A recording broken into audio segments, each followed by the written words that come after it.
Good morning.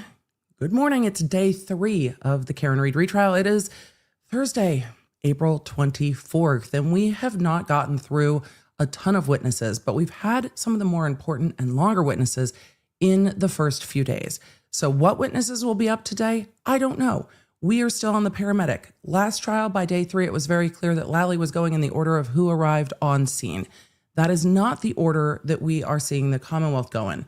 Will that be a good thing for the jury? I think having Carrie Russell come in early, even with that cross-examination, gave the jury at least a timeline of what happened from like 5 a.m. to discovering John O'Keefe to law enforcement showing up to ambulances to Karen Read going to the hospital. I think it gave them that timeline instead of watching the footage of everyone driving to 34 Fairview in the morning. So I think that gave did I say Carrie Russell?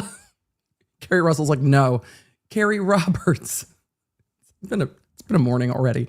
I was on Carson and Kennedy this morning. If any of you are local in Boston and heard me on Mix 104, I think I got it right when I said it there. But you know, we'll fix it in post. It's fine. Live streaming is dynamic.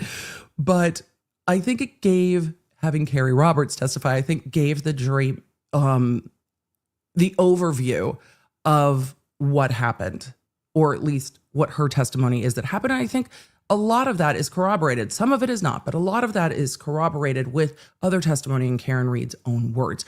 So that is where we are really picking up now that we're getting into the paramedic that transported Karen Read. Will we get into other fire medics? Maybe not. We know it's snowing. We've heard like 3 sentences about it. Maybe we will go to what John O'Keefe's night was like next and get into the family friends who, well, which would be Carrie Roberts's husband. So maybe we will get into, is it Matt Roberts? Is it Matt McCabe? I don't remember. Maybe we will get into Carrie Roberts' husband, who talks about meeting up with John O'Keefe and going to CF McCarthy's and then going to the Waterfall. Maybe that's where we're going to get into today, but I'm just not sure. So we're going to go to court. We are going to see what happens. LAWNERDs, we're going to roll the intro. We're going to go to court. Court's going to immediately take a break. But don't worry, we're going to talk about it because that's what they do in the mornings. That's what they do in the mornings. It's good to see you, everybody. LAWNERDs, let me know what you're drinking. Look, I made myself a cappuccino. We've got a cappuccino and I made myself a chocolate croissant. Do you come here for advice on what's good? Yes. Yes, you do. What's good? Look at what came out of my oven this morning. Emily, did you do that instead of drying your hair? Yeah. Priorities. Hey there, I'm lawyer and legal analyst Emily D. Baker, and this is your go-to destination for live court coverage. I break down the law, the strategy, and the evidence in real time so you know what's happening. No law degree required. So join the LawNerds in the chat. They're here for the facts, not and let's get to court. Are you guys ready? Let's get to court. Yes, chocolate croissant. Yes, chocolate croissant. Yes, chocolate croissant. I love a chocolate croissant. Also, it's like still flaky because it came out of the oven. You guys, we'll talk about it. Let's go. I see a question in the chat. How do you make a chocolate croissant? Don't worry. Let's go to court first, and then we'll talk about it in a minute. I promise. We'll get past the OnlyFan.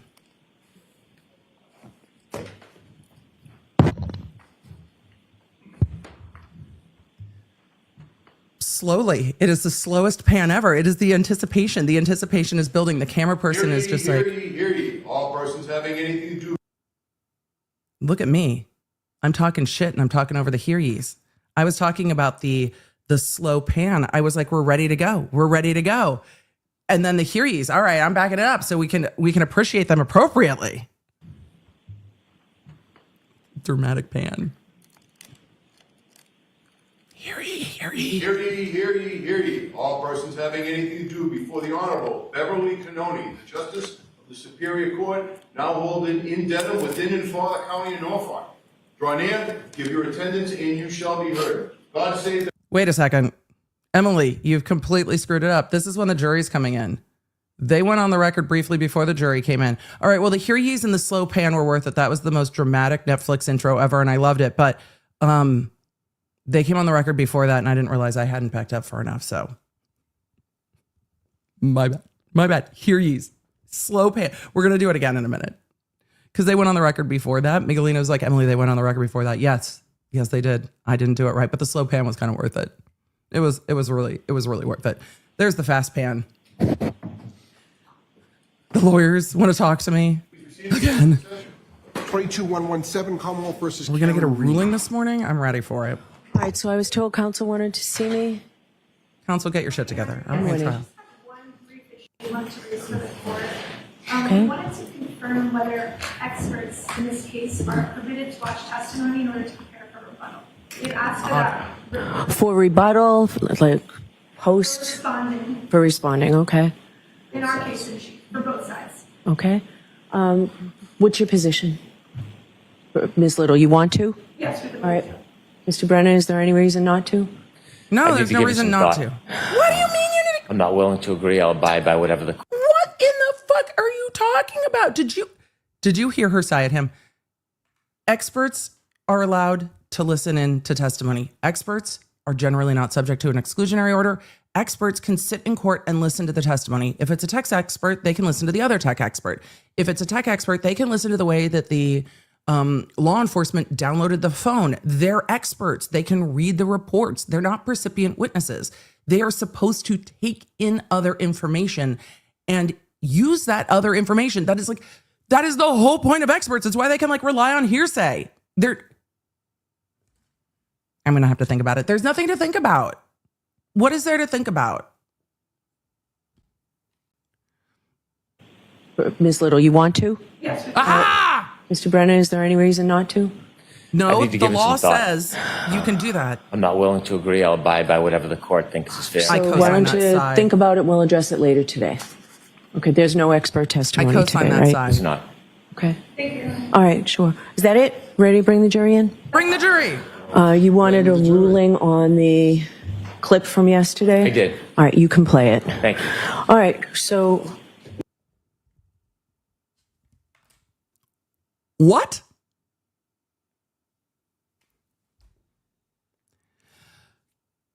How is that clip evidence? What is it evidence of? Ma'am, that is a mistake. That is a mistake. That is a poor choice. That is a bad choice. clip from yesterday? I did. All right, you can play it. Thank you. All right, so That's a bad take a choice. quick You can break. play it. We have to get back to our slow pan. Are you going to make a written ruling to explain to me how that is evidence? How is that evidence? That is an unforced error. That, just make a note. That's going to create problems. Exclamation point. That is going to create problems. All the time you guys ask me, does this create an appellate issue? And often I will say to you, well, it's really going to depend on this one. Yes, this is going to create an issue. This is an issue. How much of an issue will it be? A lot of what happens in appellate court is, well, there was all this other stuff. So yes, it's an error, but it is harmless error. I think it's an issue. I think that is an issue. I think that is that is not a great choice. And I just don't see, maybe that's me. Somebody can explain it to me. Chat, you're asking me to explain why. I can't explain why. I can't explain why she's allowing it in because I don't see it as proper evidence. Why don't I see it as proper evidence? The clip that they are proposing to show is Karen Read saying that Peg O'Keefe said to her, it looks like someone hit him with a car. Yesterday, Peg O'Keefe testified, Margaret O'Keefe, Peggy O'Keefe testified that she didn't say that. So it's not being offered for the truth of the matter. The prosecution is trying to argue that it's consciousness of guilt. I don't see how we get there. It's not probative. Like, evidence needs to be probative, and then it needs to be more probative than prejudicial. So the question is, what issue does that clip help the jury decide?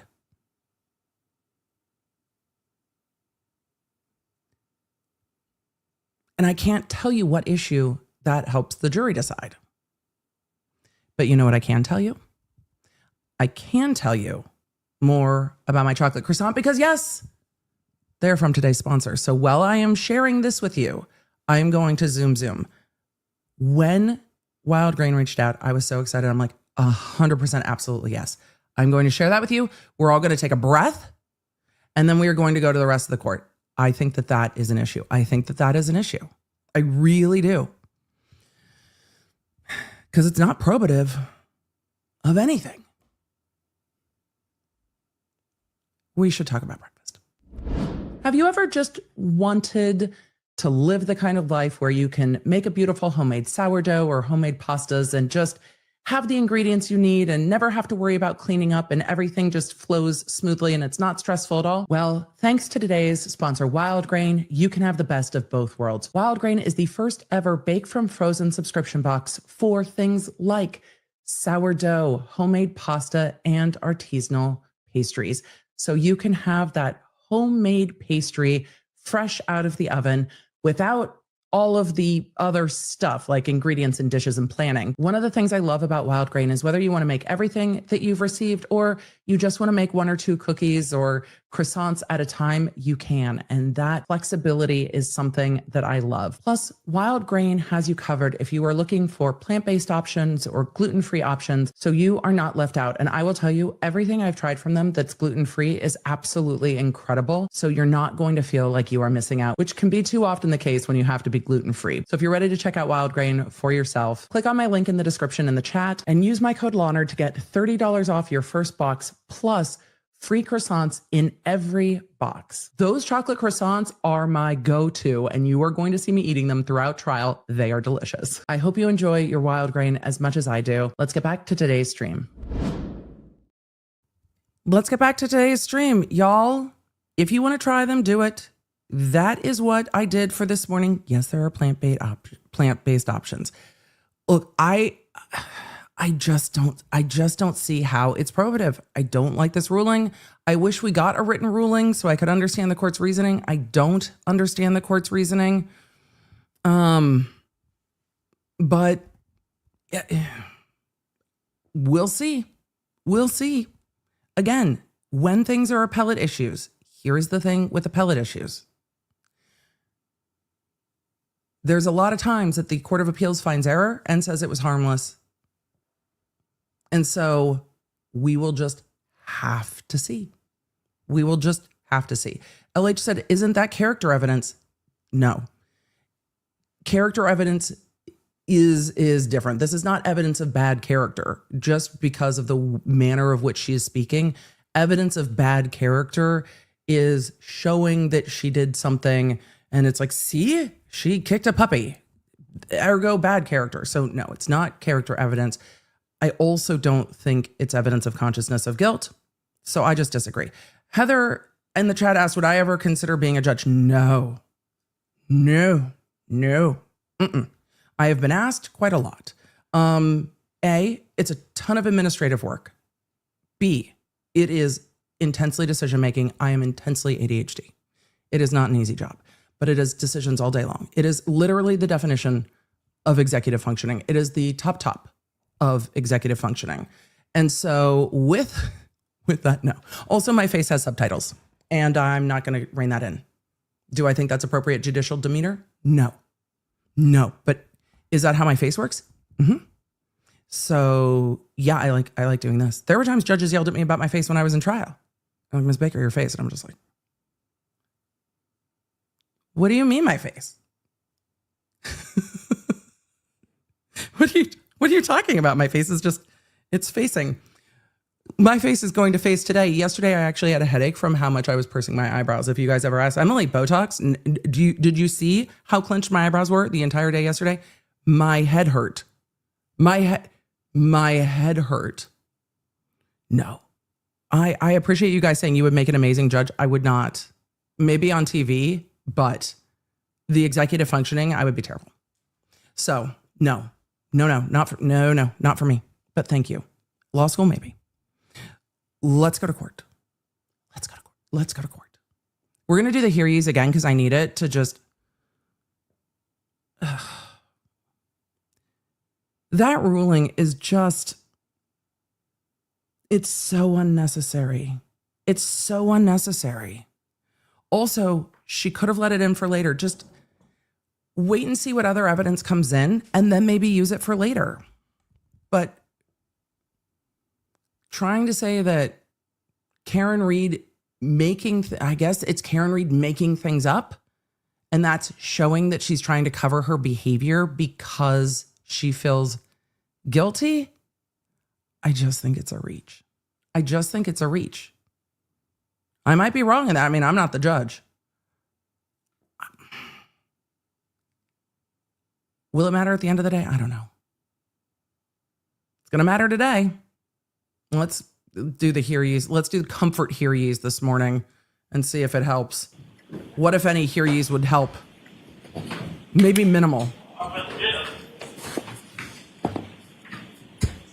So let us just... And then we're going to get back into the paramedic firefighter from yesterday. Adrian said, totally going to steal my face as subtitles. I'm sure I saw it in a meme. It's not original content. Hear ye, hear ye, hear ye. All persons having anything to do before the Honorable Beverly Canoni, the Justice of the Superior Court, now holding in Dedham within and for the County of Norfolk. Draw near, give your attendance, and you shall be heard. God save the Commonwealth of Massachusetts. This court is in session. Please be seated.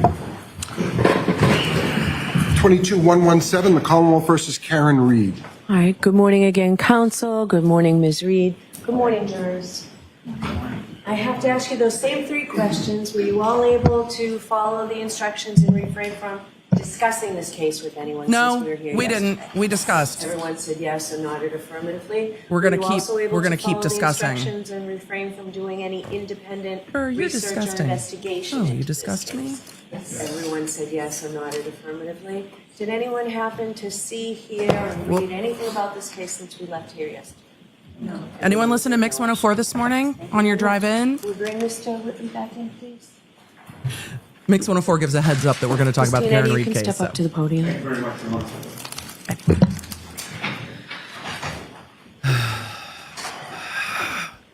We are back with witness, 5 this morning? Dan Whitley. It is, for those of you just coming in, we are day 3, witness 5, Sir, I'll remind Thursday, you, April still under 24th. oath. You're still under oath. We're still on cross-examination. Why? I don't know. What other questions are they going to ask this dude? Yes.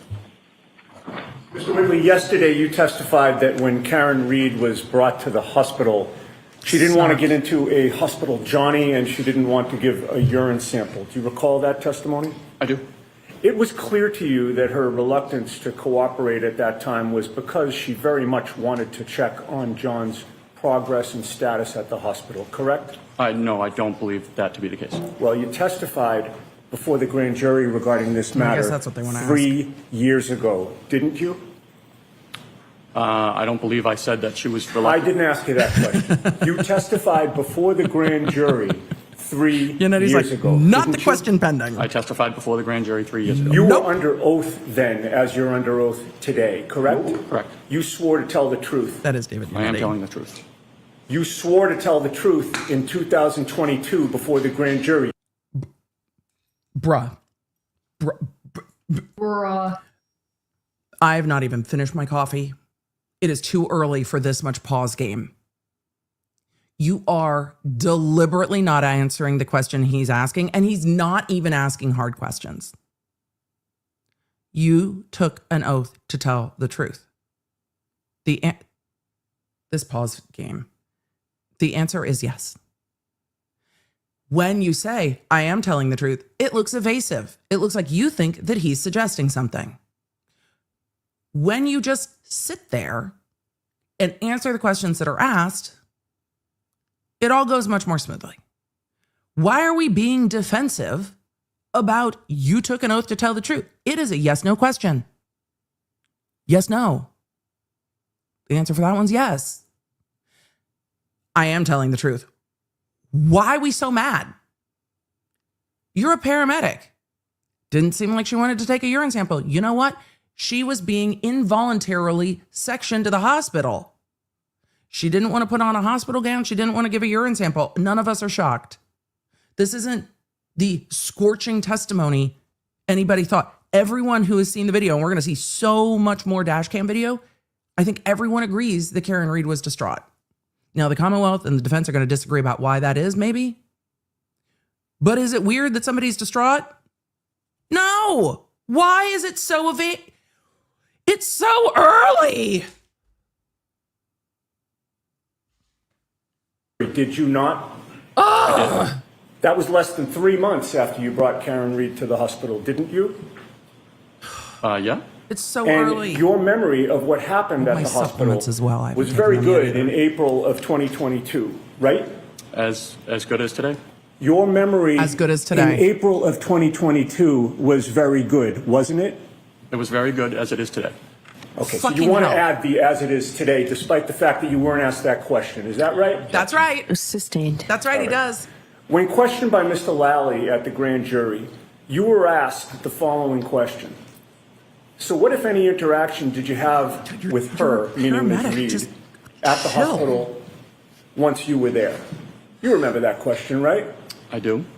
And your answer was, so we, after that, I helped escort her down to, they call it the psych hallway, where they have rooms It set was an up for argumentative psychiatric question. patients for their evaluation. We were all on the same page, And then weren't she we? was unhappy that she wasn't able to see him, meaning John.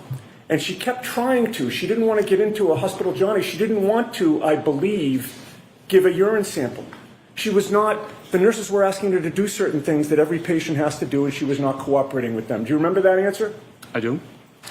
So 3 years ago, when you testified about this issue, Oh, I could split giving a hairs on urine that. sample, you testified under oath that That you doesn't necessarily believed follow. that she didn't want to give a urine sample, correct? Correct. Right. Yesterday, 3 years later, you testified with certainty that she didn't want to give them, right? That is not the serve you think it is. Yeah, she was giving them a hard time about having to give a urine sample. Who No, cares? I'm asking you about your testimony yesterday in contrast to the grand jury, sir. To the extent that I ask yes or no question, I'd like yes or no answers. So okay? no instructions to the witness, Mr. Your Yannetti. Honor, Ask may the a witness be question. instructed to answer the question yes or no if it calls for a yes or no question. Answer. Everything is so hot. But after Carrie Roberts, not Russell's testimony yesterday with you told the grand jury that you heard something you didn't hear, this guy saying that it is his supposition she didn't want to give a urine sample because he is not literally in her brain. And then now testifying she didn't want to give a urine sample based on her actions is not a serve. Like it's way too hot for the point to be this is his assumption. Obviously, it's his assumption. He is not in Karen Read's brain.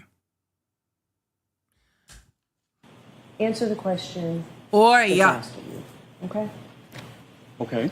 So go ahead, ask a question. You testified yesterday But that when- she didn't want to give a Chapman, urine sample. everything's too hot. Without You miss the saying super it hot was moments as a jury your 'cause you just belief become- that she didn't want to give one, correct? Correct. It just becomes wah, wah, In any wah. case, were you aware that when she was asked to give a urine sample, that Ms. Read had gotten her period and did not have a tampon? I was aware she was on her period, yes. You're also aware that when somebody is brought to the hospital for a Section 12, they have no privacy. Isn't that right? They have medical privacy. Either the tech or the nurse would be with the patient at all times.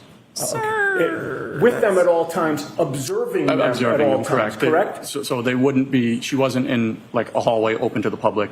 Understood, sir. But she also, when I said privacy, what I was asking is, she was not allowed to go to the bathroom alone.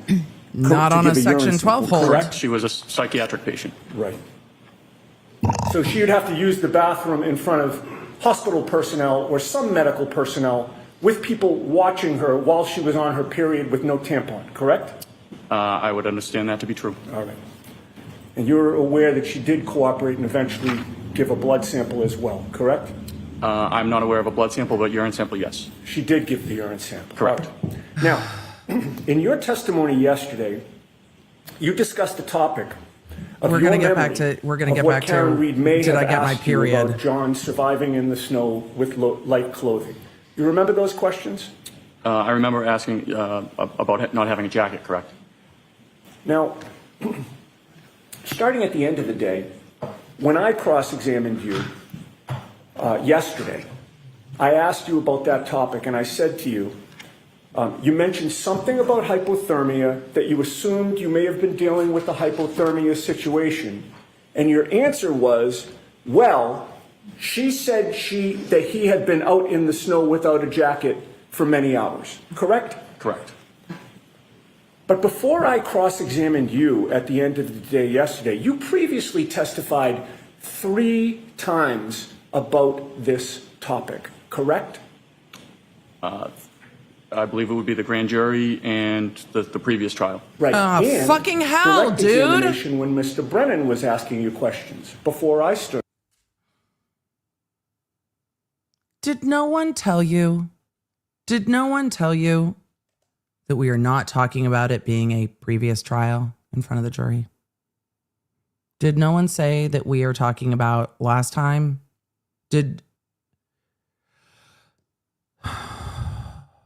It's too early. It's too early. It's too early. Correct. It shits out of the horse with that one, because with Carrie, it was kind of buried, last trial, last time. That wasn't buried at all. That was just full-throated. Okay, yes. Let's start with the first time you testified about this topic back in 2022. That was, again, less than 3 months Dude. after you had a conversation with Ms. Reed at the scene on January 29th, correct? Correct. Her statements and questions to you at the scene were fresh in your mind in April of 2022, correct? Correct. This is why I brought up chocolate croissant this 2022, morning. before the grand jury, Mr. Lally asked you, quote, what, if any, questions did she ask you regarding hypothermia? Do you remember that question? I do. Your answer was, she was just wondering if he could have survived outside in the cold even though he didn't have a jacket on. Do you remember giving that answer? I do. Nowhere in that answer, in 2022, less than 3 months after these events, do you attribute the words, quote, many hours, end quote, in the snow to Ms. Reed, correct? Yes, I was not. I'm not asking for an explanation, sir. I'm asking for an answer. All right, so he was answering you, Mr. My Yannetti. question called for a yes or no answer. Yannetti, you're Nowhere so in your yelly. answer in 2022 do you attribute the words many hours in the snow to Ms. Reed, yes or no? No, I did not say that at that point. Nowhere in your answer in This is more of a 2022 do you testify that Ms. Reed told you he had actually been in the snow for many hours, correct? She did. At that. Sir, I'm asking you about your testimony. I object. So let him answer the question. Let me ask it again. Nowhere in your answer in 2022 did you testify that Ms. Reed told you he had actually been in the snow for many hours, correct? In 2022, I testified that I was just told to be brief and give generalizations. Yannetti with the sighing. She quantified many hours in the snow when we were in back of the Let me ambulance. try this again, So, sir. because Mr. Yannetti, you're Yannetti, just saying you can't- 2022. Get to a date Of course, and a yes. place. April of 2022, okay? Before the grand jury. Too hot. My question again, and I'm still seeking a yes or no answer from you, okay? For all of you that are like, why is this making me anxious? It's how amped up Yannetti is so fast into the testimony. And again, when you are amped up about everything, I think it diminishes things. The jury starts to tune it out, because the jury is sitting there being like, stop yelling at me. Because I don't think the jury's there with this witness. Jackson builds. So as the jury gets, or as the witness gets more evasive, Jackson builds into being just like, well, that's what you're saying now. Yannetti just starts with it with like foot to the gas, but the jury's not with you necessarily. It's very early. So you're not there yet. So as the witness gets more difficult, then your level of relative combativeness can ramp up. This just came in with Yanetti's tone being very Yanetti. So the jury starts to want, and there's good points here. There were minimal points earlier, but the good points get lost under the tone, because if the jury is put off because it feels like, why is this all so hot so early? We'll see. Nowhere in your answer in April of 2022, before the grand jury, did you testify easier to listen to at that under oath tone that Ms. Reed told you that John had actually been in the snow for many hours, correct? Not in 2022 of April, no. Okay. The next time you testified under oath was last year in 2024, correct? See? Correct. During that testimony, Mr. Lally asked you, oh, by the way, so 2022 is There we go. no mention of many hours, Took it right? down a breath. I did not, and I was told to be brief on the grand jury stand. But Yes, again, yes, we've heard you say that. no mention of Right. many hours in 2022. Okay. Now, 2024, last year, Mr. Lally asked you, so firefighter Whitley, at some point, specific to your conversations with the defendant, Ms. Reed, can you describe sort of her demeanor or any observations you made in relation to that as you were speaking with her? And your answer was, yes. She was very upset. She kept asking if there was any chance. She kept asking us if we knew if the person ambulance 1 had transported was alive or dead, and we could not speak to that. She asked if somebody could be alive in the snow without a jacket for many hours, correct? Correct. So 2022, there was no mention of many hours. 2024, over time, now that's the first time that you mention the words many hours in your testimony regarding this case, correct? Correct. All right? And when you testified last year, you testified still that she was asking you a question about surviving in the snow, correct? Correct. So then we come to yesterday. I understand on why this direct point matters to the examination. defense. Do you recall that Mr. Brennan yesterday asked you, before you left, were you having any conversations with the defendant, and you answered yes? You recall that yesterday? Is that at the hospital? I'm asking you yesterday, do you recall Mr. Brennan asking you, before you left essentially the scene, were you having any conversations with the defendant, and your answer was yes? You're talking about Lee, I'm just trying to make sure we're talking about the same instance. Are we talking about when we left the hospital or when we left said the Fairview scene. Road? When you left, He just said the Fairview scene. Road, leaving Fairview Road. We're talking about the same subject of what Ms. Reed supposedly told you or asked you. Okay? Mr. Brennan went into that with you. So on the way to, you're talking on the way to the hospital in terms of left. When we left. Well, before you left. He meant before you left the scene. Okay, When no, you I'm were- just trying to clarify. Again, it's the same conversation, Mr. Whitley. I'm not So, trying to trick you. Mr. Yannetti, he just asked for a point of reference. It's clear. Now go. Understood. And Mr. Brennan said, can you share with the jury what those conversations were about? And your answer was, so we were talking, she was upset. She kept asking if there was any chance her husband could be alive, even sitting outside in the snow without any coat for many hours. Do you recall that answer that you gave yesterday on direct examination? Yes. And that was the first time that you mentioned that she said, supposedly, or asked supposedly, about him sitting outside in the snow, correct? What? I was just using phrases generally speaking. Not my question. I wasn't at that point I was paraphrasing. I was not speaking verbatim to what she said. Let's try that again. Okay, well, what did she say verbatim? You're That was the testifying, not first time paraphrasing. that you mentioned that she claimed or asked that he was sitting outside, correct? It could have been sitting, laying, being. Let's try it a third time. So Was that- just ask the question, not let's try it. Sure. Let's try it. Was that the first time that you testified under oath that Ms. Reed said or asked about him sitting outside?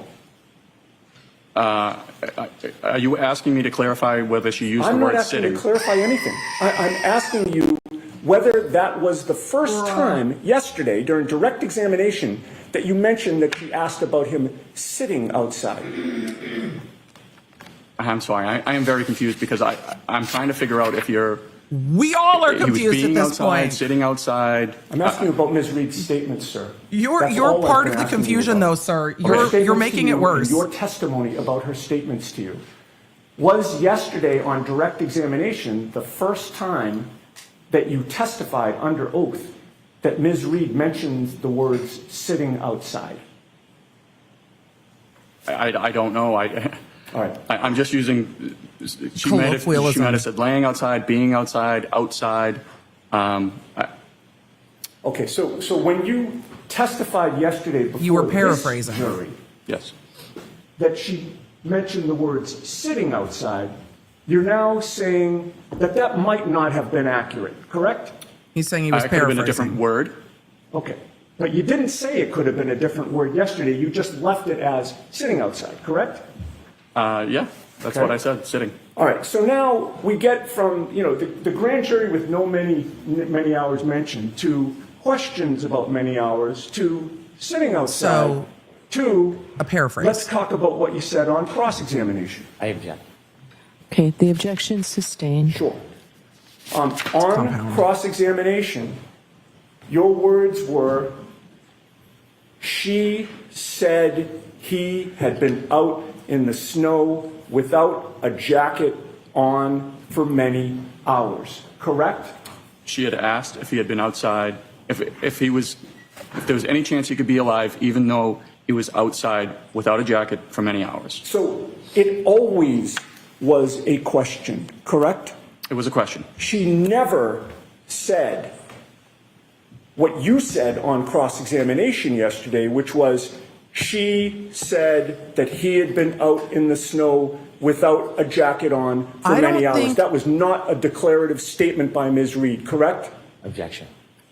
I'll allow that. Was that a I don't think I ever took it yesterday as a declarative statement. I think yesterday I always took it as Karen Reed asking, could he have survived even if he was out in the snow for many hours without a jacket? I understand the defense's concern. The defense is saying, no, this witness said, she said he was out in the snow for many hours without a jacket. And the defense concern with that would be that the Commonwealth was going to say, see, she knew how long he was in the snow because she knew she hit him at 12:30, whatever. I don't know what time they're going to say because they didn't make it clear in opening to my memory. And this was 6 a.m. So she knew that he was out in the snow that long because she hit him. However, the defense theory of the case is that she dropped him off. And she told Peggy O'Keefe, I dropped him off at a party. So I think there's also an interpretation of that saying, well, she dropped him off and didn't know how long he was out there. And it could have been many hours because he was so cold. They all touched him. So do I think it's a serve either way? No. Do I understand the confusion? Yes. But I'm not taking any of what he said. I took none of what he said as anything other than Karen's asking a bunch of questions, which I think is the consistent testimony from everyone. That Karen Reed's asking a bunch of questions and freaking out.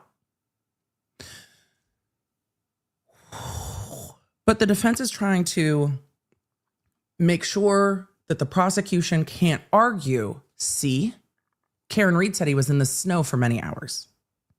And they are trying to nail that down. And this dude's like, I don't understand what the big deal is. a declarative statement by Ms. Reed? She asked if she. Which is why the court is trying to be like, can I just ask, did you say she said that? That he had been out in the snow without a jacket on for many hours. That was not a declarative statement by Ms. Reed, correct? Objection. I'll allow that. Was that a declarative statement by Ms. Reed? She asked if he could be alive without a jacket in the snow for many hours. So, again, it was a question, Asked. sir. She asked me, and we were just trying to Period. give her hope in terms of telling stories of hypothermic Period. patients that could survive. Period. outside in the snow. Period. Good. Thank you. Okay, Damn. is there any redirect? Fuck. Okay. She asked. Period. Done.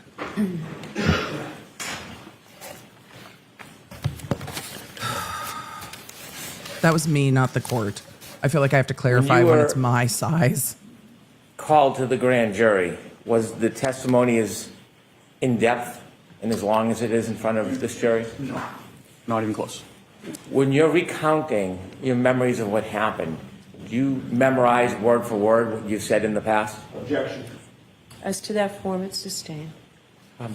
When you're recounting the past, do you record your statements personally? Objection. I'm going to let that one. Do you record your statements? No. Next question. When you testified in the grand jury, page 90, line 15, and you said the defendant told you, "I'm upset if he dies, I want to die."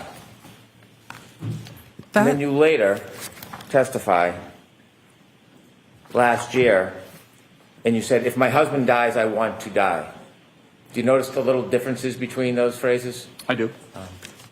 Is that you making up words? No. Is that you trying to help a case? Objection. As to form, that's sustained. Are you inventing facts? No. Sir, when you were recounting what happened that day, are you using your best memory? Objection. Sustained. When you were asked, Brennan keeps doing that with the witnesses. And I can understand why the defense is objecting, because I would be objecting too. It's almost like he's not vouching for witnesses, which he can't do, but it's like, you wouldn't lie to these jurors, right? You're using your best memory. You're testifying truthfully. It's like right in that leading zone. It's a By little the too close defendant. to the line for me.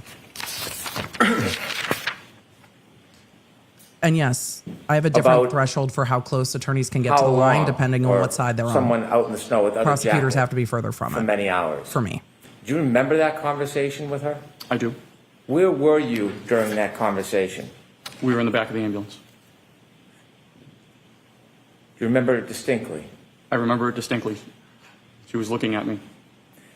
When you tried to give her hope and comfort and you told her stories about other situations where people, maybe children, have fallen through the ice and had hypothermia, did you have that conversation with her in trying to comfort her? I did. Do you remember that conversation? I do. Did you necessarily I know I was never a paramedic. Medical professionals in the chat. I worked as an EMT very briefly. Not right fit. But I distinctly remember that giving false hope is like one of those things that is like a no-fly zone. And this still sits oddly with me. Why are we doing this? I understand that they might have been doing this, but why are they doing this?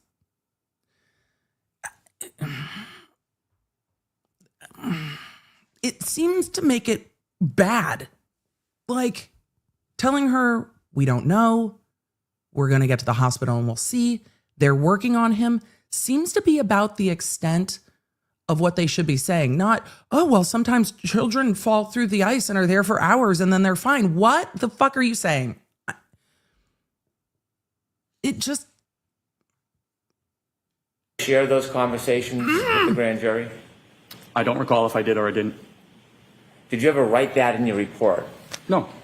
Is it something you typically put everything in your report? No, we do not write. You didn't write the report. But generally, we only write patient complaint, what happened, what they did, not their opinions or anything like that to what's going on. Do you have any interest in the outcome of this case? I do not. How long have you been a firefighter for? Since March of 2006, and an EMT since November of 2002. Over 20 years. Correct. You said that you live near Kerry Roberts? I do. You've been to a block Why are we party getting for the back into kids where this? You've brought the fire engine I don't down? even know if this I do. matters. I'm going to allow it. Why? When you're at that block party, do you ever mean, step it's out legally and proper, have but- secret meetings with Kerry Roberts trying Good to God. corroborate some conspiracy on their behalf? No. What question is... Oh my God. Brennan, you're not a defense attorney. What is this question? I'm going to allow that. No. Put your career on the line? Sustained. No further questions. Are you stepping... Any follow-up, Mr. Yannetti? Are you going to block parties and stepping out and having some conspiracy meeting. Bruh. I hate everything that's happened so far today, except for my All right, croissant fine, and my fine, coffee we- and y'all. LAWNERD's croissant coffee. The rest, what the fuck is happening with the rest of this? If you're the jury and you came in this morning, are you sitting there just being like, what? The jury does not know about this case. Like clip 5, Your Honor? All of that fighting is just, like, what are we doing? And then this.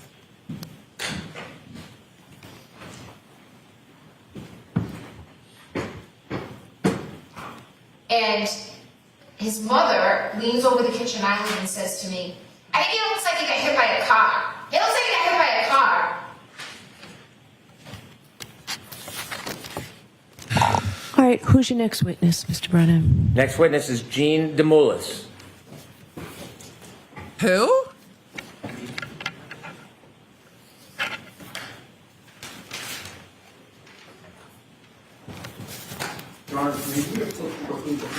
Okay. What are they looking at? I hate that we can see their computers, but we're here now.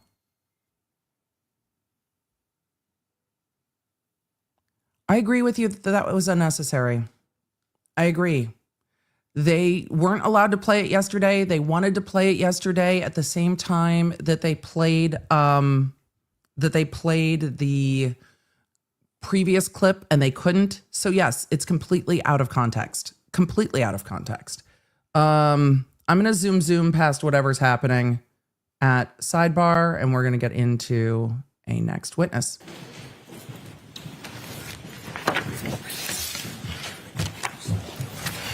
So we'll see what the jury thinks. Again, Emily, we need to stop pausing. I know. Here's the reason there's a jury of 12. Because when they get to the end of this, they all get to discuss it. We get to discuss it all day, every day. They don't. They get to sit with it, and then they get to talk to a jury. Or they get to talk to the other members of the jury. Yesterday, I was talking to a friend, and then I was answering a few questions in the comments from the replay crew. Replay crew, love you. Everything's timestamped down below so you can get to all the things. It's like a very thorough chaptering system. Team Baker's the best. But I saw a couple comments yesterday and was talking to a friend who was asking, and we were talking about Peggy O'Keefe seeing Karen Read at the hospital. It wasn't clear to me how Karen Read was coming into the hospital, but she's like, well, she would have been coming in by ambulance, right? So could Peggy O'Keefe's statement, why is she here, be more related to why is she coming in by ambulance vis-a-vis what is she doing here?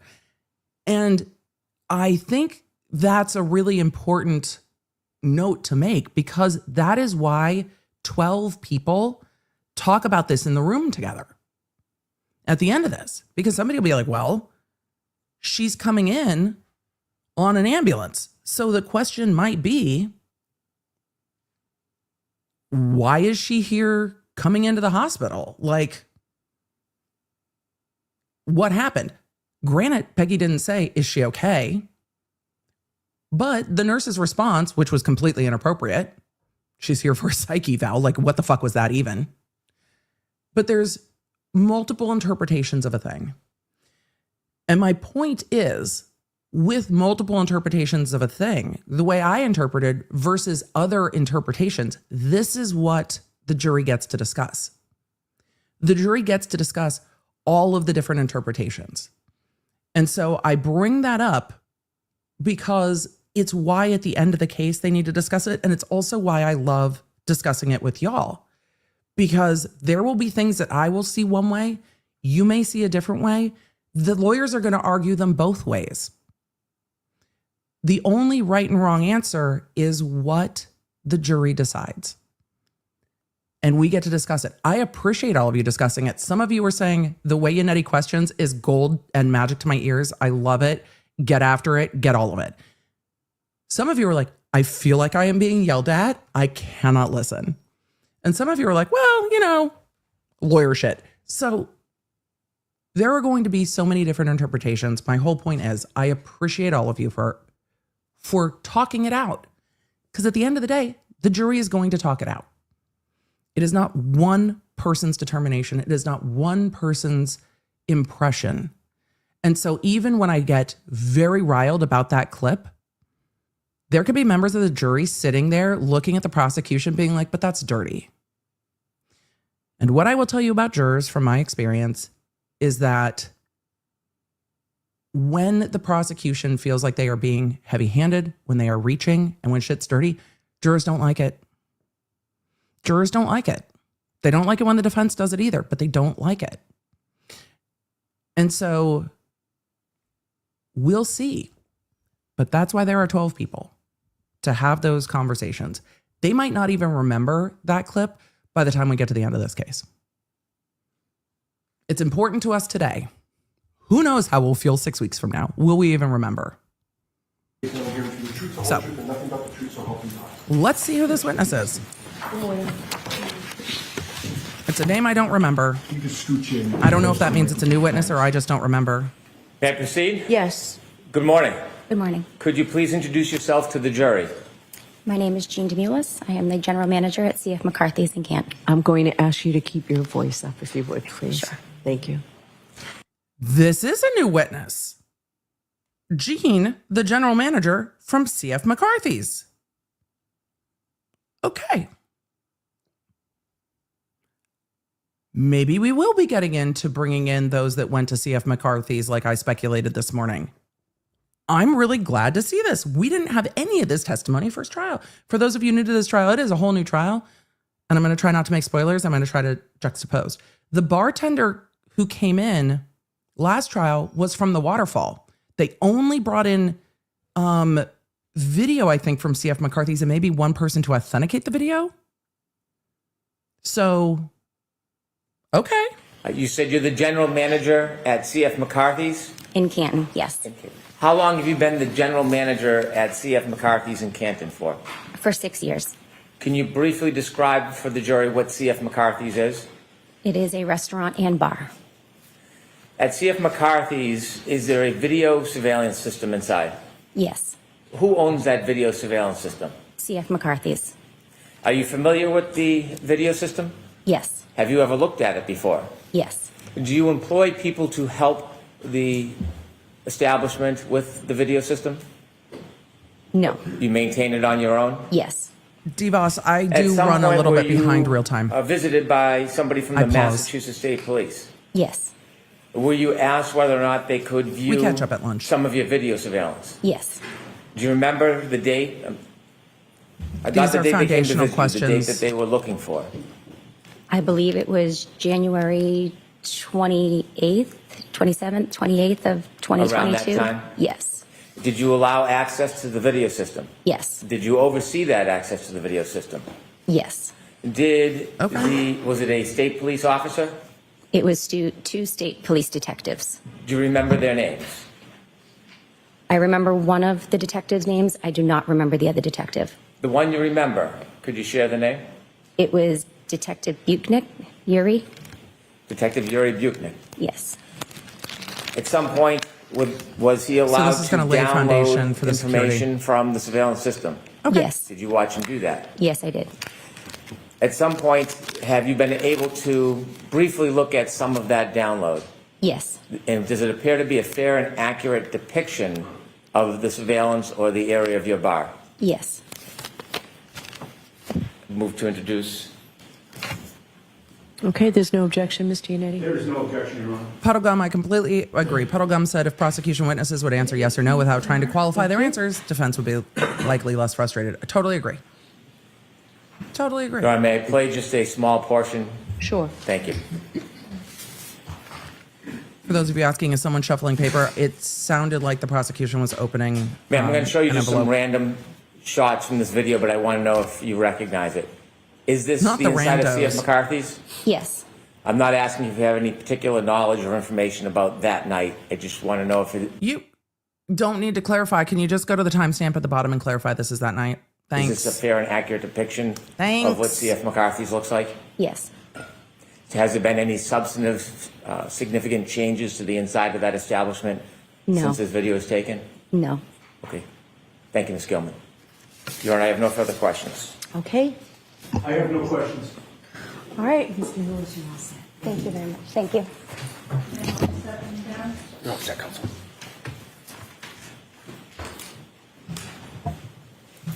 That was to lay foundation. What does lay foundation mean? You have to say that the video is what it is, and it comes Your from next where it comes witness, from. Mr. Brennan. Thank is you. the Brigid inside of- Meehan. This is the inside of C.F. McCarthy's. This is what it looked like. This is our video surveillance. This is how we capture it. So that was just to lay foundation. All right, next week, witness.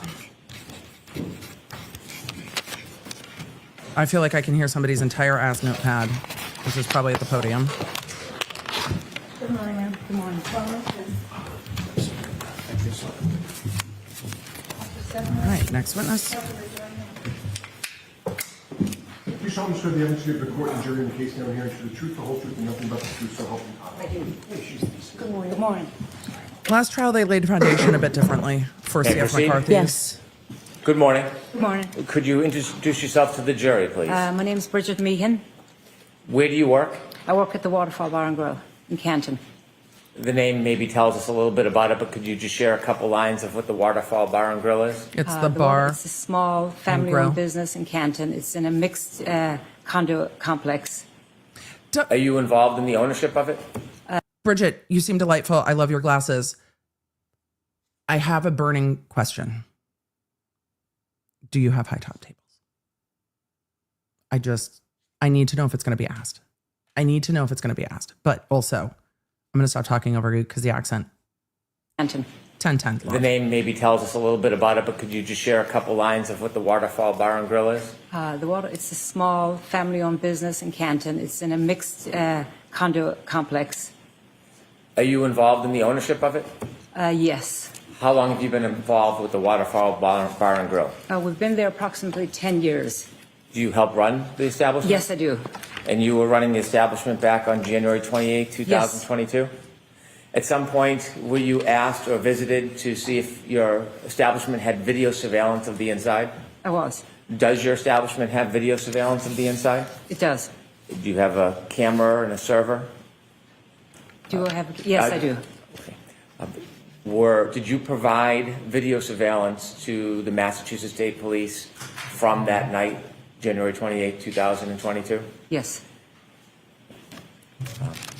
May I approach, Your Honor? Yes. I'd like to move this in as an exhibit, please. Bridget, we would like Okay. to know where you got your glasses. They're Mr. great. Yannetti? No objection. Thank you. She's laying foundation for the security camera from the Waterfall With the court's Bar permission? and Grill. That's why Yes. she's here. Thank you. And then they're going to show her a clip to say, is this Ma'am, I'm your gonna show you bar? just a brief Are those your clip. high top tables? And that's it. Just going to lay foundation. This will be played with other witnesses, but we need to know it's a true, Stop, accurate please. representation, Do you see that video? that I the do. time's Does correct. that depict the inside of McCarthy's? I'm sorry, the No. Waterfall? Yes. I love that the witness I'm is trying like, to switch. I love that the witness is like, no, it doesn't represent the inside of McCarthy's. Note the high tops. It's a different bar. Establishments on here. Back on January 28, 2022, does that look the way it looked then? Yes. Has there been any significant changes inside since then? No. Thank you. I have no further questions. Okay. No questions. All right, Ms. Meehan, you're Thank you. all set. It's the bar. Is that coming down? Thank you, Bridget Meehan. It's nice to have some witnesses that are just like, Is my camera? you know, All right, your next witness, Mr. Brennan. easy. Commonwealth calls Mike Camerano. Mike Camerano was one of John O'Keefe's friends who was with him that night. So let's zoom till he gets up on the witness stand. I thought this might be where we were going in testimony. It logically made sense in my brain, so it's time-wise, we've gotten through from like 5 a.m. to the hospital. And now with Mike Camerano, if it goes in the same order as last trial, we're going to back up to what John O'Keefe was doing that night and get through with this witness, John O'Keefe, being at CF McCarthy. So we're now going to earlier in the evening. I know you guys are so disoriented because they haven't asked about the Canton basketball game. I know.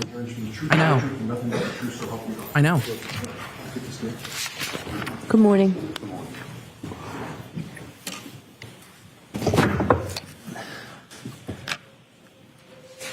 May I?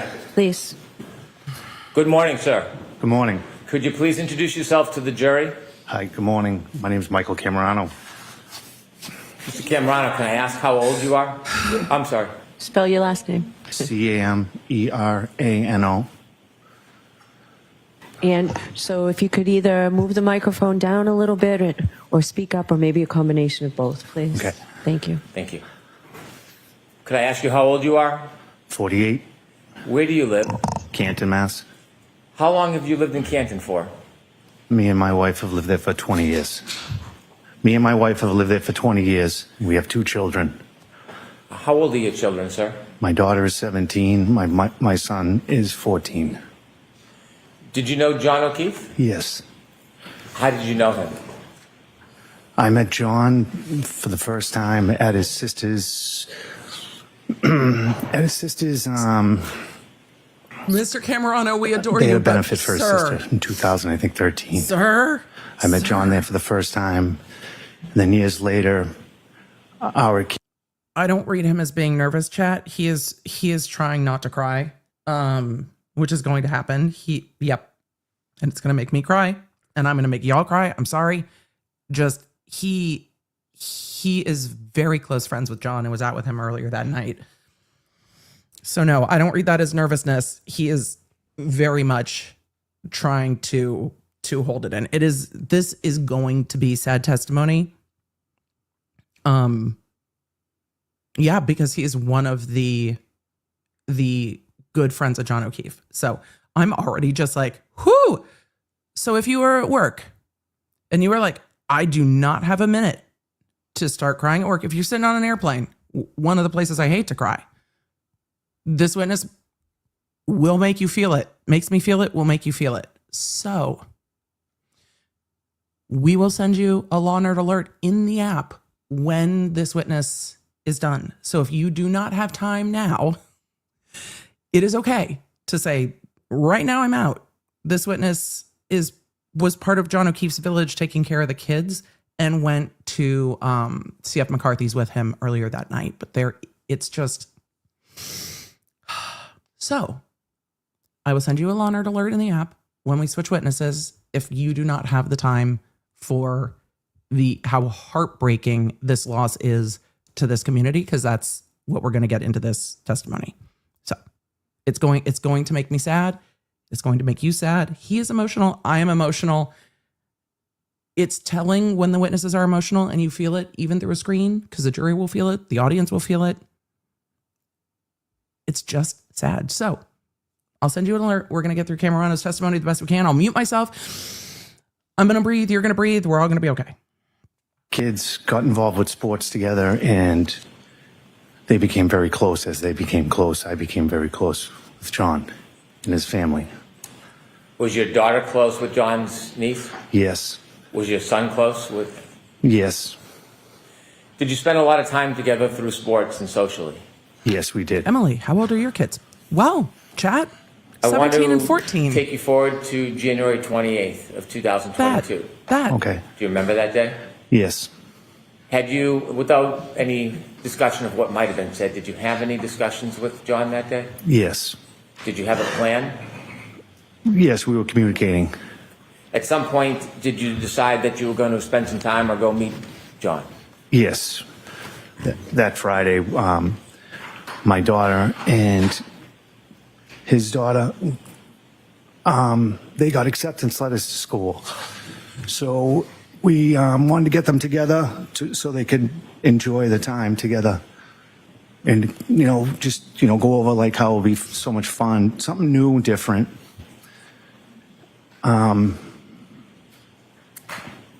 Yeah, so we were going to meet up after I got out of work. Was your daughter planning to go to a new school? Yes. Where? Bishop Fan. And how about his niece? Same. They both got accepted to They the both same got school? accepted to the same school. Was it a celebratory mood? Yes. Did you have a plan to bring the children together so they could celebrate? Yes, we did. And then separately you were going to meet John and celebrate? Correct. Okay. Where did you drop your daughter off? I dropped my daughter off at John. I went into John's. I was at the house with John and the girls, and we had a little celebration. Talked about how nice it's going to be, fun, change, different, meet new people. And you celebrated at John's house before you went out? Correct.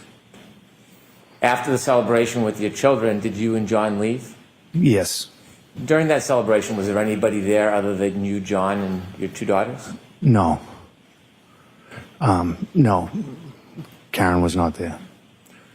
Was there anybody else there? No, just the two girls, myself, and I John. promise you guys I'll send What an was the alert. weather like that night? It's sad testimony. It was cold. It was not snowing yet. Was there an expectation? For Yes, the it was next an morning? expectation. Yes, And what was that? that there was going to be a big snowstorm coming in. A storm was coming. Yes. When you left, did you leave in a separate car than John, or did you leave together? No, we left together. John got in my car, and we were leaving. We're going to leave. Where were the girls? The girls were in the house, stayed in the house. They were staying at John's house? Yes, correct. Where did you go? We went to CF McCarthy's. When you got there, It's did the only you way to know say CF anybody who was McCarthy's. there other than you and John? It's McCarthy's. At that time, no. Did you spend time at CF McCarthy's? Yes. Were you drinking? Yes. Was John drinking? Yes. Alcohol? Yes. How long were you there for? A couple hours. While you were there, did anybody come and meet you that you knew? Yes. Who? A friend, and then Karen came in. The friend? Yes. What was the friend's name? Kurt. And then how long after you first got there was it that the defendant arrived? I would like to say within an hour or so. Not 100% sure. You said back home it was a celebratory mood. Was it still a celebratory mood at McCarthy's? Yes. When the defendant arrived, did she spend time with you and John? I've talked briefly to her, and her and John were mostly talking. Okay. You didn't see any issues? No. It was a normal night? Seemed to be, yes. As far as you could see? Yes. They were excited. And They you were saw excited about what was going to happen. They were excited about John the future. drinking? Yes. Did you see the defendant drinking? I saw her with a glass, yes. Did you leave at the same time that John left? No, I did not. When you left, was John still at the establishment? Yes. When you left, was the defendant still with him? Yes. Why did you leave? I left because I got a phone call. My son was playing hockey in a backyard, and he got hit with a stick and lost his tooth. Oh. Well, Where did you go?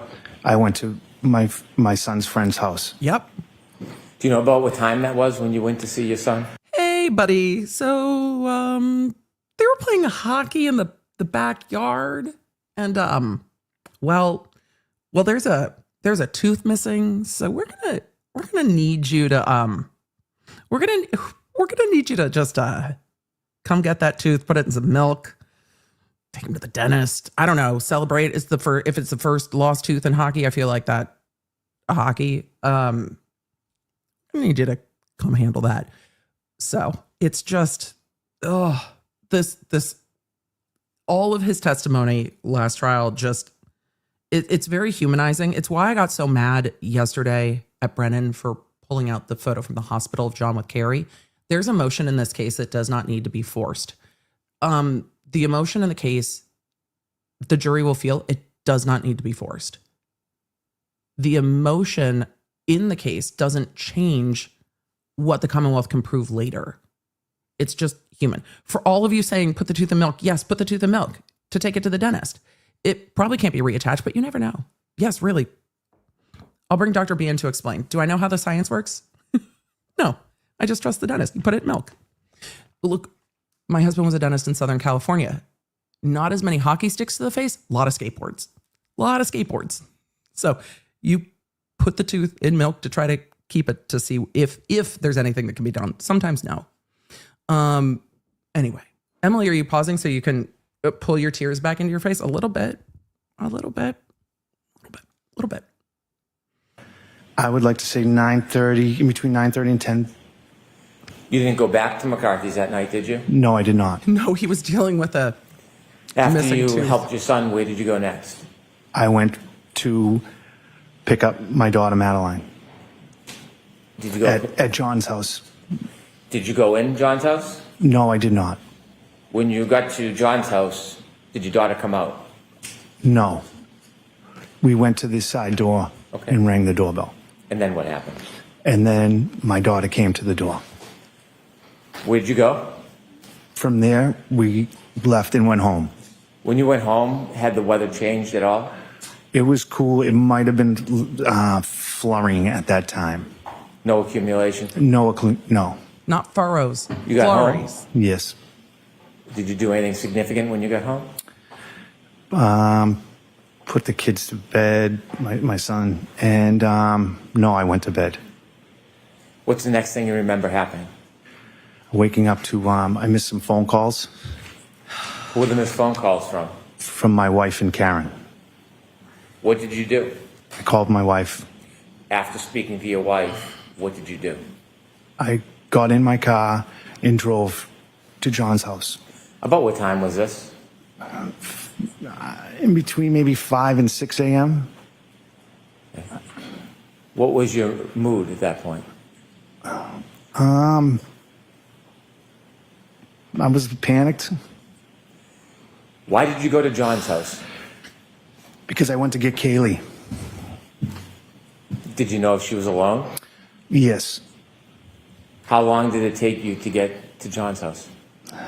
Maybe 5-7 minutes. Yes, chap. 5 a.m. because he When got you calls when Karen get to woke John's up. house, what do you see? I pull in the driveway. I see that the garage door is open. I go in through the garage door. I don't know if Kaylee was standing there, if the door, she came out the door, and I asked her, if she needed anything, she could get in my car and stay warm. When you first saw Kaylee, what did she look like? She looked distraught. Did you try to help her? Well, I think I just said everything will be okay. This was after Karen had woken she come with you? Kaylee up and started calling Yes. people, and then Where are left. you going? To my house. So what happens? So we go to my house, and my daughter's up, and the two girls they were hanging downstairs, just hanging out, just being kids. And then, I don't know, a couple hours later, maybe, Paul called me and asked me to bring Kaylee home. Did you know anything at that point? I did, yes. You did or didn't? At that point, I did when Paul had told me. So what do you do?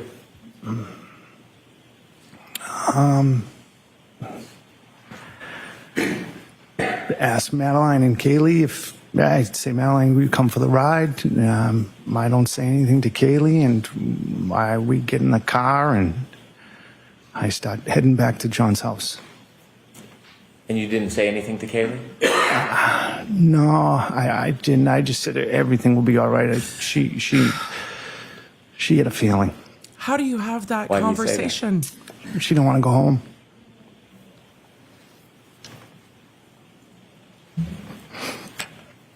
You take her So home what with her happens next? family. So I pull in the driveway, and I remember Paul and we're Papa right there with you, sir. standing. I think they were standing at the side door, and we just embraced. Did you stay? No, not long. No. Did you go back? I was to the house. I went back to my house. Did you go back to John's house? I did the next day. Yes, I was there. When you went back, were there people there? Yes, Many? there was people coming and going. Thank you. I have no further questions. Oh, interesting.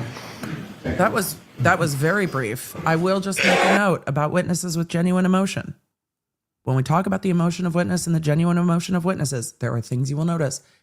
He is not trying to push any emotion. He is actually trying to pull it back in. He is not trying to sell you on what happened. You can hear from him, this is what happened, this is what happened, this is what happened. That's it. And as there is emotion, you can hear it, you can see it. His nose starts to get red, you can see his eyes tearing up. It doesn't feel pushed. But also, Brennan staying neutral, I'm not mad at this direct examination. Brennan staying neutral is appropriate. Very linear, very logical, very much in game mode. Just let this witness tell his story, and did not get into the what if any this and that. It was very clear direct examination. You don't hear a lot of Brennan's questions. You hear a lot of this witness testimony. And I saw a lot of questions. Aren't the yes, no questions leading? Not necessarily.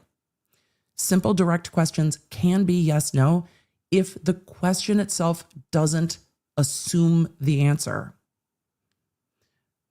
The question assuming the answer becomes the problem with leading. So this explains where the kids are. This explains around what time John O'Keefe got to CF McCarthy's and how he got there, because they went together in his car. We will see what happens on cross. I don't know if we'll get more information or not. It was a shorter direct examination than last time, but I don't know if there will be much cross. I dropped my Kleenex. It's time for internet. So, a lot of you are asking, Emily, how did you do this when you were working? I was in work mode. And I didn't. This is quite painful for you to. Sometimes it was very remember hard. the events of January 28th. It's easier when you're asking the questions. You were very close with your friend John O'Keefe, correct? Was close with them, yes. Just like medical professionals. And you actually met work Karen mode. Reed through John, correct? Correct. After meeting Karen, you spent Yannetti has nice a voice. good amount of time with both Karen and John, There's correct? nothing to Correct. serve this witness on. As of January 28th of 2022, you had known Karen for maybe about a year or so? Sounds correct. And you'd see them, especially on Fridays, correct? Correct. That would be sort of the day that you get together with both of them often? Yes. And of course, your children spent a lot of time with They had John built and Karen, right? A really Correct. supportive community for the You kids. entrusted both Karen and John with your kids. Yes. Sometimes your kids would even go on vacation with Karen and John, right? They did go to the Cape, yes. Sometimes you'd see Karen without John at your house or on a ball field. And your daughter in particular would sometimes spend time with just Karen without John, correct? Correct. Your daughter would sometimes go over to Karen's house in Mansfield when she lived there, correct? Correct. And obviously when your daughter would go to Karen's house in Mansfield, Karen would be the one in charge of caring for her, correct? Correct. And you were fine with that because you liked and you trusted Karen, right? Correct. And in your view, Karen was very good with kids, right? Correct. But you also had the opportunity to see Karen and John together, right? Yes. You saw how they Very different interacted cross than the with last each other cross, right? over that year period that you knew Karen. Yes. You saw how they got along. Yes. And you never observed any arguments or bickering, correct? I mean, they argued and bickered. You had previously testified that you wouldn't even call it arguing, you just call it banter, right? Yes, I mean, he would, I mean, no, he would get upset or like over if she bought expensive things for the kids. Right. Yes. Yes. We will get to that. Yeah. That would be the one Shock me thing that people in John relationships would complain about. argue. Karen buying like very nice things for his niece and nephew, right? Correct. Or he'd complain if, you know, Karen was taking his niece and other girls to get their nails done, like extravagances like that. Correct. Objection. Objection. Getting your nails done is not an extravagance, Yannetti. Objection. Objection. Objection. Objection. It is part of maintenance, Yannetti. Now, whether or not John saw it as an extravagance is for their questioning. I am just clarifying. In the year of our Lord, she's not taking them on shopping sprees to Sephora. So, you know, here we are. I appreciate that Yannetti, first of all, came in with a whole different approach. And second of all, was just, so you trusted Karen with your kids. And I appreciate this witness, no matter how he feels now, because this has got to be a devastating process. No matter how he feels now, is holding on to the emotion and saying, yes, Karen was taking care of John's niece and my daughter was with her. And I had no problem with that. Yes, yes, I trusted her. Yes, they went on vacations. So no matter how he feels about anything now, he is just being very direct in his responses. And It's one just specific memory very you have clear is when testimony. Karen bought his niece a very expensive sweater, right? Correct. And you recall John telling you that he wished that she hadn't done that because he considered that to be spoiling the girl, correct? Yes. But it was very clear to you from your observations that Karen really, really liked John. I'm sorry, John really, really liked Karen, right? Sustained. He certainly never it might told be you extravagant for the O'Keeffes. or even It might suggested be. he was thinking about or planning to break up with Karen, right? No. Okay, so with regard to that Friday night, I'm just giving Yannetti January a hard 28th, time and sir, giving an emotional break from how hard this testimony is. the plan was for you and John to go to McCarthy's to have some drinks because there was a storm coming in, correct? And because of the celebration of the girls getting into Bishop Fen? Well, yeah, we were going out. It wasn't a continuation of the celebration of the girls. We were going out to have a few beers as guys. Okay. And when you were leaving the house, John asked you to move your car, right? Correct. Where was... I really hope that the next witness is the other friend that went with them with the text messages, because those were hilarious. And if we don't get into them, I'll tell you what they are after that witness testified. I saw a lot of questions in the chat and some clarity in the chat. This witness is not in any way connected. Well, I can't say in any way. This witness is not Carrie Roberts' husband. This is Mike Camerano's wife, may or may not testified last time. We'll see, but no, his two kids are friends with John O'Keeffe's niece and nephew. And so the kids spend a lot of time together going back and forth to stuff, getting dropped off at stuff, you know, all of the typical kid getting everybody to everybody's house and back and forth and all the things. Was your car when John asked not you this to move friend. it that night? Actually, I backed up my car. We were leaving the driveway, and John asked me to stop so he could move his car. I see. And he wanted you to move your car because of the storm coming in, and he wanted Karen to be able to pull her car into the garage, right? Correct. Which is And very sweet. That was really thoughtful of him, wasn't it? Yes, extremely. And it showed you that he was being chivalrous toward Karen that night, right? Yes. He didn't want Karen to be out in the heavy snow later when she returned to his house during the expected blizzard, right? Sustained. Really? You took from that there was an expectation that Karen It's a would be proper coming objection, back to but- his house, correct? Objection. Sustained. Oh, that does call for speculation. You had no inkling that day that any... That calls for speculation. And this is why. Yannetti's trying to make the point. I don't think it needs to be made. This witness said John asked me to move cars so John could park his car outside so Karen could have the garage.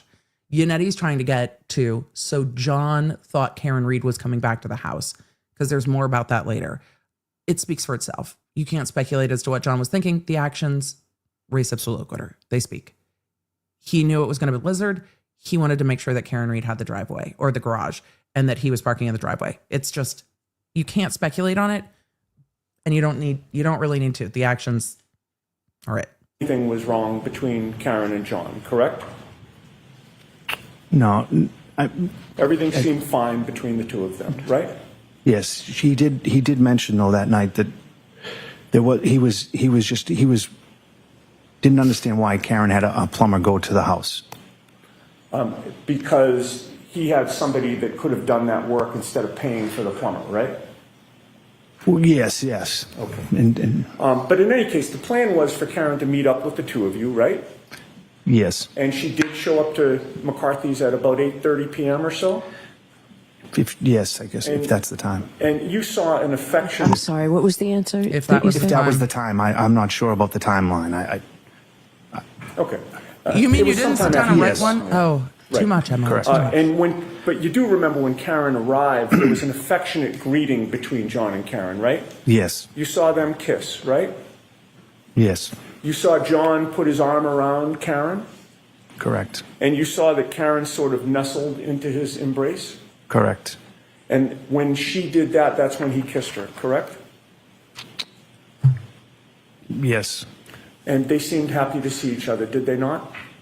they did. That night they were affectionate, Yes, laughing, yes, happy, yes, like a normal couple. yes. No arguments. No, You witnessed no bickering, no tension, correct? no, And during the month before John's passing, that January of 2022, you observed their relationship in your presence to be normal, caring, and affectionate, right? yes. Thank you very much, sir.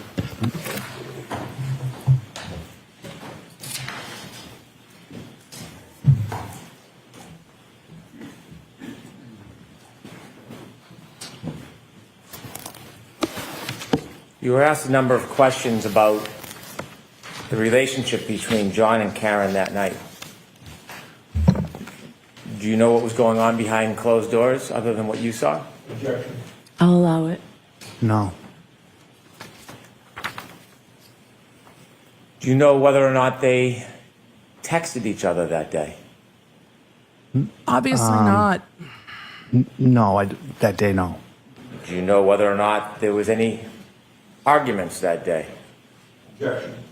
I'll allow it. Brennan, use other witnesses. Just Not to read my- it. Just have the text No, come in. I don't know if they were, well, Just I use don't the know if they were text. arguing over the plumber situation. I Do you don't know know. if there's any vulgarities that day? No, Do you know if there's any vulgarities that night? The fact that he doesn't No, know is not not to my knowledge. speculation. Do you know whether or not John was Okay. trying to end the relationship with Miss Read? Objection. Do you know that, sir? no, Next question. Do you know if there was any jealousy in that relationship? Objection. I'll allow it. Oh, I mean, I mean, Karen wouldn't they did everything together, a lot of things together, and I thought at times, yeah, you could see, she didn't want other women around John. I don't know, not at that, but he's not going to attribute Thank you. meaning to that. You follow up? All right, Mr. Camerano, you're all set, sir. So I'll just start coming down, please. Yeah, he's not going to attribute emotion to it. We'll Notice see counsel how, sidebar for just a minute. notice how he just kind of reined it back in. He's not going to speculate. He was like, I mean, it seemed like she didn't want other girls around her man. That's it. Just backing it up. They did not get into all of the friend group stuff that he testified about in the last trial, but I do appreciate this witness, backing that up. I also appreciate just listening to the question that's asked and answering it to the best of his ability.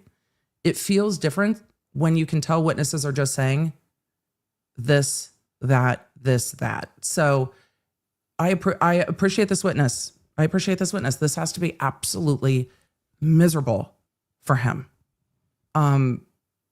Yeah, this is not what he anticipated of what these years would look like while his kids in high school. So let us continue on. And also when they're like a normal couple, he's like, I mean, I don't know. Are we talking a normal couple that's been dating for 2 years? Or are we talking a normal couple that's been married for 15 years? All couples are different. Some couples are affectionate in public. Some couples are not. Some couples bicker in public. Some couples don't. Doesn't mean they don't bicker at home. Like, it's just, what is normal anyway? So, this is a good question. And I saw a couple of these yesterday. Donnie Nee said, why is Karen part of the sidebar? Is that normal? Again, every case has its own thing, but is it normal to want to hear what's going on at sidebar? Yes. Her attorneys had asked for headphones so she could hear what's going on at sidebar, and the court said, no, she can approach like any defendant can approach. I think with the high profile nature of this case and with how televised it is, her attorneys can't well sit there and tell her what happened at sidebar. Look how close everybody is in this courtroom. So they can't lean forward and just be like, this is what happened at sidebar. Too much happens. So it just makes sense to have Karen Read go up with them. And that's what the court said. She can just come up. And it's like, okay, bet. Because you've got everyone sitting right. Look at how close everyone is sitting to her defense table. You don't need everyone to hear it. So that's what the court had said that she would do in this case. She's out of custody. I don't think the court's worried about that. I'd be more worried that her attorneys couldn't accurately convey everything that happened at sidebar to her because of the layout of this courtroom. All right. We're zooming. May I? Please. I'm going to recall Nick Guarino. Okay. I imagine text messages are coming in. She didn't approach last trial. And I imagine that that's why they asked for her to have headphones so that she could. I think she could have if she had asked. I think you realize as you go how important sidebars are. All right, we're going to wait for Guarino to come in. I imagine he's going to read in the text messages from that night of them fighting or bickering or however you want to characterize it. Please.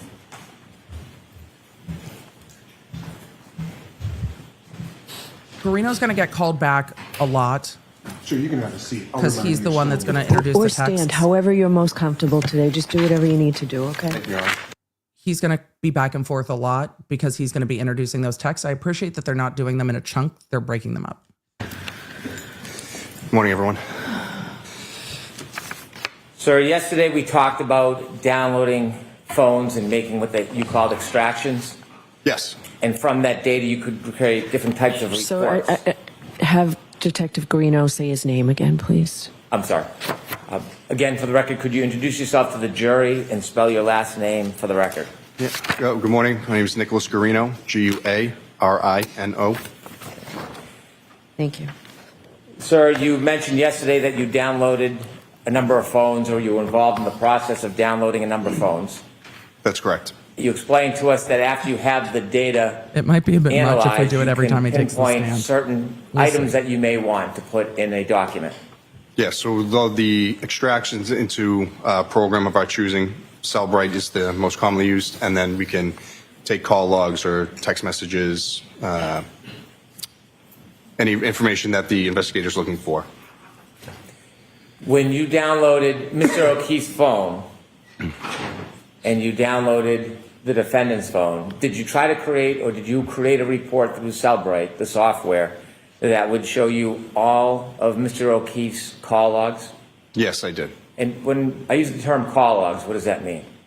The call logs are the calls The that the phone logs receives. Of the call on the phone. Oh, yes. How do you create a report from Cellbrite? Can you just walk us through that process I'm going briefly? to tone him down just a little bit. This witness in the already program, you can go in testified and select, to lay the foundation. the He's calls giving them more info. from it I imagine he's going to export it introduce into different those formats, documents and bring them PDF, in. XML, HTML, or you can create That's a why he's back portable again. case and extract them all as a portable case that we would see on my computer. Also, look, May I approach your for all Honor? the things Yes. that annoy me about Brennan, his questioning is so much easier to follow than Lowley's. The questioning is just more simple. It's just more linear. It's easier to follow. So I appreciate that. Showing you a document of Mr. O'Keefe's call logs. Do you recognize that? Yes. And what is it? It is the call logs. Just want to make sure it's between John O'Keefe and the defendant from, just want to see the dates, the 28th, January 28th, 2022. Captain said, was it a high bar for January clear 29th, questioning? 2022. Not Would even this as high as a contain high top all table. the phone calls from his phone data, the calls between those two parties that night? Yes, that's what I created. Thank you. I'd like to move this as an exhibit, please. Okay. So, If I could, Your Honor, just want to compare to make sure we got this. You should show it to them. Thank you, Mr. Brining. Ooh. Now my eyes are puffy. Oh. I don't know what's worse, the crying or the trying to cry less. Just all of it terrible. Okay. Thank you, Your Honor. Content. okay. No objection. Jessica H. said, Emily, what do you mean you don't like the what if anything questioning?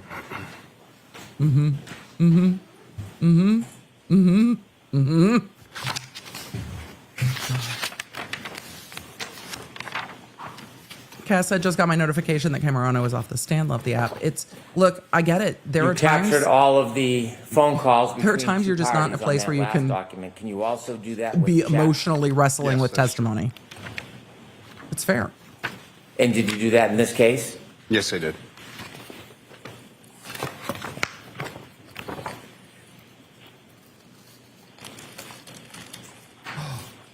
Doctor Who, I'm so Did you create jealous. a document of chats between the phones of the defendant and Mr. O'Keefe for after midnight, for the evening hours of January 29, 2002? After Yes, I did. midnight.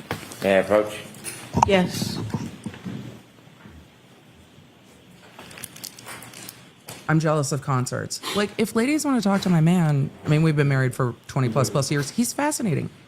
He's charming. He knows a lot of shit about dentistry. Am I worried about it? No. Have a lovely chat. Yes, I do. And can you tell us what that is? These are the What, missing out on a texts concert? from Jelly, the jelly. defendant to John O'Keefe. When we started Yes. dating, though, For January 29, 2022? Yes, that's correct. I'm sorry. Thank you. I'd move this as an exhibit, Your Honor. Okay. No objection, Your Honor. Thank you. 624.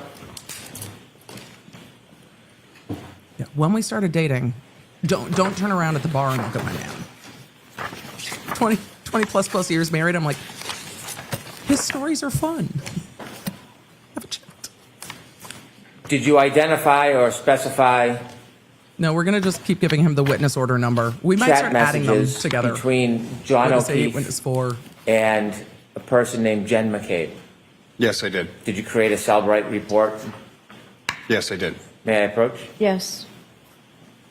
All of you like, Emily, I feel you.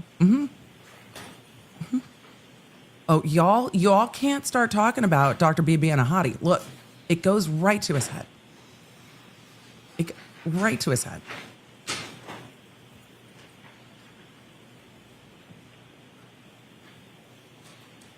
Zoom past this. Emily, do you want to disassociate from all the emotion and talk about concerts instead? Obviously.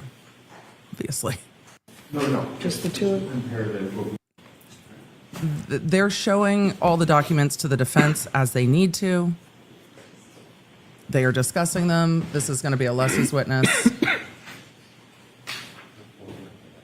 I'm going to zoom a bit. We have zoom room. The jury doesn't. The jury gets to sit there and stare at all the attorneys and be like, what the fuck are you guys doing over there?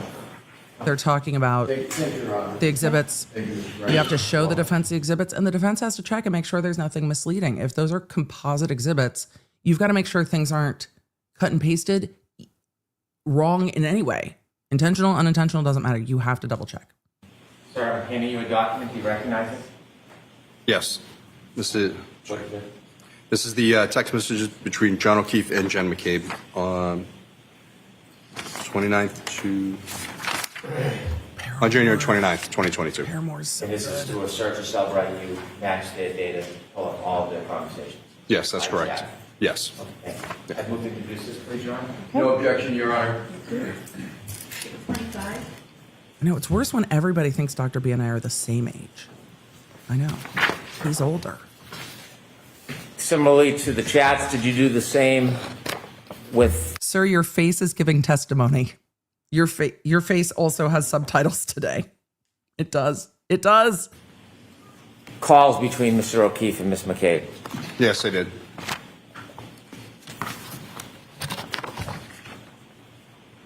Cole, I'm also going to see MCR in September. May I approach, Your Honor? Yes.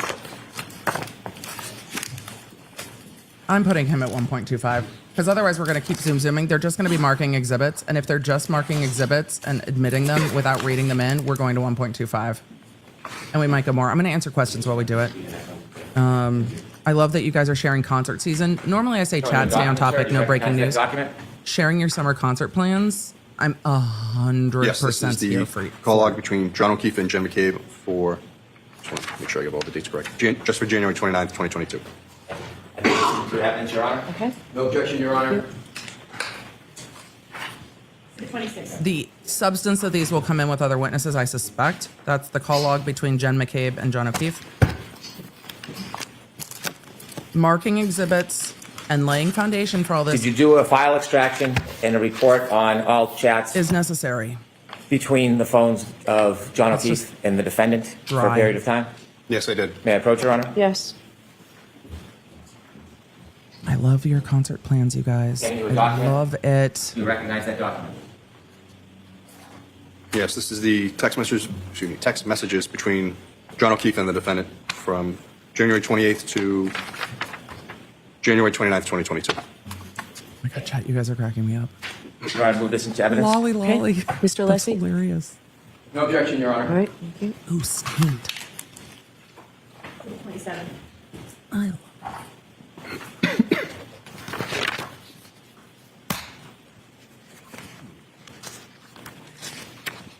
Did you have an opportunity to make a report from some of the data from the defendant's phone from January 29, 2022? What are you referring? I did make some reports from the defendant's phone. But What's a call log report? again, the call log report is the calls that the party makes Again, per my last testimony, it's a report of the calls. to another phone. So it's going to show everyone they've called or attempted to call. May I approach, Your Honor? Yes. Rainbow 910 said, love the new oh my God, I love the Rainbow Bright Unicorn. Love the new intro. Thank you. I had a Rainbow Bright Unicorn doll as a kid because the 80s had the I'm going to best ask you to take a toys. look at this document. Do you recognize it? The Rainbow Bright Yes. Unicorn doll was the Tell the jury best. what it is. I don't know It's where it is. the call log from the defendant's phone for January 29th, 2022. It looks like everyone she called. Introduce this as an exhibit, please. No objection, Your Honor. Thank you. 28. I was too excited to hear about the high top tables. Yeah, not a single question about them, Jen. Just What we just introduced into Just a evidence video. is the entire call log of calls to anybody and everybody to and from for that period of time. Yes. That's fair to say? Yes, that's correct. And then can you further isolate calls between just two parties? Yes, you can. You can search by phone number or name. And did you do that with the defendant's records for some parties? Yes, I did. Did you isolate phone calls between the defendant and Ms. McCabe for the evening of January 29, 2022? Yes, I did. May I approach? Yes.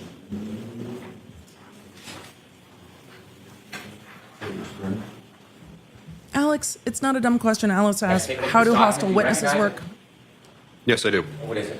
It's the phone calls from the defendant and Jennifer McCabe, January 29th, 2022. Thank you.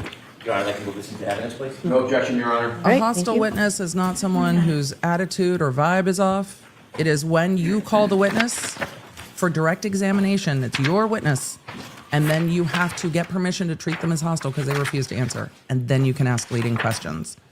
So Did you isolate calls between Not about the defendant vibes. and Ms. Roberts for the night of January 29, 22? Yes, I did. again, this is all foundation. The substance of these reports will come in other ways. It is just, did you do this? Did you make it a report? Is this the report you made? Great. to take a look at that document. Do you recognize it? Yes, I do. Could you share with the jury what it is? Yep. It's the call logs between the defendant and Kerry Roberts for January 29th, 2022. Yes. And that's a report you created? Yes, it is. Your Honor, listen to evidence, please. No objection, Your Honor. Gina asked if the lovely Kolakithises are testifying soon. I don't know if they will testify this trial. I think Brennan's going to streamline a lot of that testimony. I think a lot of it was, though Did you have an they were opportunity lovely. to isolate and Is it needed? produce a report for I all don't know. chats between the defendant and Ms. Roberts for the night of January 29, 2022? Yes, I did. May I approach, Your Honor? Yes. Anna Lee asked, why are they able to show videos between witnesses? They can introduce those however they like, Recognize that? and so they can Yes. show them whenever they want. They don't need a witness to show it. This is text messages between the defendant and Kerry Roberts on January 29th, 2022. I would move this They are to evidence. marking No objection, Your Honor. Okay. every exhibit. Jurors, Remember, this is the way we have to put evidence in cases in Massachusetts, okay? same place. Judge, I'm in the same place. The jurors are sitting there being like, so we just do this? The attorneys just go back and forth and you just mark the numbers? Yes. The judge does a good job with the jurors and keeping them in the loop about what's going on, so they're not like, are So do you have even an talking to us? opportunity to identify Just a sit text there, jurors. message Just or wait. chat between the defendant and a person by the name of Ingrid on the morning of January 29th, 2022? Yes, I did. May I approach? Yes. Soja, if this isn't a distraction at all, because we'll get to it when we get to it. Your hair is always on point. As a guy figuring out man buns, I'm constantly jealous of no stragglers above the ears. I use hairspray right here and go when I am doing this in court. I also have glasses that help, and then my in-ears help. Take a look at this document. Do you recognize it? Yes. A little bit of Tell hairspray. what that is. Yes, this is a text conversation between the defendant and looks like a group chat between Ingrid Curtis and Bill Curtis. So did you make that report? Yes, this is on January 29, 2022. I don't think we saw that group chat before. No objection, Your Honor. Thank you. That's a group chat with Karen Reed and two individuals named Curtis. Remember when we did this for an entire day in the Murdaugh case, and it was all the bullet casings? Did you find this Is here? a good Did you time, put this Your Honor there? would permit? Okay. Jurors, what we're going to do is we will take our morning recess now, and we'll take 20 minutes to a half an hour, and we'll see you then. A half an hour. I'm going to zoom. I wonder if they're doing things on the record. Vamp Faye said, former medic here, you do not give false hope. You be vague. They're working on him. I don't know. Let's worry about you right now. You redirect them so you can better care for them. The way that witness kept leaning into, no, we were trying to give her hope. What are you doing? It just didn't sit well with me. All right. Let's see if they do take a full half hour break. All right. We have plenty of Zoom room. We're going to catch up. The lawyers aren't there. I imagine they're all at side bar because no one is at the table. So let's. Jury, please. Okay, thank you. Did he say bring the jury? I think he said, can we have the jury, Jury, please? please. Okay, thank you. Jurors on the way, Your Honor. All right, I'm going to slow this down to real time. Well, when the jury comes in, I'll slow it down to real time. So, let's see. Little Miss said Brennan makes it all seem very impersonal. It is his tone, but he is less dramatic than in some of his arguments to the court, which I appreciate. It's just kind of neutral. And with emotional witnesses, All right, the court, please. I don't want to see the prosecutor heightening that emotion. I was very critical about that yesterday. And I saw a couple questions. Emily, how did you keep it in when you were in court? It's easier when you're the one asking the questions and you're doing your job in front of the jury. It's easier then. Sentencing hearings were brutal for me. Better before I had kids, worse after I had kids. Sentencing hearings were hard. And I've told those stories at other times. Let's get this jury in. Let's get this jury in. Whenever you're ready. Thank you, Your Honor. So, Brennan's questioning has been really linear. Lovely said, I think this trial will take about 10 weeks. Just a few more items I'd like you to recognize. Your Honor, may I approach? Yes. Brennan has streamlined the witness list, and I think he's going to. I think we're going to overall have less witnesses. I think we're overall going to have less testimony with each of those witnesses. Yes, the raw data extraction of John O'Keefe's cell phone. More Your Honor, directed. ask this to be marked for identification, please. Okay. Griffin asked, why on earth are we marking exhibits during trial? Why aren't they marked in Yes, advance? the raw data extraction of Jen McCabe's cell phone that I created. Thank you, sir. Your Honor, ask this to be marked for identification as well. All right. The court did not want exhibits pre-marked. And in the last trial, the court said they could pre-mark exhibits, and they did. And then she made them remark them all. So in civil cases, it's much more You common. shared with us that you downloaded the extraction of the phones that you identified, and you made reports based on specific identified features. For example, a conversation between two people. We're at Yeah, so I 1.25. didn't do the extraction of Jen's phone, but I made those reports with the PDFs from the data extraction. Relative to Mr. O'Keefe and the defendant's phones, you created a document that provided us the phone calls between them on January 29th? Yes, that's correct. And separately, you also provided a document that included all of the chats or text messages between John O'Keefe and the defendant on January 29, 2022. Yes. It also included the 28th. Thank you. Yes. And in that compilation, did you put together or We're did still you at create 1.25. or review a PowerPoint of those? Yes, I did. And what was the point of that? Just to show the texts and calls in a chronological order, because that way you're not looking at two different documents trying to compare and contrast the calls to text messages when each is coming in. And did you begin that PowerPoint presentation with a call at 2:16:10 on January 28, 2022? Yes, that's correct. And are there additional chats or text messages earlier that morning? Yes, there's a handful starting around 9:45 a.m. May I Yes. approach, Your Honor? Yes. If they go through that text, if they go through that PowerPoint, I will put him back at Can you normal go forward, speed. sir? But it's a Look at it. summary exhibit, Let's know if you recognize what's in it. summary exhibit of numerous exhibits. So this is the bulk of this is the PowerPoint calls and text messages, and then at the beginning there's the messages from before 2:16 in the morning. I'd like to introduce this as an exhibit, Your Honor. No objection, Your Honor. Great, thank you. For permission, I'd ask the witness to read the text messages from the morning hours, and then we begin the PowerPoint presentation. Okay. Thank you, Your Honor. Do you have a hard copy of those for me? It was provided. I'll see if you have another copy if you don't have it. All right, I have, it's in here, the pre-morning hours. I was reading chat. My apologies. I'm the worst. Your Honor. What did I Thank tell you. the court? Sorry, I had to back it up. For permission, I'd ask the witness to read the text messages from the morning hours, and then we begin the PowerPoint presentation. Okay. Thank you, Your Read Honor. the message from Do the you have a morning hard hours copy of those for and then me? begin the Provided, I'll see PowerPoint if you have presentation. another All copy right. if you don't have it. All right, So I we're have, doing it's this. in here, the sidebar. If you don't have them, The defense has a copy for you, Your Honor. thank you. Okay. Madam? I'm sorry. Thank you, Ms. Little. I'm slowing us down to real time to go through all the text messages. I think they're important. I think that, Okay, thank you. especially as we get into this case with the witness back and forth, jurors always find the real-time text very interesting. And also, it's just May we what's begin, Your Honor? Please. happening in the moment. Could you first read the text messages from that morning to the jury? Into the texts. Away we go. Apologize if I misspell things or state things. Start time. All right. Please, It's a little sir, different than the. please don't misstate things.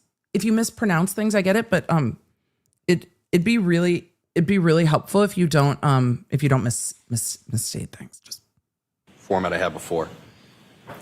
All right, this is from Karen Reed to John O'Keefe. You have really hurt me this time. This was sent at 9:49:20 a.m. on the 28th. From John O'Keefe to the defendant. I'm sorry, this has been an issue with me for 8 years. It physically hurts me to see everyone else in their life do things for them, and I'm forced to always be the bad guy. This was sent at 10:02:56 a.m. on the 28th. From the defendant to John O'Keefe, I'm not the same as everyone else. Most of the time I try to do what is healthy/smart for them. More importantly, I try to support you in what you need. You just lashed out at me and said terrible things. I don't know how you've gotten to this point with me when I'm just trying my hardest. You made your point and continue to beat me down. I have a lot going on too. Physically, I am falling apart and trying to get answers and help. 10:09:49 a.m. on the 28th. From the defendant to John O'Keefe. I am just your girlfriend. I am not a perfect parent. I am trying very hard and sometimes treat them nothing like I used to. 10:46 a.m. on the 28th. From John O'Keefe to the defendant. I know. I'm sorry for lashing out. I'm just hurting and struggle daily with them. Always feel like I'm failing at this parenting thing. I wasn't built for this. All parents everywhere. 10:12 a.m. on the 28th. I appreciate how Defendant to John neutral he is. O'Keefe. Kaylee isn't reading. perfect, but everything wonderful about her is because of you. 12:21:36 p.m. on the 28th.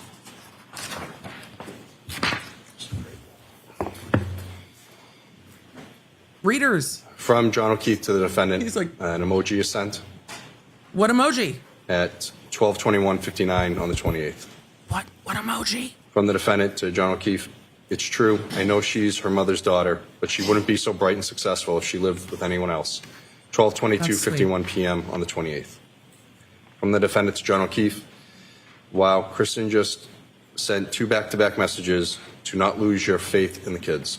12:31:28 p.m. on the 28th. From the defendant to John O'Keefe, or in yourself, at 12:31:41 p.m. on the 28th. From John O'Keefe to the defendant, there's 2 emojis sent at 12:32:06 p.m. on the 28th. From the defendant to John O'Keefe, no, and there's 2 emojis.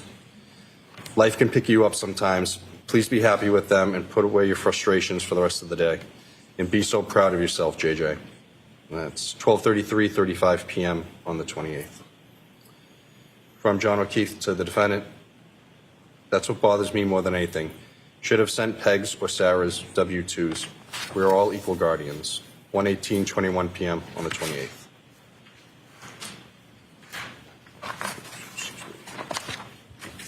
From the defendant to John O'Keefe, maybe you can call someone. 1:21:55 p.m. on the 28th. From John O'Keefe to the defendant, like who? 1:46:42 p.m. on the 28th. From John O'Keefe to the defendant, what time are you coming here? 1:47:38 p.m. on the 28th. From John O'Keefe to the defendant, it's another emoji sent, 2:05:30 p.m. on the 28th. From the defendant to John O'Keefe, I don't know what time, feel kind of out of it, just trying to clear my head, 2:06:07 p.m. on the 28th. From John O'Keefe to the defendant, he writes, okay, 2:06:25 p.m. on the 28th. From the defendant to John O'Keefe, text me when you guys settle in later, 2:06:44 p.m. on the 28th. From John O'Keefe to the defendant, sure, 2:06:58 p.m. on the 28th. From the defendant to, and it's cut off here, sir. Yeah. May I approach, Your Honor?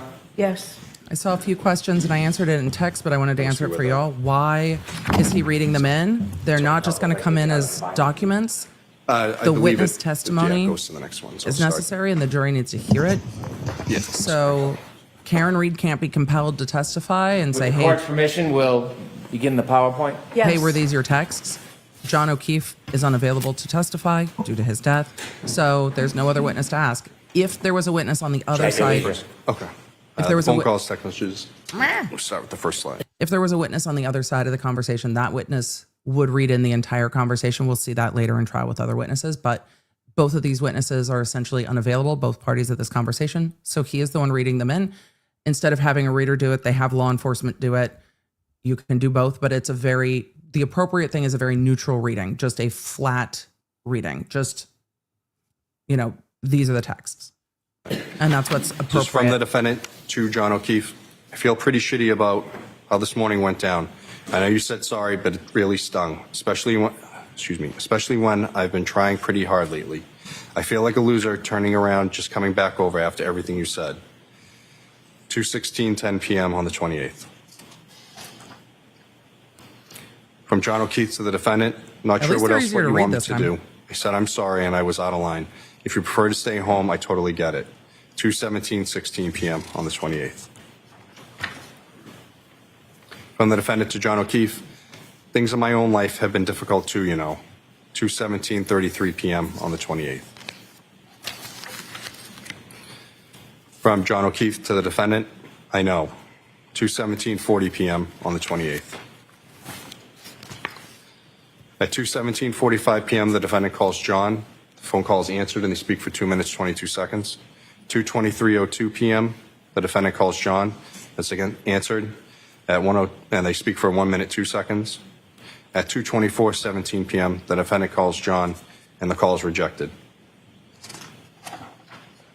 I appreciate they From the defendant to John spliced O'Keefe, in the calls. tell me I if think you're it helps interested in give someone timeline. else. Can't think of any other reason you've been like this.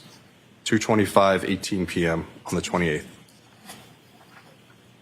From John O'Keefe to the defendant, nope.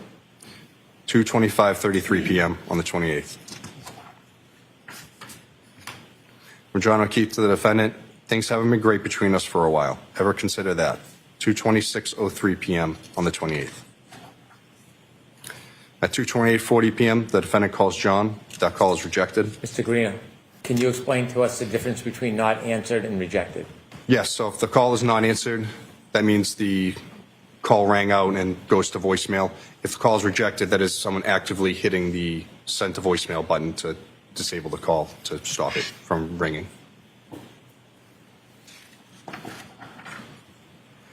From John O'Keefe to the defendant, kids are here, not in the mood to talk. 2:29:03 p.m. on the 28th. From the defendant to John O'Keefe, so you're not into it anymore. That's fine, but I don't want to keep trying and you keep treating me like this. 2:29:12 p.m. on the 28th. From the defendant to John O'Keefe, I'm trying to hug and kiss you this morning and you whack me in the face with a pillow. 2:29:59 p.m. on the 28th. From the defendant to John O'Keefe, last night you're basically like, yeah, what about when we talk about the future? So why don't you just admit you're not into so much anymore? 2:30:23 p.m. on the 28th. From John O'Keefe to the defendant, not how it went down, but okay. 2:30:26 p.m. on the 28th.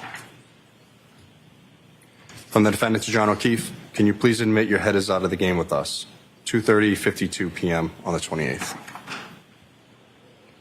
John O'Keefe to the defendant, sick of always arguing and fighting. It's been weekly for several months now. So yeah, I'm not as quick to jump back into being lovey-dovey as you apparently. 2:32:28 p.m. on the 28th. At 2:32:47 p.m., the defendant calls John. That call is rejected. John O'Keefe to the defendant, OMG, stop calling. 2:32:54 p.m. on the 28th. From the defendant to John O'Keefe, then why would you start with me this morning? 2:32:58 p.m. on the 28th. From the defendant to John O'Keefe, you're setting me up to fail. 2:33:05 p.m. on the 28th. From the defendant to John O'Keefe, you started a number of fights from your end. 2:33:26 p.m. on the 28th. For those of you new to this John case, O'Keefe these to the aren't the defendant, cringiest texts we're I've going to explained it a see few throughout times this already, trial. not Don't doing worry. it again. There will be more. 2:33:31 p.m. on the 28th. From the defendant to John O'Keefe, so you're not into this anymore. 2:33:41 p.m. on the 28th. From John O'Keefe to the defendant, not into fighting all the time, correct. 2:34:03 p.m. on the 28th. From the defendant to John O'Keefe, if you tell me you're interested in someone else, you will never hear from me again. You can have all the space in the world. 2:34:11 p.m. on the 28th.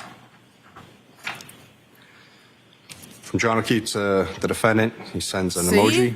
2:34:19 p.m. That's why we need the emojis. The emojis, it's much more helpful when we have the celebrate extraction with the emojis. On the 28th. From the defendant to John O'Keefe, then stop starting with me. 2:34:20 p.m. on the 28th. 2:34:29 p.m. the defendant calls John. He rejects the call. John O'Keefe to the defendant. I'm not answering. Stop calling. 2:34:42 p.m. on the 28th. From the defendant to John O'Keefe, can you please answer after how you treated me earlier? 2:34:43 p.m. on the 28th. 2:34:54 p.m. the defendant calls John. That's rejected. John O'Keefe to the defendant. Kaylee is right here. 2:35:02 p.m. on the 28th.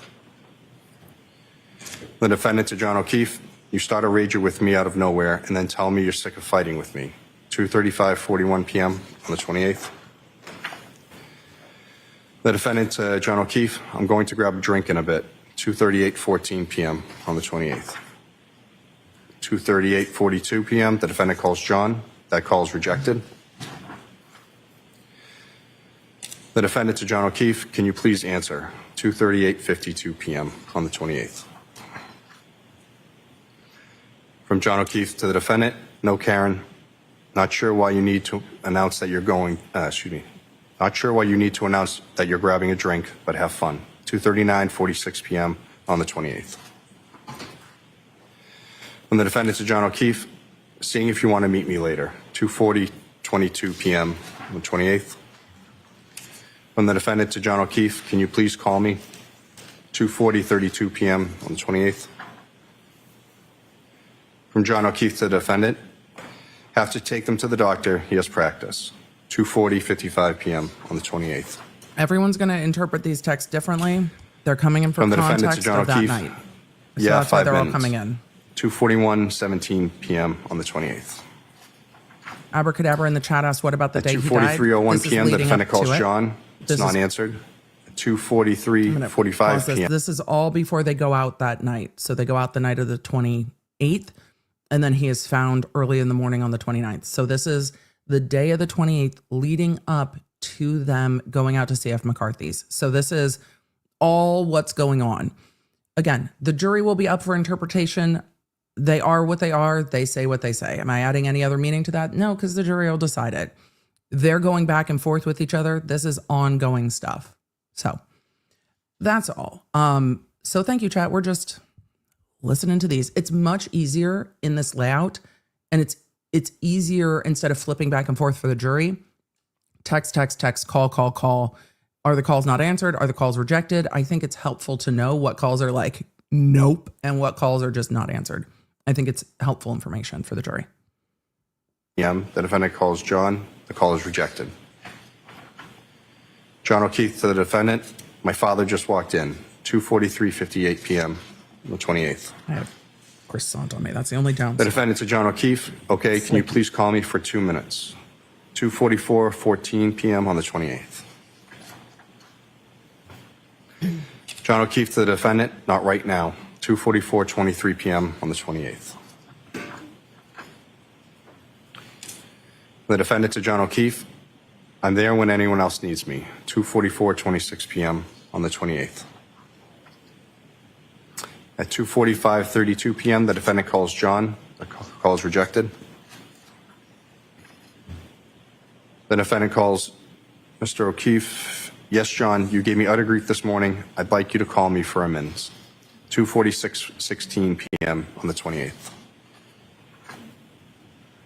The defendant to John O'Keefe. I've been trying to get over the hump with is arguing, and now you tell me you're not into doing things, and you don't want to fight weekly, No but fly doing. off the handle at You're 8 not a.m. into with me, things. like you're setting me up to fail. 2:47:08 p.m. on the 28th. Chat also, I will remind you, I'm just going to pause this Defendant real to John quick. O'Keefe. I've been We dealing. do have like 20% of the chat that 14 to 20% of the chat each time I polled that hasn't seen the first trial. So do not deprive them of what's to come. Let it unfold. I know it's hard. Try to let some of it unfold. Try to let some of it unfold in real time. I appreciate you. I know it's hard.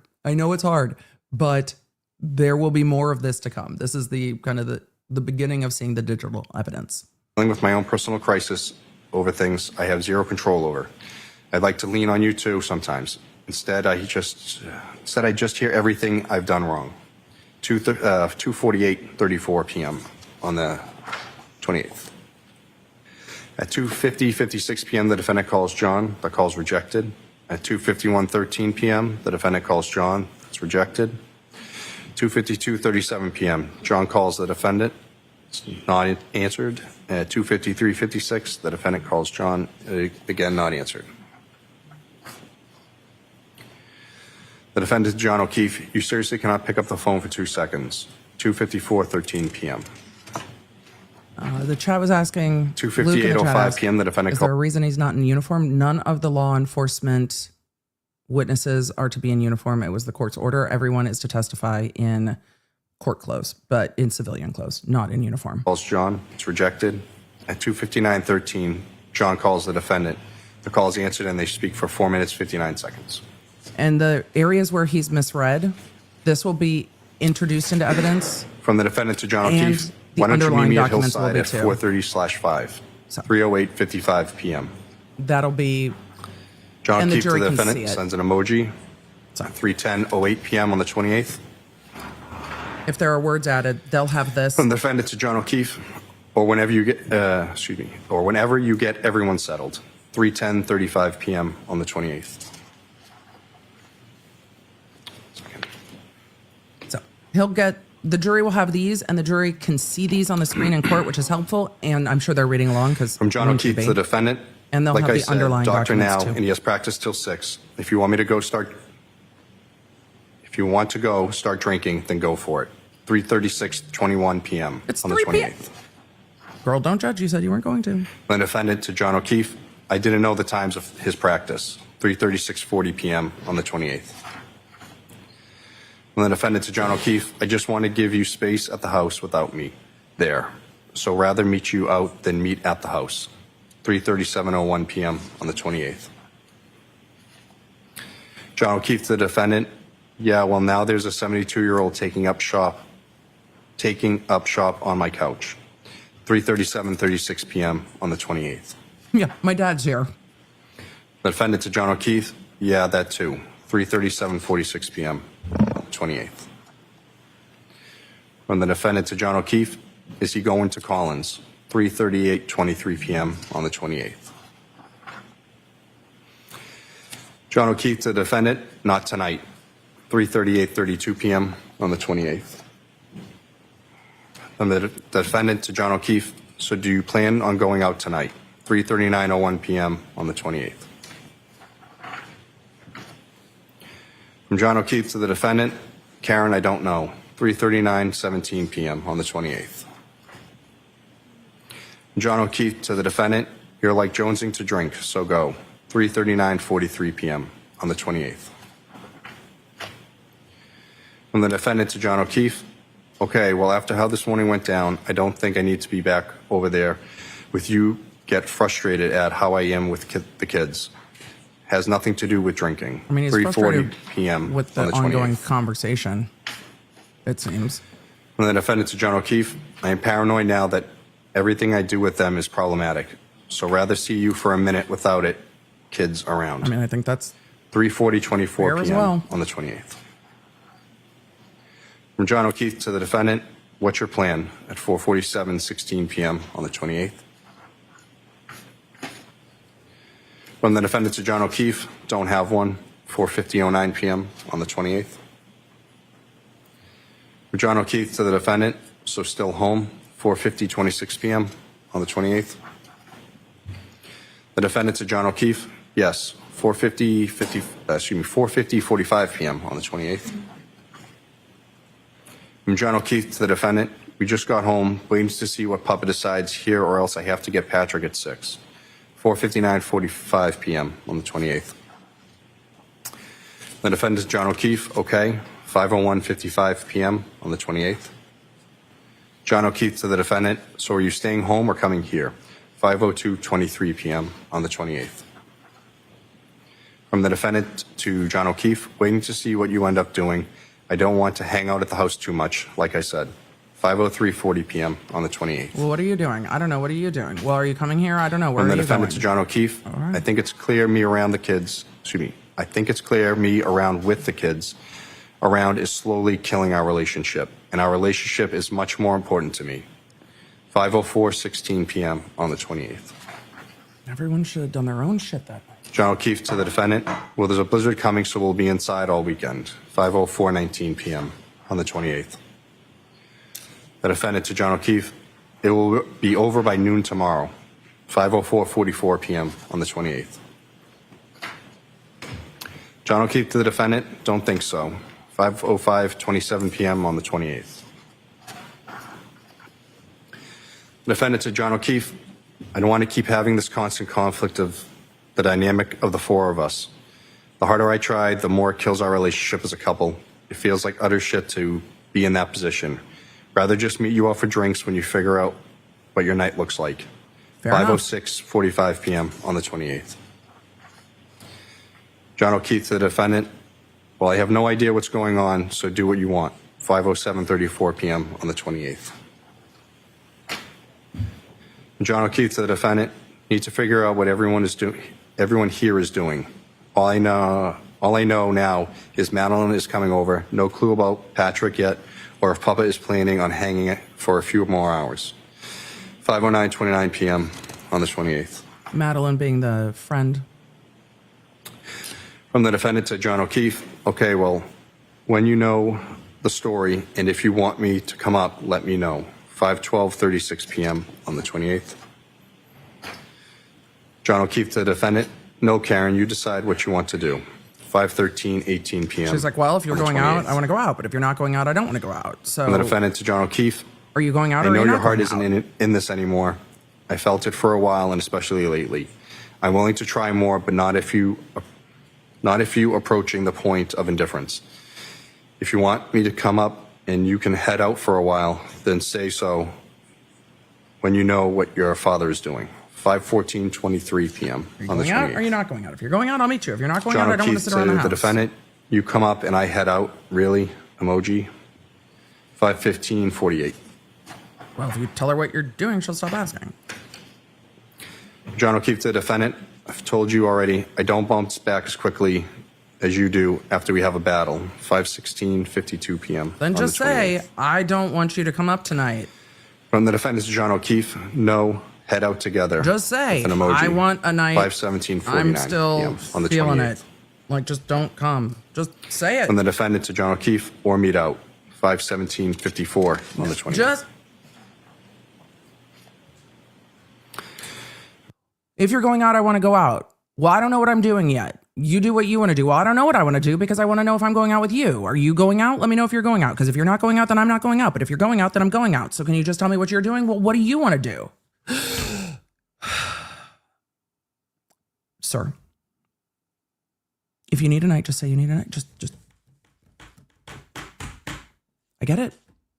But they just say John you need a O'Keefe night. to the defendant, Say you need a gonna night. send Patrick to Collins tonight. They're picking him up around 7. Mike may hang out too when he brings Matt over. So why don't you just come over? 5:19:42 p.m. on the 28th. Yep. So why don't you just come over? Okay. From the defendant to John O'Keefe, Mike doesn't want to go out for a bit. 5:20:20 p.m. on the 28th. From the defendant to John O'Keefe, I would like to, been a shit day from the jump. 5:20:33 p.m. on the 28th. Like, I get it. She's like, I'd like to go out. From John Are you O'Keefe to the going out? defendant, probably I'm going out with- 5:20:39 p.m. I'm going out on with the Mike. 28th. From John O'Keefe to the defendant, I just got sober an hour ago. 5:20:56 p.m. on the 28th. It's 5 p.m. From the defendant to John O'Keefe, I'll text you, hang I with know. Mike for a few. I'll I let don't- you hang with Mike don't for a need few. to butt in. Text me if/when you think you may head out. 5:25:12 p.m. on the 28th. You guys hang out. From the defendant to John O'Keefe, can you send me Tim Zoll's contact info, please? 5:26:38 p.m. on the 28th. I don't know. John who- O'Keefe to the defendant, I paid the last bill. 5:27:08 p.m. on the 28th. From the defendant to John O'Keefe, you didn't have to do that, thanks. 5:27:43 p.m. on the 28th. From the defendant to John O'Keefe, are you really not going to accept my friend request? 5:32:33 p.m. on the 28th.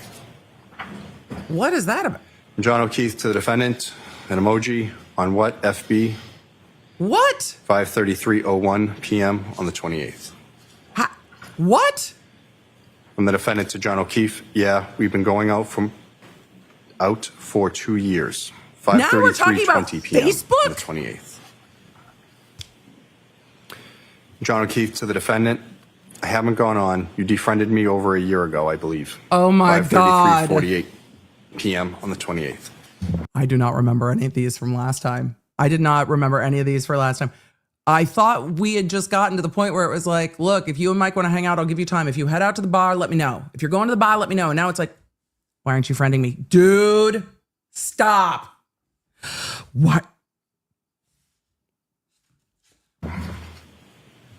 Okay. From the defendant to John O'Keefe, Kerry texted that they're headed out in a bit. I don't remember a lot of these from 6:05:29 last p.m. time. on the 28th. A lot more text than we saw. John O'Keefe to the defendant, okay, 6:14:55 p.m. on the 28th. From the defendant to John O'Keefe, she's going to let me know where, 6:17:51 p.m. HD in the chat said this doesn't prove anything. It proves a lot. It proves that the communication was not clear and they were in constant contact all day. That's about all approves. There was back and forth texting all day, and that the communication was not easy that day, and that they were making plans and trying to figure out about making plans. But does it prove any ultimate issue? No. This is context for later. So this is context of later. Yeah, on the 28th. John O'Keefe to the defendant. So you're going to meet them 6:18, 12 p.m. on the 28th. From the defendant to John O'Keefe, just presenting it as an option. Wouldn't mind hanging out with them for a drink. That's 6:19 p.m. on the 20th. This is interesting context for me that I don't think we saw in the last trial, which is now we are getting into Carrie talking about them going out and wouldn't mind hanging out with them for a bit. In the last trial, I do not remember seeing texts about whether or not there was going to be a separate place to go hang out, or if people were going to be hanging out at the Waterfall and who knew that or who didn't know that. And I think that's interesting as the plans of the evening are shaping up and who decided to go over to the Waterfall and meet up with the other group from John's group. 28th. So that's interesting. From the defendant to John O'Keefe, is Mike over 6:27, Mike p.m. on the Camerano, 28th? I think it's who they're talking about. That was the last witness. From John O'Keefe to the defendant, yes, 6:29:45 p.m. That's why on the this 28th. makes sense in time. From the defendant to John O'Keefe, sounds you're like good with getting together tonight, 6:31:32 p.m. on the 28th. What's that even mean? From the defendant to John O'Keefe, was hoping after this morning you'd be interested in smoothing things over with me, 6:32:24 p.m. on the 28th. John O'Keefe to the defendant, told you to come over, but you insisted on meeting me out somewhere, 6:33:44 p.m. on the 28th. From the defendant to John O'Keefe, Mike is a little off with me for a while now. I've said that multiple times. I don't remember that. 6:34:34 p.m. on the 28th. From John O'Keefe to Karen, the defendant, time to get over it, Karen. He's fine. He was fine the other night when he came by. 6:38:09 p.m. on the 28th. Huh. From the defendant to John O'Keefe, yeah, wouldn't mind hanging out with other people, like another female too. 6:39:09. If you're going out, I want to go out. on the But if it's 28th. just Mike, I don't want to go out. But I do want to go out. But I don't want to go out with John just O'Keefe Mike. to the defendant, where are you meeting them? 6:39:28 p.m. on the 28th. From the defendant to John O'Keefe, I don't have plans with them. She just said they're headed out in a bit and will text when they land somewhere. 6:39:52 p.m. on the 28th. From the defendant to John O'Keefe, if you want to go out with Mike solo, that's fine. Just let me know. 6:40:17 p.m. on the 28th. I think that's fair. If you just don't want me to come, just tell me. From John O'Keefe to the defendant, I already told you what you should do. Not going to keep doing this. 6:41:07 p.m. on the 28th. From the defendant to John O'Keefe, I asked to let me know if you guys are going to head out. I haven't been out for drinks this week and had a shit week and a shit day. And I dread Kaylee or Pat is going to get chatty with me the second I walk in, and that is going to irritate you. 6:43:21 on the 28th. From John O'Keefe to the defendant, Pat is leaving, Kay is with Mad Cam. 6:44:02 p.m. on the 28th. Madeline Camerano. John O'Keefe to the defendant, I'll text Chris then. Also, Mad Cam. 6:44 p.m. 1010 abbreviation on name. John O'Keefe to the defendant, we're headed out shortly. What's your plan, Karen? 7:06. She wants you to say, come with us. And you're not saying, come with us. From the defendant to John O'Keefe, do you want me to join or no? 7:06:37 p.m. on the 28th. From John O'Keefe to the defendant, yes, wasn't sure if you were meeting the Currans. 7:07:04 p.m. on the 28th. From the defendant to John O'Keefe, they are not out drinking yet. They're not out drinking yet. I mean, everybody 7:07:40 will be p.m. on the eventually, 28th. but just not yet. From the defendant to John O'Keefe, where are you headed? 7:09:22 p.m. on the 28th. John O'Keefe to the defendant, trying to decide maybe McCarthy's. 7:14:48 p.m. on the 28th. Oh yeah, at 7:15, I'm like, nope, I'm already in From the defendant sweatpants. to John O'Keefe. Peace. Okay, then let me know where you decide. I'm still down in Enfield. 7:21:50 p.m. on the 28th.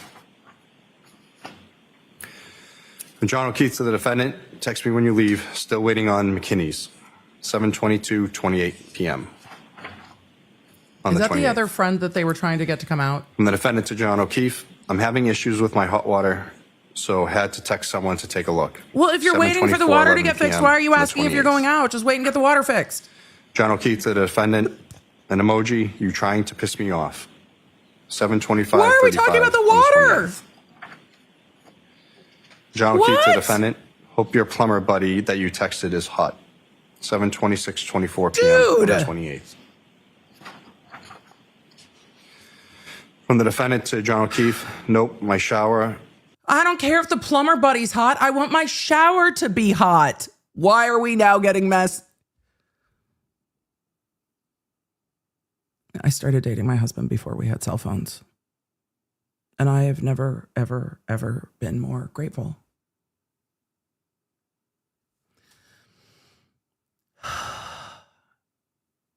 Only got lukewarm and now my sink won't run hot at all. The plumber I used to use is right down the road. I mean, snow is coming. 7:26:27 You need p.m. hot on the water. 28th. Girl, From just get in the defendant's John bath. O'Keefe, I turned that temp thing in the basement all the way up. 7:26:52 p.m. on the 28th. You were just asking if they're going out. Are you going John to the bar? Or O'Keefe are to you the checking the defendant, water? check the hot water heater and see if it's leaking. And we've gone to practical 7:26:52 solutions. p.m. on the 28th. Snow is coming. Defendant to John O'Keefe, it's not. 7:26:59 p.m. on the 28th. John O'Keefe to the defendant, don't do that. 7:27:01 p.m. on the 28th. Don't you just told her to check the water heater? John O'Keefe to the defendant, is the pilot lit? 7:27:08 p.m. on the 28th. We're now in problem solving mode. Look how clear. From the defendant to John O'Keefe, I was trying to get my shower hot. Look how clear the communication is on the 7:27:12 problem p.m. solving of the on water 28th. heater. From the defendant to John O'Keefe, yes, 7:27:14 p.m. on the 28th. From John O'Keefe to the defendant, don't turn it up. Don't turn it all the way up. 7:27:26 p.m. on the 28th. John O'Keefe to the defendant, it will burn out. 7:27:32 p.m. Oh, that's on the don't do 28th. that. Don't do that. Don't turn it all the way up. From the defendant to John 10 out of 10, it would be me. It's like, well, I don't know. The water's not getting hot, so I'm just going to make it as hot as possible. And then maybe the warm will be hotter. That's exactly what I would do. Don't do that. Don't do that. The water heater doesn't want you to do that. Don't turn it all the way up. It'll burn out the water heater. Really? I don't know. Okay. I would totally do that. That's exactly what I would do. If it's only getting lukewarm, turn it up hotter, and then maybe the lukewarm's hotter. John O'Keefe, I had this issue twice before and it wasn't a disaster. I just can't remember what the cause was. 7:27:41 on the 28th. From John O'Keefe to the defendant, just turn it back to where it was and get Just over leave here. it alone. 7:28 Are we going out or 08 p.m. not? on the 28th. From the defendant to John O'Keefe, I don't want to come home in a blizzard and then really be up shit creek. 7:28:53 p.m. on the 28th. John O'Keefe to the defendant, so you're going home tonight? No, she wants you to invite her to stay at your 7:29:18 place and on be the like, don't worry about it. Just stay at my house. From the defendant to John O'Keefe, or tomorrow or whenever. I've had a chill all day since my shower. She doesn't want to ask if she can stay at your 7:29:45 place. She wants you to ask on the her if you can 28th. stay at her place instead of just saying, can you stay? Instead of just asking. From John O'Keefe to the defendant. He did It's just going to kinda do snow all that. day tomorrow. No driving. 7:30:05 p.m. on the 28th. From John O'Keefe to the defendant. We're headed to my McCarthy's. 7:41:29 p.m. on the 28th. Oh my God. From the defendant to John O'Keefe. Okay, let me know if you end up leaving. 7:41:57 p.m. on the 28th. From John O'Keefe to the defendant. Why? Now you're not coming. 7:42:27 p.m. on the 28th. Oh my God. From the defendant to John O'Keefe. I'm waiting for the plumber. I actually think he's in the driveway. 7:42:56. Now there's a PM plumber on the involved. 28th. So when the friend was testifying, when the friend was saying there was some back and forth about the plumber, This is the back and forth the friend was talking about. There was something about the plumber. Are you going out? Let me know when you're going out. I'll meet you if you're going out, but I don't want to just come over to the car. So to the house. So let me know when you're going out and then I'll just meet you when you're going out. Okay, well, we're going out. Are you coming? Well, I'm waiting for the plumber. From John O'Keefe to the defendant, we're taking Mike's car, so I'm relying on you for a ride home if he leaves. 7:43:10 p.m. on the 28th. From the defendant to John O'Keefe, he's not going home after. 7:43:27 p.m. on the 28th. Oh, sounds like he might want to go home early. John O'Keefe to the defendant, 8 o'clock on a Friday. Oh, emoji. he's the early friend. 7:43:31 p.m. He's on the, the 28th. he's the early friend. John O'Keefe to the defendant, you may have to get Michael. 7:43:46 p.m. That's on the exactly what 28th. ended up happening. John O'Keefe to the defendant, you have a plumber coming over at 8. Knowing me and Papa could have handled it. Good luck. 7:44:36 p.m. Oh, he's on the offended. 28th. It sounds like he's offended she didn't just ask him. Like, why are you doing From the this? defendant to John O'Keefe, I have always told you I will not put either Oh, of Lord. you out of your way the way everyone else in your life does. I knew She's it telling wasn't him, "I working don't wanna right ask you." when you were at the doctor's with Kaylee, and I knew You've got enough going on. neither of you could get here. And this guy, Richie, fixed it last time, whatever it was. He was supposed to be here at 5. You've got a lot going on. 7:48:01 p.m. on the 28th. You've got a lot going on. I didn't want to ask. From the defendant to John O'Keefe, if it's not a quick fix, I'll tell him to forget it. 7:48:20 p.m. on the 28th. John O'Keefe to the defendant, if you need a new water heater, don't let him do it. Okay. 7:55:04 p.m. on the 28th. The defendant is from the defendant to John O'Keefe. He's here now. If it's not quick, I'm not doing it. I mean, I understand wanting to take care I of just the water. want to make sure nothing is wrong / before the will go wrong snowstorm. with when I'm not home. Fair. 7:55:44 on the 28th. From the defendant to John O'Keefe, he's not a scammer. Half the quick stuff he doesn't even charge me for. 7:56:06 p.m. on the 28th. From the defendant to John O'Keefe, he just put the toilet seats on crooked. Well, that would annoy me too. 7:56:28 p.m. on the 28th. John O'Keefe to the defendant, status 8:09:02 p.m. on the 28th. Wheels up in 5, 10-4. From the defendant to John O'Keefe, still here with an emoji, 8:09:18 p.m. on the 28th. I mean, these are all From the the defendant texts. to John O'Keefe, said he's got to go to HD and probably be back mañana. 8:23:56 p.m. on the 28th.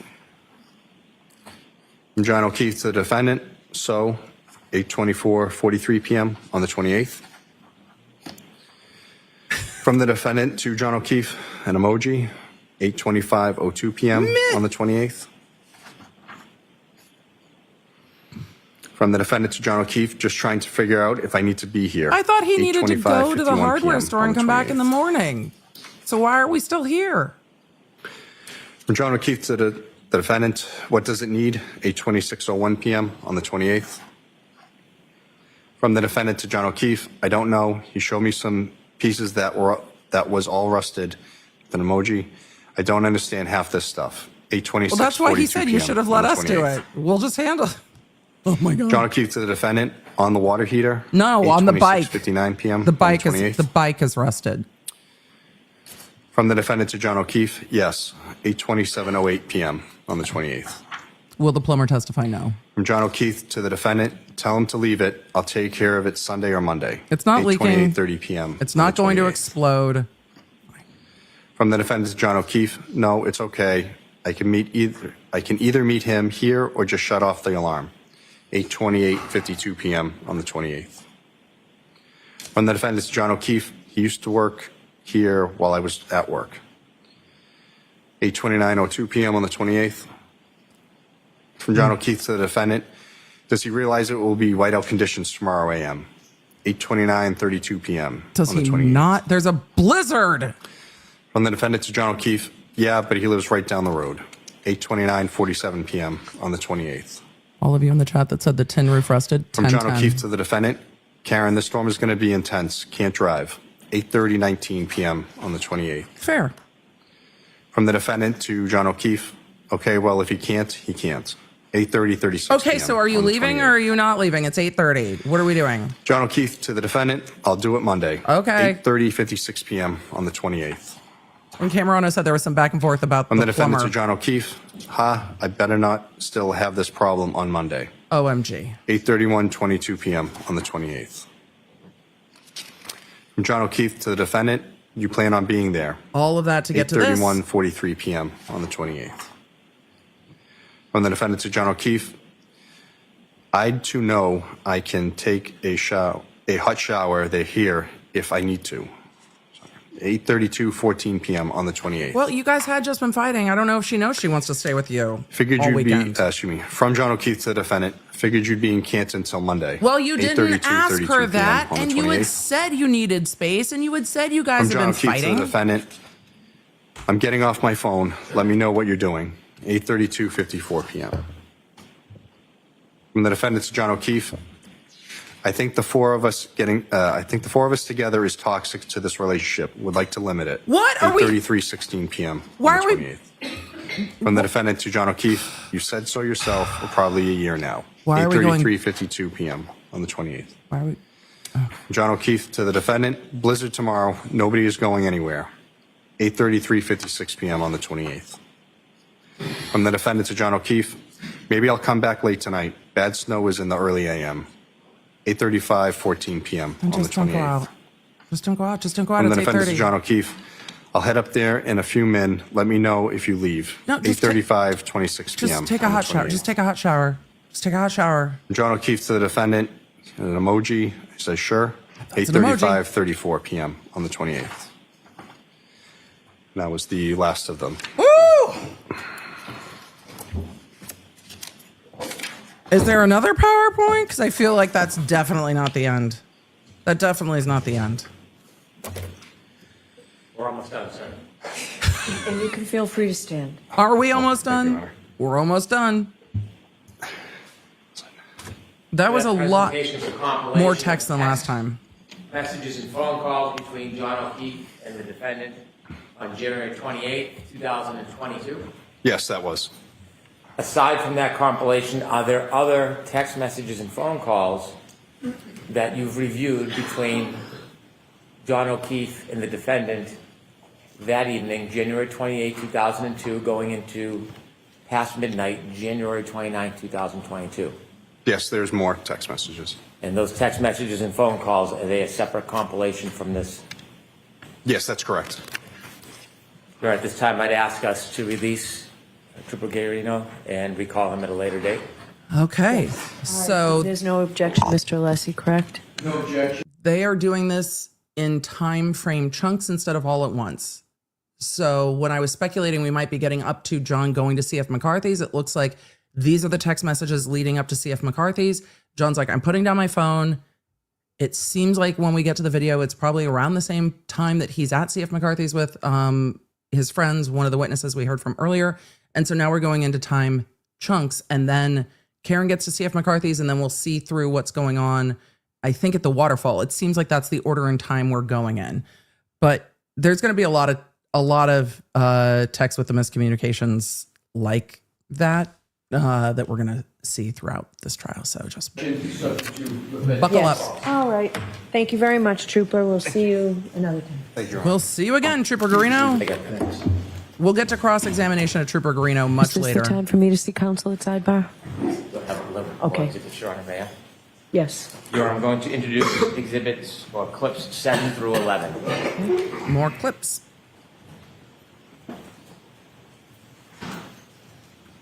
Whew. So, Thank you. my husband and I are both neurospicy, I think, in the same similar With ways. the Where it's court's like, can you permission, just could I tell begin me with what you're telling clip me? 7? I need to Yes. just know. All right, we're going to watch a few more clips, it looks like, but I'm very much can you just direct simple questions? Can you just tell me? I don't want to read into context. Exhausting. I'm pausing this. All right, interview. This is 2020. Aired September 27th. I imagine these will relate to her thoughts about the text back and forth in the evening.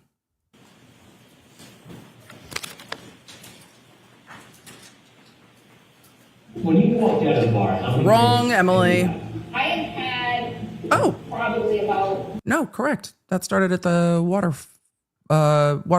At the bar, how many drinks had you had?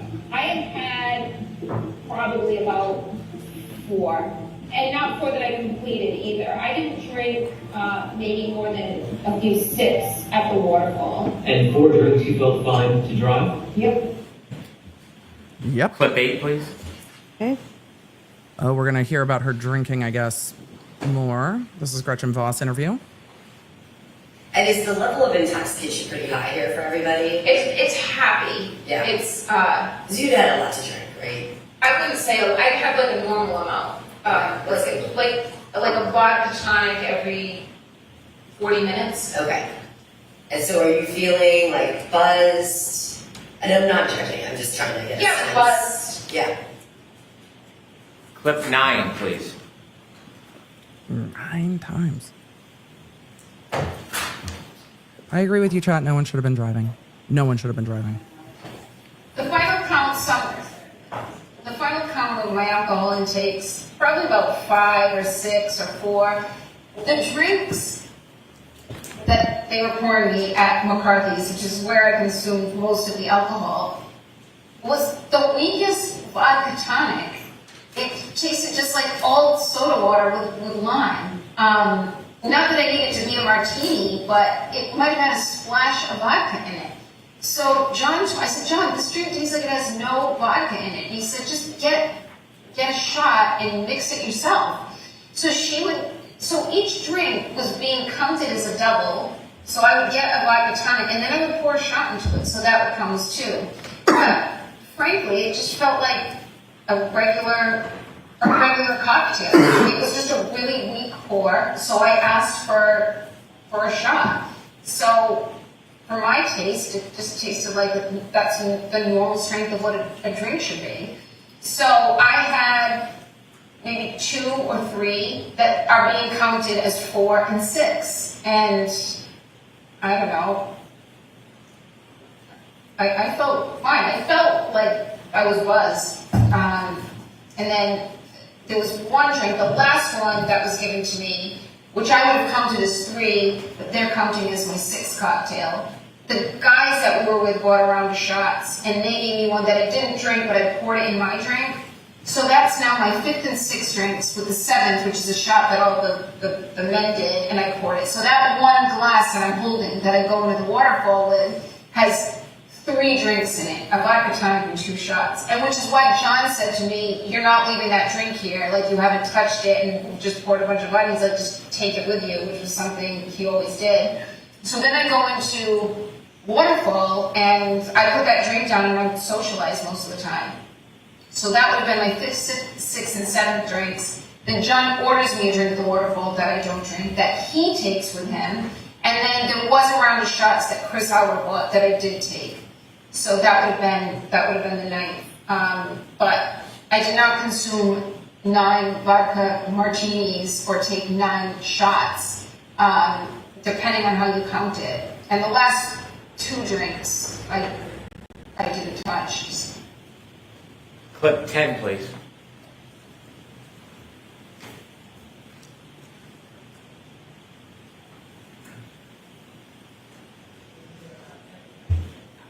I mean, I'm not as clear as I would be if I hadn't been drinking. I mean, I had drank, so, and that led me to question, like, could I have hit him? Did I run over his foot or hit him in the knee? Did I incapacitate him? I mean, I always drive with my music blasting ever since I was 16. And I know when John got out of the car to go into Fairview, I know my car was blasting because when I got in it the next morning to go look for him, I had to immediately turn it down. And I don't know, it's stormy. I have had a few cocktails. I didn't black out, but I wasn't as lucid as I would have been if I had gone to bed at 9 and drank a tea. But so I was fuzzier than I would have been if I had had no alcohol. Clip 11, please. I knew they were going to play that clip when I saw it in that docuseries.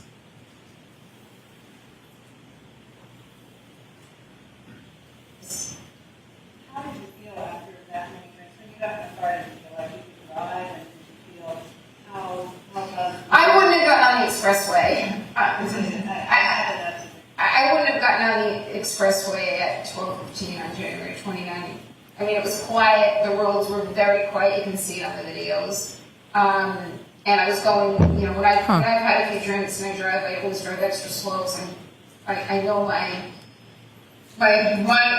alerts aren't as sharp as they should be.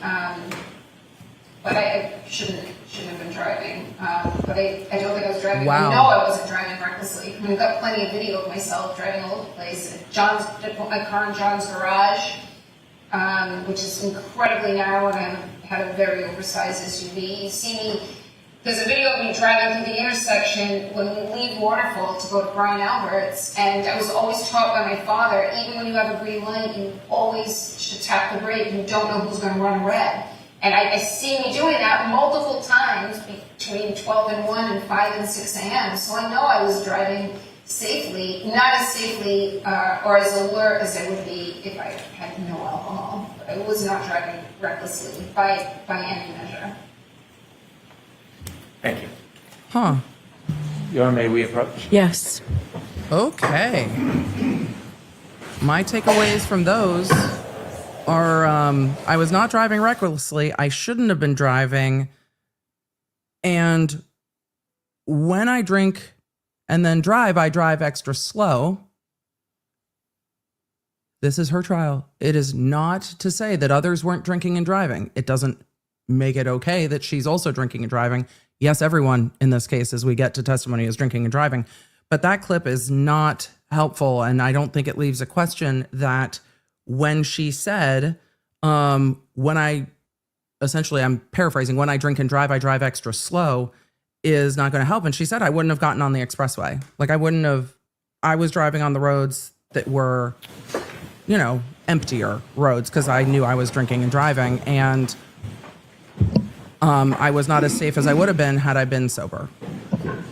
Recklessness is part of count 2. When we get to count 2, we'll talk about it. But recklessness is part of count 2. Count 2 is the drinking and driving causing death. Does that get to well, we've got a long way to go before we start talking about whether or not there's a volitional, intentional act here.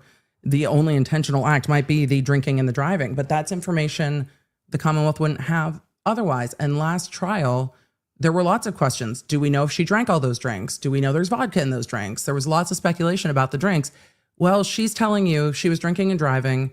She wasn't sober. She wasn't blacked out, but she had her drinking and driving going. So, I mean, yes, everybody else did, but she's the one on trial here. So, I think that takes the question of whether or not she had been drinking and driving out a little bit. So the DUI is count 2. Some of you are asking about the DUI. We'll talk about count 2 in a minute, but the DUI causing death is count 2. Nobody else was charged with DUI because it doesn't seem like any other law enforcement was out that night. Some of the people driving DUI were law enforcement off duty, though we'll also hear testimony about on duty. You know, Jurors, buzz driving is drunk there was driving. some confusion with counsel regarding witnesses. What? So those are the witnesses for today. So we're What? for today. Counsel What? assures me that won't happen again. But more importantly, we're on track. We're on schedule. Not going for the rest of the day. It's real early in the day to be done. It looks like I can't tell with all the curtains here, but it looks like it's a beautiful day. You'll have a nice afternoon. Tomorrow we'll be going on a view. So for that's a good use of the half day tomorrow. We're comfortable clothes. We'll be walking around a little bit. We'll be going by bus, and I'll have more instructions for you tomorrow morning. So they're going on the Please jury follow view those tomorrow. Instructions. Do not discuss this case with anyone. Don't do any independent research or investigation into this case. If you happen to see, hear, read anything about this case, please disregard it and let us know, and we'll see you tomorrow morning. Remember, tomorrow's the That is, the judge is All going rise to for be the court, so please. pissed at Brennan about Close your that. notebooks and follow me. Oh, the court's not going to be happy. They burned more than half a day. They burned more than half a day with no witnesses. Brennan said, I'll have witnesses tomorrow. I don't know what confusion. He said, I'll have witnesses tomorrow. Go down to Canton PD. It can't be far. Grab somebody and bring them in to testify. I don't know what happened. But it sounds like we might not be in court tomorrow either. I'm going to zoom and see if the lawyers come back on the record. But if they're going on the jury view, they were always planning on having a half day Friday. That shouldn't be shown. So it sounds like there will not be court tomorrow. That's my anticipation, that there won't be any court tomorrow. If there is court tomorrow, then we will get to it. A lot of you are asking about, what about the Ark of Wadir? That is supposed to be on Monday now. There are some judges, and they are running ahead of schedule, she said, but there are some judges that would look at the prosecution and be like, I will give you an early lunch break. Get a witness here at 1 p.m. I don't give a fuck who it is. Get a witness here at 1 p.m. Don't you have a bunch of firefighters, cops, whatever? Great. Get a witness here. I don't care if it's out of order. I don't care if it throws off your story. I don't give a shit. We have a half a day. TikTok. We're using it. Not all judges would say, ladies and gentlemen, we're going to give you a half day. Monday should be a full day. I don't think we will have any court that we are going to air together on Friday. If there is any court that picks up midday, I will probably pick it up on Saturday. I'm not going to pick it up tomorrow because it looks like they don't come back on the record at all. When they go to the jury view, let me just double check. Oh, no, let's see what this is. When they go to the jury view, I don't think they're going to come back to court because they told the jurors they were going to get a half day. Okay, I'll answer questions in just a second. Let's wrap up.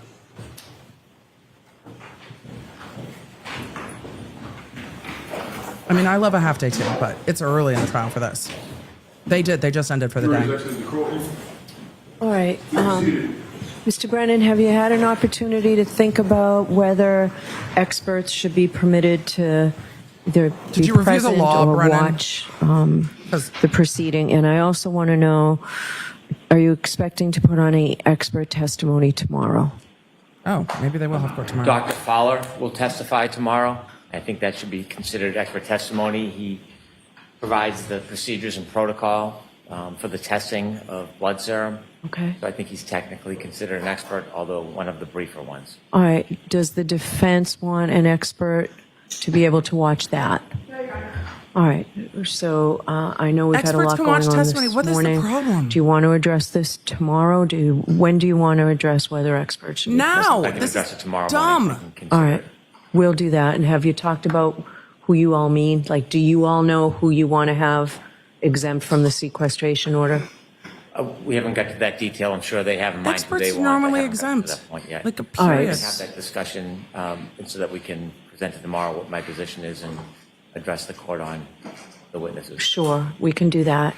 And then I know you said that you've got an agreement that you'll provide witnesses or a list of witnesses in advance to defense counsel, and I'm sure you'll provide witnesses in advance to Mr. Brennan. Include me on that, please. I'd just like to know who's coming up the next day because I have to prepare as well.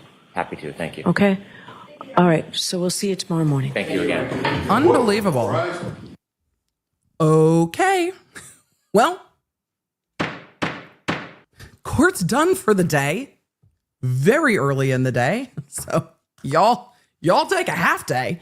What just happened? Well, let's do a summary of the day. I'm going to answer some questions and then we're going to just roll cuz court's done for the day. That's okay. Okay. Okay. Let's try to summarize. Let's try to summarize what happened. And then they're doing the jury view tomorrow, so that's going to take. And they're only having a half day tomorrow. I can't imagine they're going to get through more than one witness tomorrow if they get to a witness tomorrow. Either way, if they do, I'm not going to pick it up tomorrow. I will LAWNERD app you, and we will pick it up probably on Saturday because I don't know if they'll get more than maybe an hour of testimony tomorrow. We'll see. Let's do a quick summary of today. Court ended very early today on day 3 of the Karen Read trial because the court said to the jury there was witness confusion. I don't know why Brennan didn't have witnesses for the rest of the day because the morning witnesses went very quickly. It wasn't even up to the lunch break yet when court ended because they ran out of witnesses for the day, which the court said to the jury, I have been told won't happen again. They had Trooper Guarino on the stand at the end of the day going through Karen Read and John O'Keefe's text messages leading up to them getting to CF McCarthy's before they went to the Waterfall, before they went back to 34 Fairview. Could Trooper Guarino have brought in more text messages? Probably. Did they do that? No. Then earlier in the day, we had one of John O'Keefe's good friends, Mike Camerano, testify about going to One Meadows, picking John up, taking him over to CF McCarthy's, talking a little bit about John's niece and nephew being friends with his kids.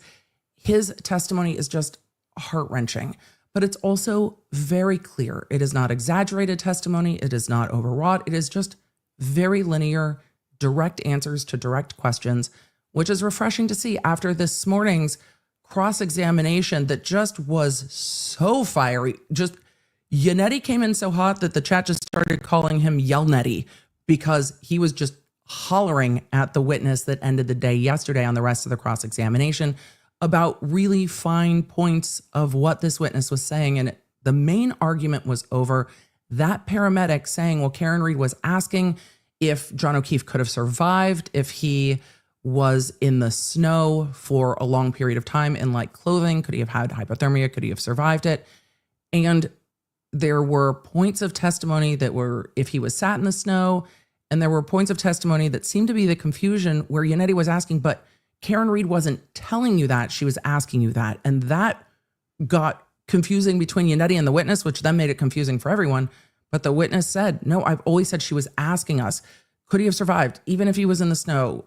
And the witness is like, I didn't say she told me he was in the snow for hours. And that seemed to be the big point of contention with that testimony to the defense, is that you didn't testify about that before. And now is she asking it, or is she telling you he was in the snow for hours, which could be a point that you could see the Commonwealth using, saying, see, she knew he was in the snow. Well, she didn't say it.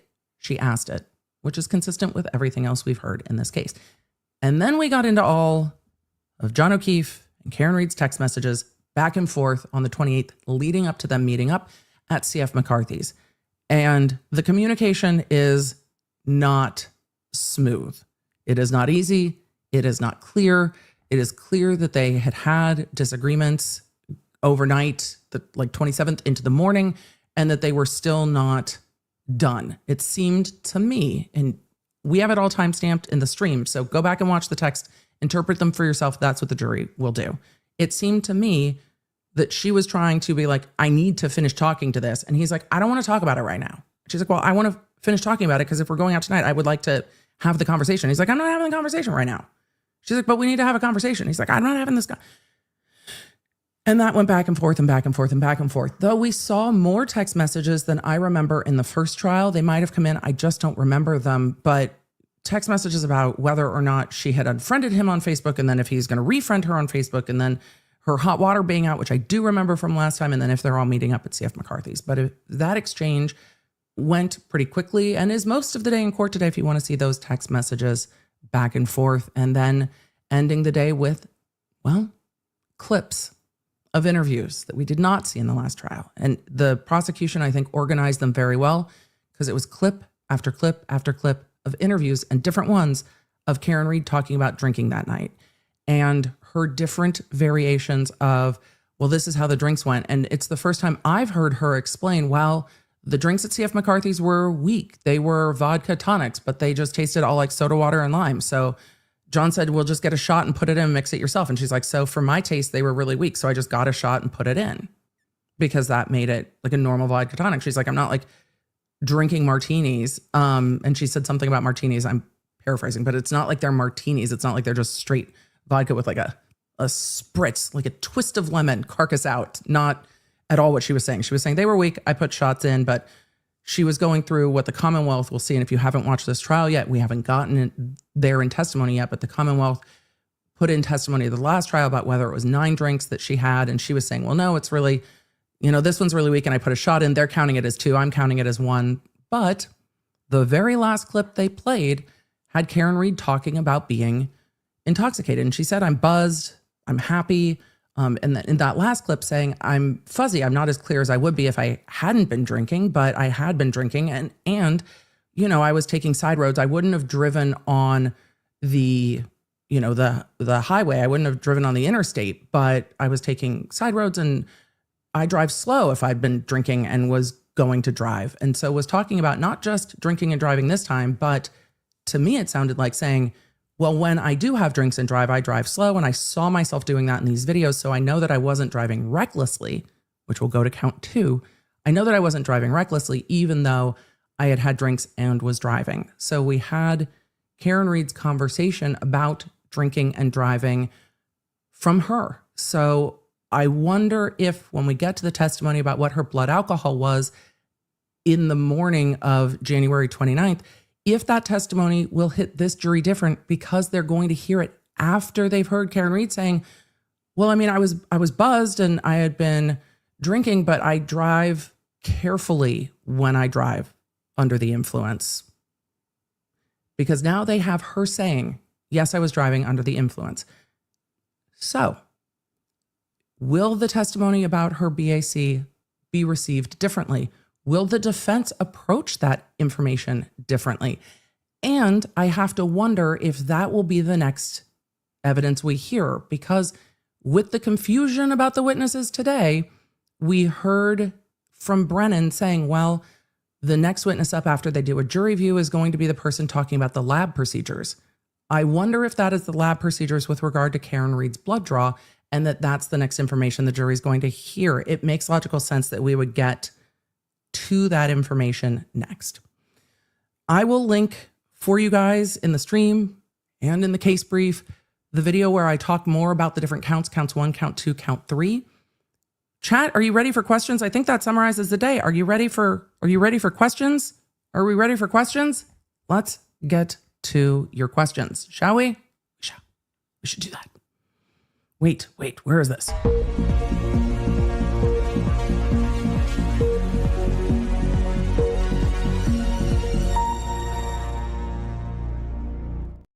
A lot of you are asking, is everyone else DUI? It's my opinion.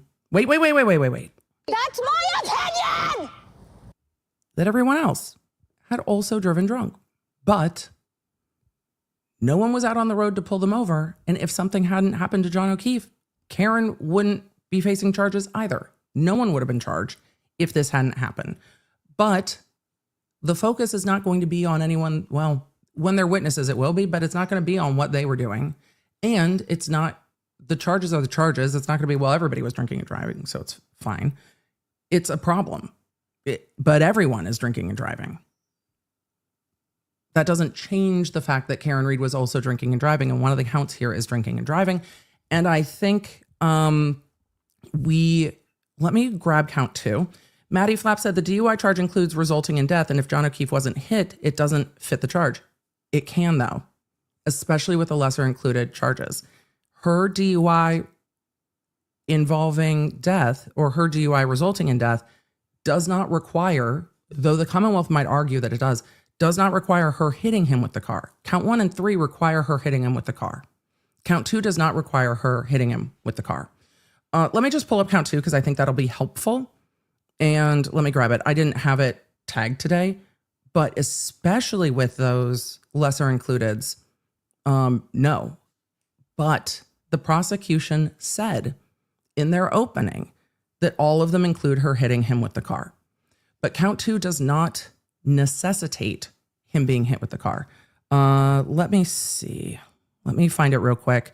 Thank you all for your patience. I'm just gonna, we're gonna put down a music bed while I'm grabbing it, so I don't feel like I'm leaving you all with dead air because I didn't have it prepped, but I know it's in here. So let's grab it. If y'all need to stretch, we can stretch. We can just stretch. Sarah Hunter asked in the chat, if she's found not guilty, can they file DUI charges? No. The DUI is charged within count 2. They can't bring it again. They've already charged it. So no, they don't. You don't get another option. But it feels like there is confusion about count 2, and I think, well, I was definitely planning on streaming longer than we're here for now today, so we might. You guys want to hear about it, yeah? You guys want to hear about count 2? So let's talk about count 2. Let's just do it now. Emily, we got a minute. We got a mini-min. Let's just do it. It's just going to take me a second to to pull it up. I think these are, I'm going to pull the jury instructions. Warning, the jury instructions are confusing. They are not well written. It is what the jury has to decide. So I am going to pull the model jury instructions for Massachusetts, and we're going to go through it together. This one should include the lesser includeds. Oh no, this is the full model jury instructions. Hold on. I've got two options, so let me look for the other one real quick. I'm going to go with the verdict slip first. We'll go with the verdict slip first, and then I'll pull the other one because there is room for much confusion on these. So we'll do two things. Let me, 1 second. Emily, how many documents do you have in all of these cases? Oh, so many. So many. Glitz and Glitter said, don't leave us. It was supposed to be a full trial day. I mean, I know everybody's schedule is clear, but I have a bunch of driving to do tomorrow. So having a little extra time actually works well for me. And I don't even know if they're going to get to a witness tomorrow, and we can pick that up later. If it's just the lab procedures, it's going to be like, are these the lab procedures? And then we'll pick that up another time. And then it will be much less stressful for me. And then Monday we'll get into the ARCA stuff. I'm glad it's moved to, damn it. I'm glad it was moved to Monday. This is the verdict slip from the last trial. Could it look different in this trial? Yes. Is my Google Drive fighting with me? Yes. Sorry, chat. It's gonna look the way it looks. I wanted to make it bigger. I wanted to embiggen, and it's fighting with me. Hold on. Emily, just use the little plus minuses, and maybe it will stop fussing with you and giving everybody vertigo. God. Let's talk about count 2. Count 2. Manslaughter while operating a motor vehicle under the influence. That is the top level charge of count 2. Count 1 is the second-degree murder, which requires intention. Count 3 is the hit and run causing death, which requires she knowingly did it, so also requires intention. Those are both volitional. We're not talking about those today. Emily, is it because you think those charges are dumb? Partly. I don't know what gets you to volitional. I don't know what gets you to intentional. We'll talk about them later. I've talked about them before. They don't go here today. Count 2. Manslaughter while operating a motor vehicle. We'll read the elements of that charge. But also, if they do not find her guilty of manslaughter while operating a motor vehicle, they can find her guilty of the lesser included charges. We'll go through those as well. The lesser included charges include manslaughter while operating a motor vehicle under the influence or manslaughter while operating a motor vehicle with a blood alcohol of 0.08 or greater. For the first one, so that's the top charge for the first one, they don't have to find a BAC. The jury can just say, well, she said she was buzzed. Buzzed is intoxicated. That's under the influence. She said she was buzzed. So I don't, the jury can say it doesn't matter to us what her BAC was. So if they have an issue with the BAC, they can say irrelevant because the top part of that count is manslaughter while operating a motor vehicle under the influence, period. No BAC required. Then it gets to the lesser includeds of involuntary manslaughter, and then the lesser included of that of motor vehicle homicide, felony, OUI, which is operating under the influence of liquor, and negligence. And then they have to find if that is motor vehicle homicide by operating a motor vehicle under the influence and or motor vehicle homicide by operating a motor vehicle 0.08. So there are 3 charges in count 2. You guys are asking me what the sentencing is. I would need to pull it up. The sentencing on these is lower than on the other 2, and then it goes down as we get into the lesser included. So each of the lesser included is a less serious charge of the top charge. So when we are looking at count 2, there are 3 options of count 2. These are involuntary charges. Involuntary can be a number of things, and we'll talk about that. Involuntary, I don't think requires, and the Commonwealth may put this in there by saying she hit him with the car. But there are negligence here. And if she was a factor in his death, what does a factor in his death mean? They did not argue this much in the last trial. So, for those of you asking, can she be guilty of manslaughter if she didn't hit him? I think she can be. Don't interpret that as should. I think she can be. So I'm going to tell you how we get there. Let's read through the jury instructions and the elements, because I think it's important to understand the jury instructions and the elements of these charges. There are numerous charges. So let's pull all of those up. Oh, we'll do the main charge and then we'll do the lesser includeds. I think that's going to, we're going to go through a lot of jury instructions. Hang with me. But I think it helps to do the main charge and then the lesser includeds. So let's do that. Did that pull up easily? No, it didn't. I just want to make sure this is the right. Oh no, that's one of the other lesser includeds. I did not put all of these in one PDF because I grabbed them for my own purposes. So they were not well organized before stream. Manslaughter while operating motor vehicle under the influence. Where is that one? I need the top charge, not the lessers. I'm still looking for it. I know it's confusing. Chat, don't worry. I know it's confusing. I know. That's why we're going to go through it. That's the second lesser included. Where is, let's see. We're just going to have to grab the whole homicide one. So give me 1 sec while we pull that up. Because again, did I plan to have time to go through this today? No. Do I normally pull all these things together before that? Yes, I do. But do I think it's helpful? Also, yes. That's why I had the music pad down. I need to grab let's see. Where is my indictment? There's the indictment.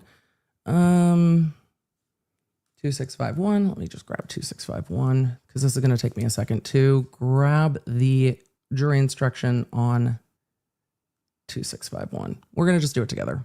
Emily, are you going to show us how you're pulling it up? Yep. We'll just do it together. Where are our, I hope this one is in here, our involuntary manslaughter. That should be, right, that's not that one. That's not that one. It should be the involuntary man instruction under 60. So that's where we are going to go. I just want to make sure it's the right one as we get there, because I've got the other two pulled up and separated. This one I didn't separate. So thanks for giving me a minute. We're on a side quest. Jelly Bean in the chat asks, how long is this trial supposed to last? 6 to 8 weeks. This is not jury instruction 60. Where did this go? Hold on. I'm going to try to pull it up more directly because it's really annoying. And I don't want to do the lesser included before we do the main charge, but we might have to.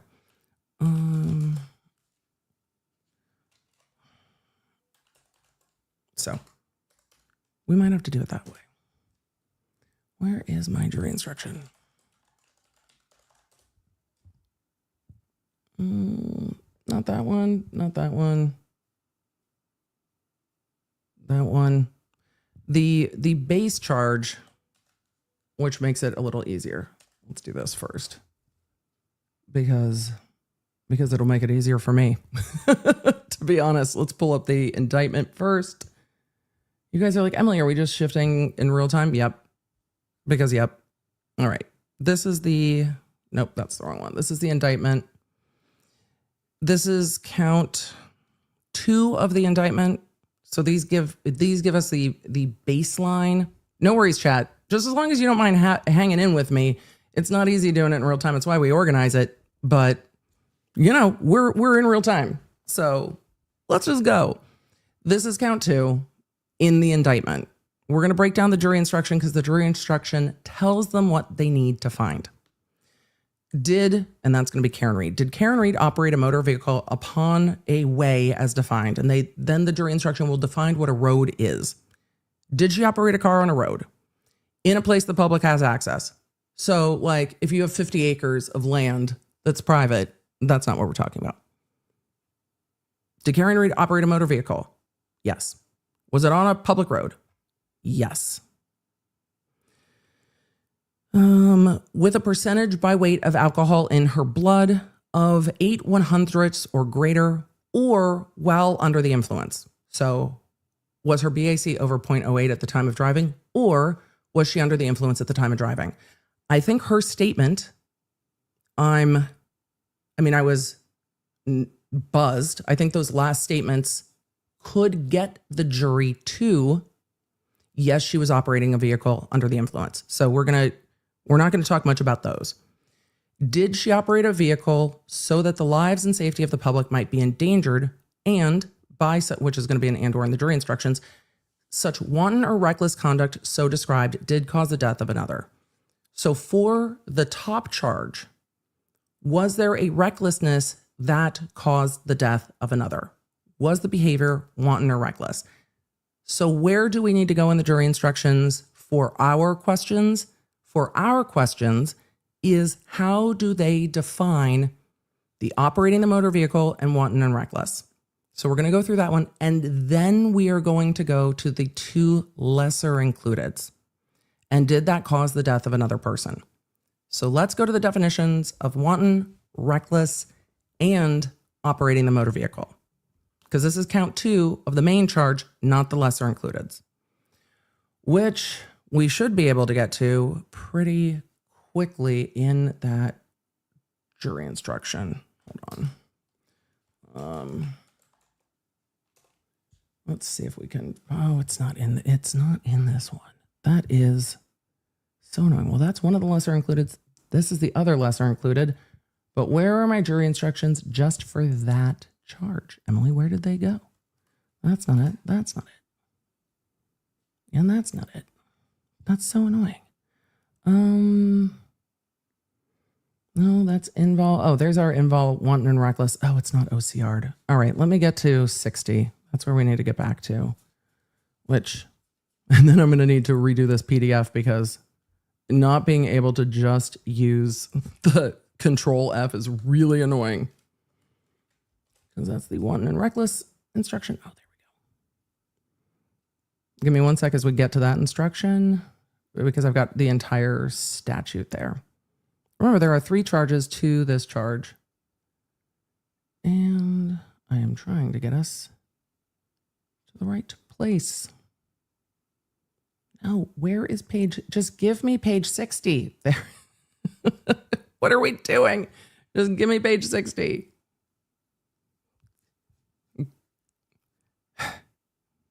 All right. Involuntary manslaughter caused by wanton or reckless conduct. So we've got the motor vehicle. We are going to talk about the wanton and reckless conduct. I'm going to pull the full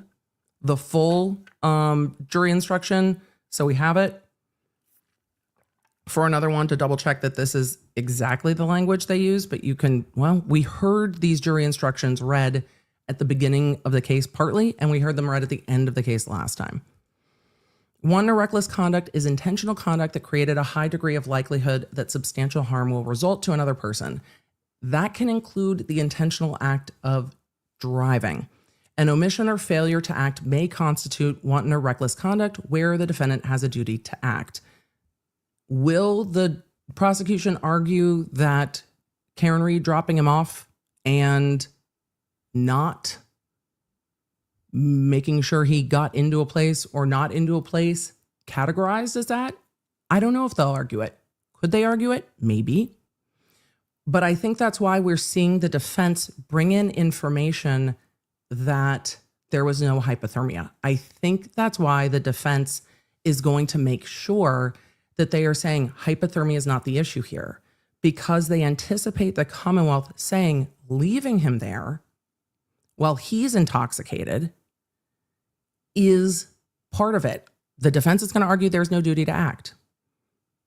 I think there's a fair argument to get through this, but I can see these arguments, especially when the coroner has put hypothermia as a factor in the death. Where the Commonwealth alleges the defendant committed an affirmative act that is wanton or reckless to prove the defendant is guilty of involuntary manslaughter because of wanton or reckless conduct, the Commonwealth must prove the following elements beyond a reasonable doubt. The defendant caused the victim's death. 189. Defendant's omission when there is a duty to act can constitute manslaughter if the omission is wanton and reckless. There's going to be an argument there. The defendant intended the conduct that caused the victim's death. If the Commonwealth is arguing DUI, they are going to argue that the DUI was the intentional part, not an intentional hitting, and that the conduct was wanton or reckless. I think there will be argument over this. If the Commonwealth, and they may just say, no, she hit him and left him there, and that's the wanton or reckless conduct, hitting somebody with your car. We will see how they argue it. But I very much think it's why the defense is trying to make sure that the hypothermia bit is taken out. And then we're not going to get into self-defense. That is not an element here. So when they talk about wanton or reckless, the second element is that the defendant intended the conduct that caused the death. If the Commonwealth argues that part of what caused the death was leaving him there, did the defendant intend that? Could they argue it? We'll see. If they are arguing she hit him with the car and they don't argue this, then I think the only thing the jury's really going to consider is that the conduct is hitting him with the car, not the conduct is leaving him there. We'll see. I'm interested to see what the Commonwealth is doing, and I think the defense is trying to head it off. The Commonwealth is not required to prove that the defendant intended to cause the death. This is an involuntary manslaughter. Didn't intend to cause death, intended to do the act. Intending to drive after drinking can be the act. We'll see how they argue it. The third element is that the defendant's conduct was wanton or reckless. Is driving under the influence in a burgeoning blizzard wanton or reckless? We'll see. And that's where a lot of the comments of everyone else was driving, including law enforcement officers. If I'm the defense, am I going to say, if this conduct was so wanton and reckless, why is literally everyone out that night engaging in the same conduct? Does it rise to the level of wanton and reckless if even law enforcement officers are doing it?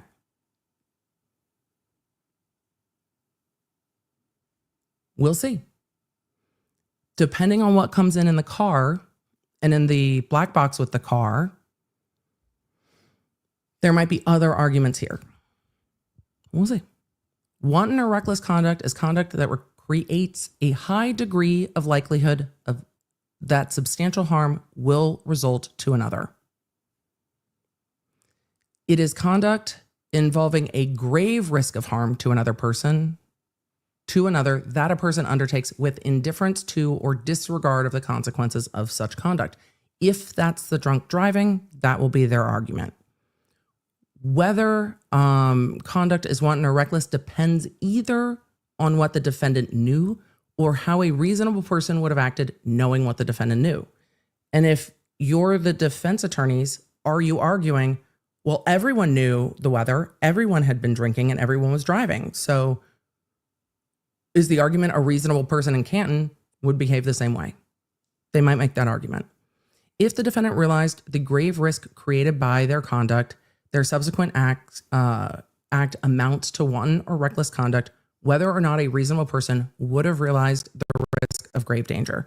So if they find that she knew that drunk driving was dangerous, and that's the argument, that she was driving, she was drunk, and that's what created the risk because she hit him, then they don't have to prove the reasonable person part on this. If they argue, well, she says in her interviews, he got out into the snow and she didn't see him go in the house, would a person in that circumstance, a reasonable person, see that as a grave danger? And the answer might well be no. Even if the defendant did not realize the grave risk, and if you guys are like, this sounds familiar, it's similar to the statute in New Mexico. Even if the defendant did not realize the grave risk of harm to another, the act would constitute wanton or reckless conduct if a reasonable person, knowing what the defendant knew, would have realized that the act posed a risk of grave danger to another. It is not enough for the Commonwealth to prove that the defendant acted negligently, that is, in a manner that a reasonable, careful person would not have acted. This goes above negligence. This is the top charge on count 2. The Commonwealth must prove that the defendant's acts or actions went beyond negligence and amounted to wanton or reckless conduct as the defined term. So that's the above and beyond. That's the top charge for count 2. It's going to depend on how it gets argued. The Commonwealth said in opening that he was hit by the car. And if they stick with that, then they're going to be arguing that the wanton and reckless conduct is reversing the car while under the influence. That will be the argument on this charge. Let's look at the other 2. There are 2 lesser includeds to this manslaughter charge. And the lesser includeds did not get argued very well last time. The jury instructions can be confusing. Oh, Emily, which one's the top charge? Which one's the lesser charge? Involuntary manslaughter is the top. Manslaughter while operating is the top charge. Involuntary manslaughter is the next charge. So involuntary manslaughter is where we are going next. And then where is it? Motor vehicle homicide. This is are these both count 2? These might be. I think I have them 2 saved in the same way, which means we might not have the middle one. We might only have the base one. I have to go find the middle one. No, I think no, these are the same. All right. Do I have the other one? I'm gonna have to go look for the other involuntary manslaughter instruction. It might just be the same as that. We're gonna look at the motor vehicle homicide one with an asterisk because it's been a minute since I've looked at that. So the third charge, no. The second lesser included of count 2 is the motor vehicle homicide. If you're all like, Emily, I'm already confused. I know. Jury instructions are confusing, and we've got a lot of unknowns at this point. But I think it's important to talk about these because Karen's statements will matter to these charges quite a bit, actually. This is the third lesser. This is like the third under count 2. Defendant's charged with motor vehicle homicide. To prove the defendant guilty of this offense, the Commonwealth must prove 5 things. The defendant operated a motor vehicle. The defendant did so on a public road. While operating a motor vehicle, the defendant was under the influence of liquor. That while operating the motor vehicle, the defendant did so in a negligent manner so that the lives and safety of the public must be endangered. And you heard her in her statement say, I wasn't driving recklessly. That the defendant's acts caused the death of another person. To prove the first element, that we're not going through any of the elements other than 4 and 5, I think the Commonwealth will be able to prove that the defendant was driving. The defendant was driving on a road, and the defendant was under the influence while driving, even if it's just based on her statement. That while operating a motor vehicle, the defendant did so in a negligent manner so that the lives and safety of the public might be endangered, and the defendant's acts caused the death of another person. Let's go to 4 and 5. First, second, third, fourth. This is what the jury will be told at the end. No one talked about this in the lesser included, and I think this is where there was confusion. I think this is where there was confusion for the jury. These jury instructions are confusing, and no one said what these acts were. We didn't see them arguing what the acts were or weren't. To prove the fourth element, the Commonwealth must prove beyond a reasonable doubt that the defendant drove negligently in a manner that might have endangered the lives or safety of other people. A person acts negligently when they fail to use due care. That is, when they act in a way that a reasonable person would not act. That can happen either by doing something that a reasonable person would not do under the circumstances, or by failing to do something that a reasonable person would do. The defendant acted negligently if they drove in a way that a reasonable person would not have, and by doing so created an unnecessary danger to other people, a danger that they could have avoided by driving more carefully. The defendant's intent is not relevant to determining negligence. The Commonwealth is not required to prove that the defendant intended to act negligently. The issue here is whether or not the defendant drove as a reasonable person would have under the circumstances. In determining whether the defendant drove negligently in a manner that might have endangered the lives or safety of other people, you should take into account evidence, if any, about 1, the defendant's rate of speed and manner of operation. This is where backing up will come into play. This is where backing up will come into play in argument. The defendant's rate of speed and manner of operation. The defendant's physical condition and how well they could see and control their vehicle. Under the influence. Snow. How loud the music was. The condition of the defendant's vehicle. Was it in good working order? Not in good working order.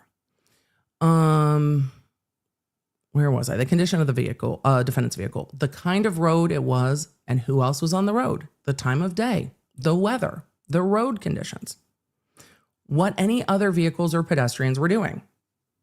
Everybody else not driving? Different. Everybody else driving? Different. And any other factors you think are relevant. Ladies and gentlemen, just kind of whatever. Anything you think's relevant. Do you think the driving is negligent? Do you not think the driving is negligent?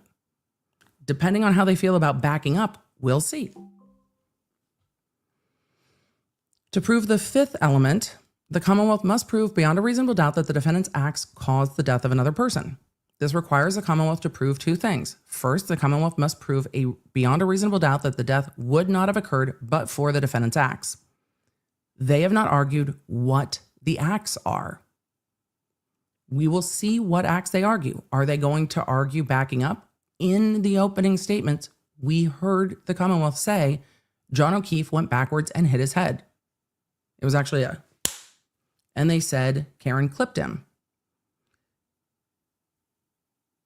We'll see how that evidence comes in or comes out. Could the jury say backing up if he moved out of the way and went backwards and they find that beyond a reasonable doubt that he wasn't clipped, but the backing towards him caused him to hit his head? Without touching him? I don't know. Is there room in this jury instruction to argue that? I think there's room in this instruction to argue it. Is the jury going to find that? I'm not saying they are or they aren't. We're very early in this case. But these are the counts that I think the defense is keeping in mind when talking about hypothermia. Because this case, the evidence is going to come in differently, and I think the defense is focused on disproving this, right? This requires the Commonwealth to prove 2 things. First, the Commonwealth must prove beyond a reasonable doubt that the death would not have occurred but for the defendant's acts. There's going to be a lot of argument over it. The Commonwealth must, which again, the hypothermia comes into that. The Commonwealth must prove that the defendant's conduct was necessary to bring about the death. Would it have happened otherwise? Again, the defense is going to focus on the fact that he died somewhere warm. We heard that in the opening. Why are they saying John O'Keefe died somewhere warm? Because of this. This is one of the charges they need to talk about. I think the conversation around was this an intentional second-degree murder is a much easier conversation. These become more nuanced conversations. That got overlooked in the last trial, and it caused a lot of confusion. If the defense says he had to have died somewhere warm, so her leaving isn't the cause of his death. Her backing up isn't the cause of her death. There was no collision. She's not the cause of his death. The Commonwealth's going to say, well, she clipped him. And he went backwards and hit his head and stayed in the snow. And she didn't check to see if he was okay. And her statements of, could I have hit him in the knee? Could I have struck him? Could I have done this? Could I have done that? That could be significant to the jury. Will that change when they see the autopsy and the rest of it? Maybe. Maybe it will. But they also have her statements. Her statements of saying, could I have hit him? I don't know. My music's blasting. I didn't hear anything. Could the Commonwealth argue it in line with this? Maybe. Does that get you to a second-degree murder? I still don't think so. But this is where there's a lot of nuance in these lesser included charges. And this is where I think her statements are going to be what the Commonwealth uses in these lesser included charges. Because there are still 3 charges plus the 2 lesser includeds. Was the defendant's conduct necessary to bring about death? If the death would have occurred without the defendant's acts, the defendant's not responsible for the death. Second, if the Commonwealth must also prove beyond a reasonable doubt that a reasonable person in the defendant's position would have foreseen that their conduct could result in the serious injury or death to a person. The Commonwealth does not have to establish that the defendant foresaw or should have foreseen the exact manner in which the injury occurred, but the Commonwealth must establish that the death was a natural and probable consequence of the defendant's acts. And that's where I think the hypothermia is going to become a point of contention, and a big point of contention. Because even if you can't foresee that somebody might have hit their head to be mortally injured, can you foresee that somebody staying outside in the snow in a blizzard could cause injury or could cause death? This is why we're seeing the fight today with Yannetti over, she was asking you about hypothermia. She wasn't telling you about hypothermia. This is why there are some of those arguments. So when we see the fighting over hypothermia, what she could or could have known, what she did or didn't know, I think a lot of that fighting goes to these counts. A lot of them, especially given her statements of, could I have clipped him? Could I have done this? Could I have done that?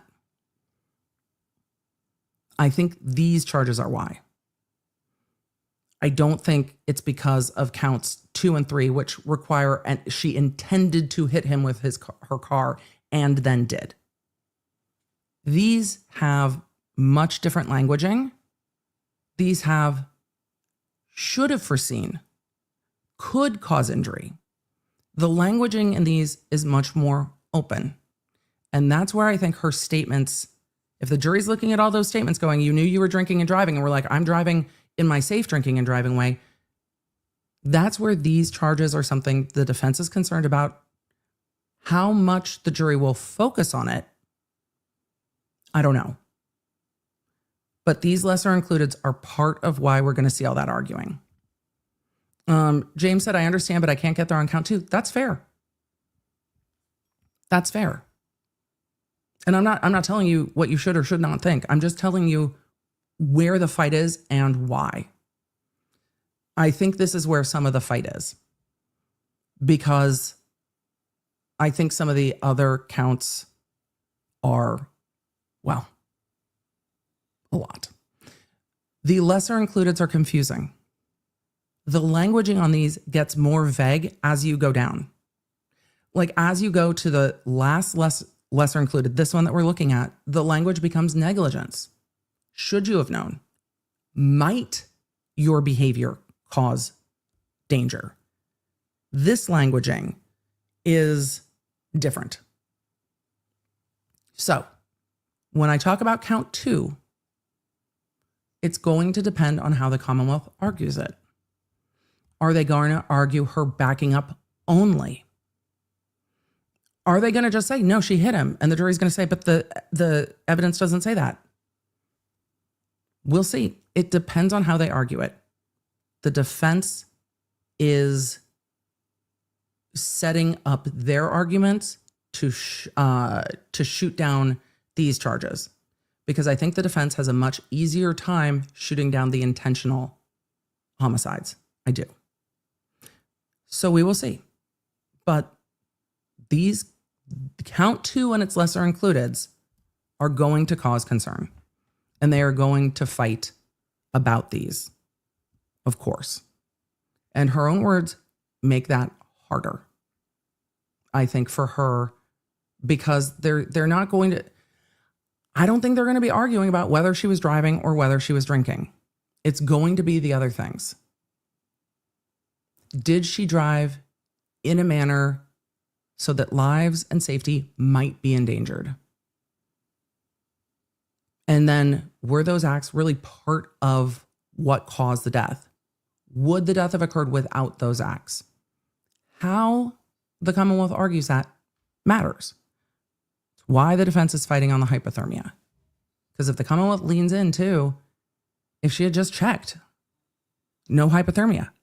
The coroner says hypothermia is part of the cause of death. So if no hypothermia, then do we get an easier argument on these counts? We'll see. But they're not going to be fighting about whether or not she was driving or whether or not she was drinking. And that's why I think you're seeing the defense say, no, he died somewhere warm in their opening. So lots of questions about the jury instructions. Do they get a copy of the instructions during deliberations? Yes. And hopefully all of them. Tamara said, do you think they overcharged deliberately thinking that she will acquit on other... let me start that again. Do you think they overcharged deliberately thinking that she will acquit on the others and hoping the jury will want someone to pay and throw them a bone? They shouldn't.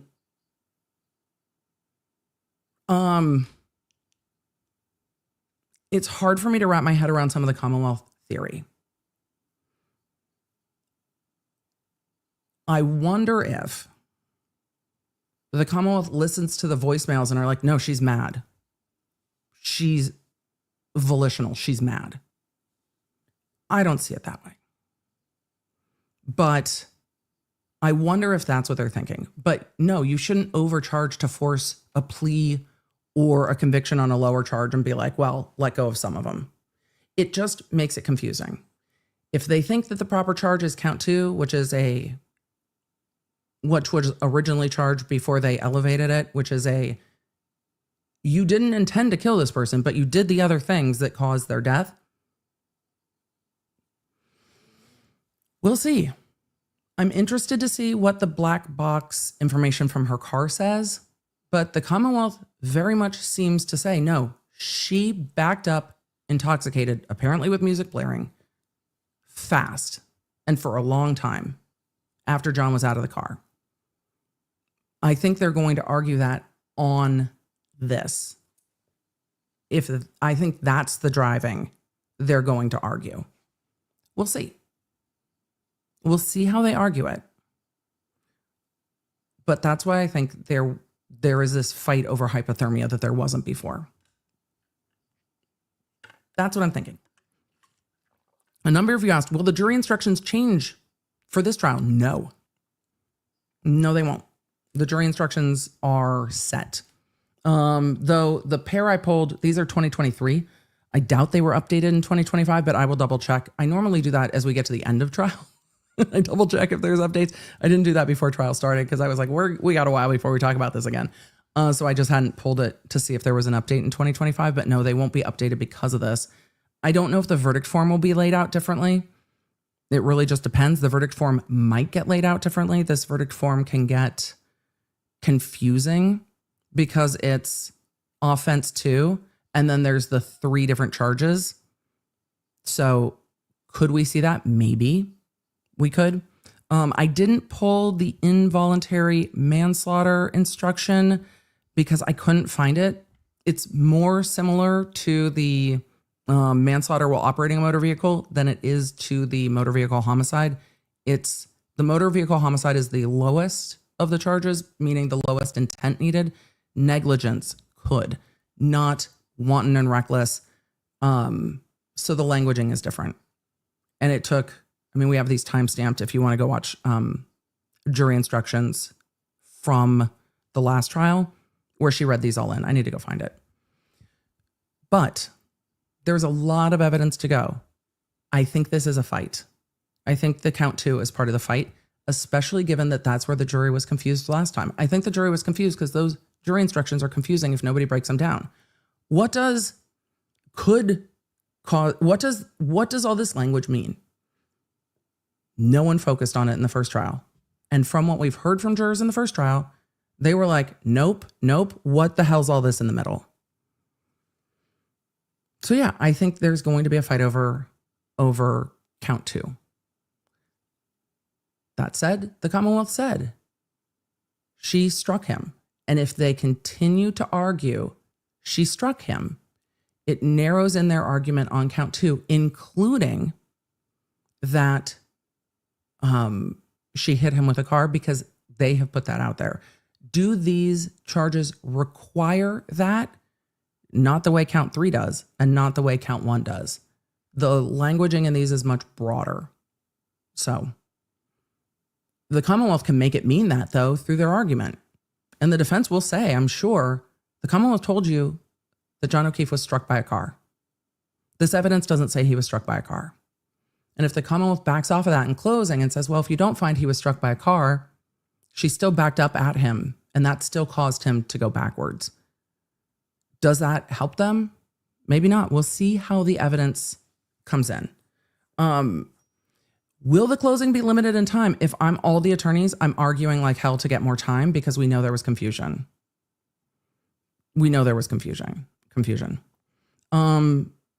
Ed says, if she hit him by accident, then isn't manslaughter without alcohol right? It could be any of those 3 lessers. If it's by accident, it can't be count 1 and 3, but it could be any of those lessers. I don't know if the evidence will bear out that way, which is why I think we find the fight over the hypothermia. We have a long way to go, on this. But I thought it was important to circle back to count 2. Count 2 is not as clear cut. So that's why I think it was important. Hopefully it was helpful. All of you are like, it's confusing. It is confusing because there's a lot of it could. And we're very early in the case, and we haven't heard how the Commonwealth is going to argue it. They did not argue this jury instruction the last time. They didn't really address it at all. And there's a lot of options there. Could be this, could be this, could be this. Hopefully that helps a little bit. For all of you that are just coming in, no, court's not on lunch. Court ran out of witnesses today, which is wild. CJ Cozy in the chat said, oh, where did it go? It just jumped. Said maybe she backed up and he jumped out of the way and slipped. If the Commonwealth doesn't argue that, then I don't know if the jury will find that. But could that fit under some of the lessers for count 2? Yeah, if they find it true that she was backing up at speed, and we have to see how that evidence comes in. If it's true that she was backing up at speed, could that fit under some of those lessers? Maybe. But I don't know if the Commonwealth will argue it that way. Because how does the Commonwealth argue she hit him with the car and we charged her with intentionally hitting him with the car? But if you find she didn't intentionally hit him with the car, maybe he just jumped out of the way and slipped. I think that argument brings in doubt. So I don't know how the Commonwealth will argue it because the Commonwealth didn't just charge this. If the Commonwealth had just charged count 2 and the lesser included, it would be very different. But they didn't. So how do they argue both? I don't know if they can well argue both because of the way they've charged this case. But we will see, because if they try to argue that, either or, it brings in doubt. So we're going to have to see how the evidence comes in. We're going to have to see how this gets argued, if this gets argued, and how they argue it. Will they argue the backing up? Will they argue just she clipped him and use her words in those interviews. But I think the interviews are going to have a big impact in this case. How can they not? They're the defendant's own words. Who argues what the defendant said more effectively is yet to be seen. Way too early for that. But we've now seen 2 statements, at least, where she's asking, could I have hit him in the knee? Could I have clipped him? Could I have done this? Could I have done that? I don't know how the jury will take that. We have to see how the scientific evidence comes in. And a lot of you were talking about Trooper Paul and the pirouette. I don't know if they're going to call Trooper Paul this time, because the Commonwealth has a new accident reconstructionist. Others of you are asking, how do you get hit by a car and have no bruising and no broken bones? I don't disagree with you. But it wouldn't be helpful for me to tell you the Commonwealth doesn't have an argument here if I see where they can make an argument, whether I agree with that argument or disagree with that argument. I'm going to tell you what I think they may argue or how they may argue it based on what the jury instructions say. Whether I agree with that argument or not, it doesn't help for me to tell you that they're not going to argue it. Because they might, especially given what they said in opening about her clipping him. So we'll see. Lots of evidence to go. Way too early in the case to know. But why is the defense all of a sudden talking about hypothermia? And why is Yannetti yelling about, but she didn't tell you that he was in the snow for hours? This is why. These are why. Hopefully that helps. All right. Let us continue on, if that helps. We're going to continue on with questions. I don't know if that helps. I hope it helps understand why the lawyers are doing what they're doing, because the lawyers have this in mind. I saw a number of you saying clipping is still hitting him. I'm interested to see what the Commonwealth experts say. Doesn't mean I'm going to agree, but I'm interested to see what the Commonwealth experts have to say. So we'll see. There's a whole new trial. But the context, the defense and the Commonwealth are keeping these jury instructions in mind. They're not just arguing she didn't intentionally hit him. That's not all that's there.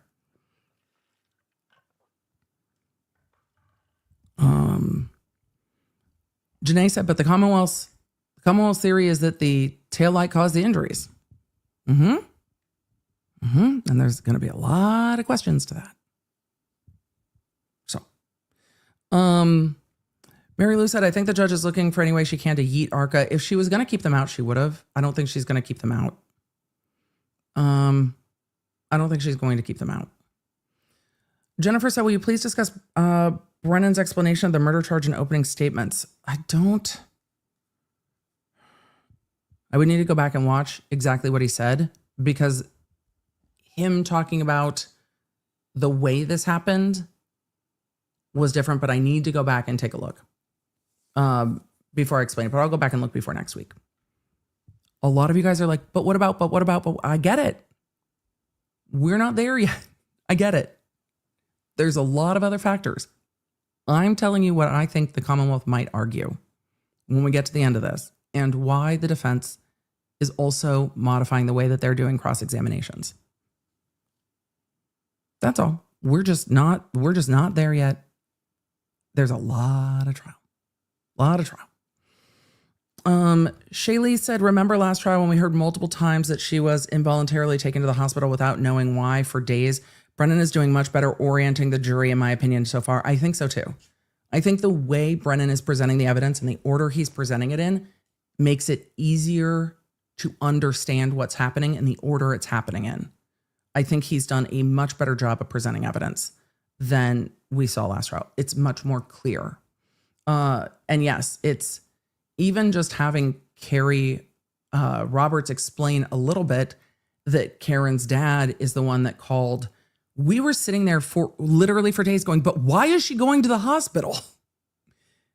It was cleared up much faster in this one. Alexana said, got my husband watching EDB finally, but now he keeps calling everyone in our house, including the dogs, chat. Chat. I know. Chat.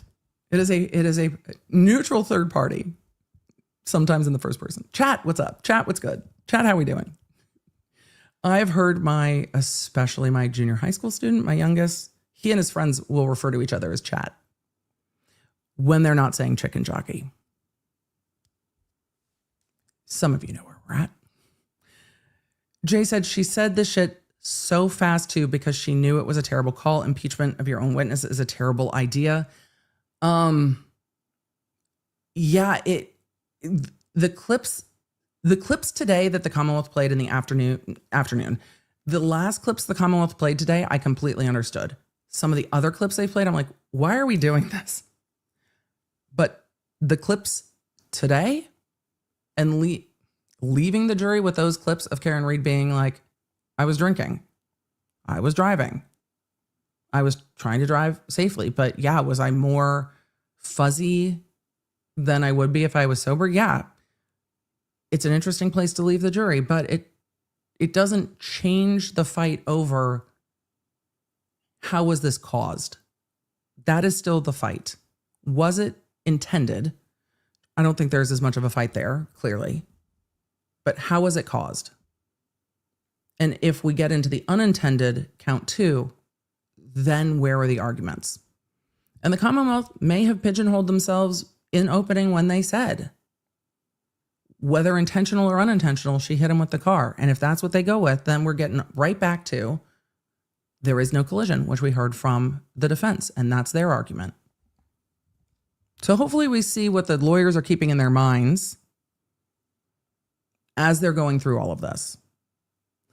Christy said, mouth agape already this morning. I know.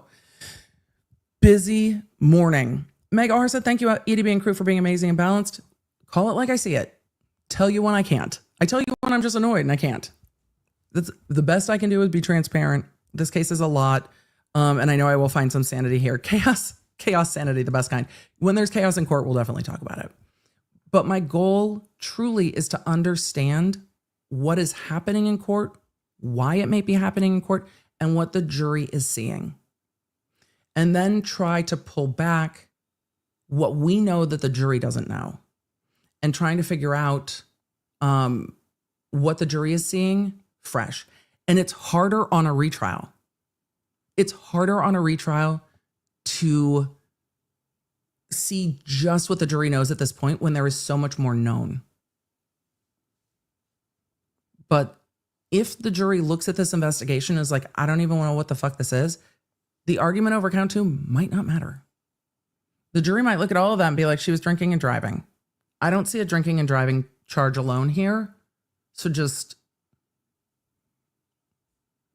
done. Though they could ask for it. They didn't last time. I don't think they will this time, but will the Commonwealth be like, could you just throw a straight DUI on there?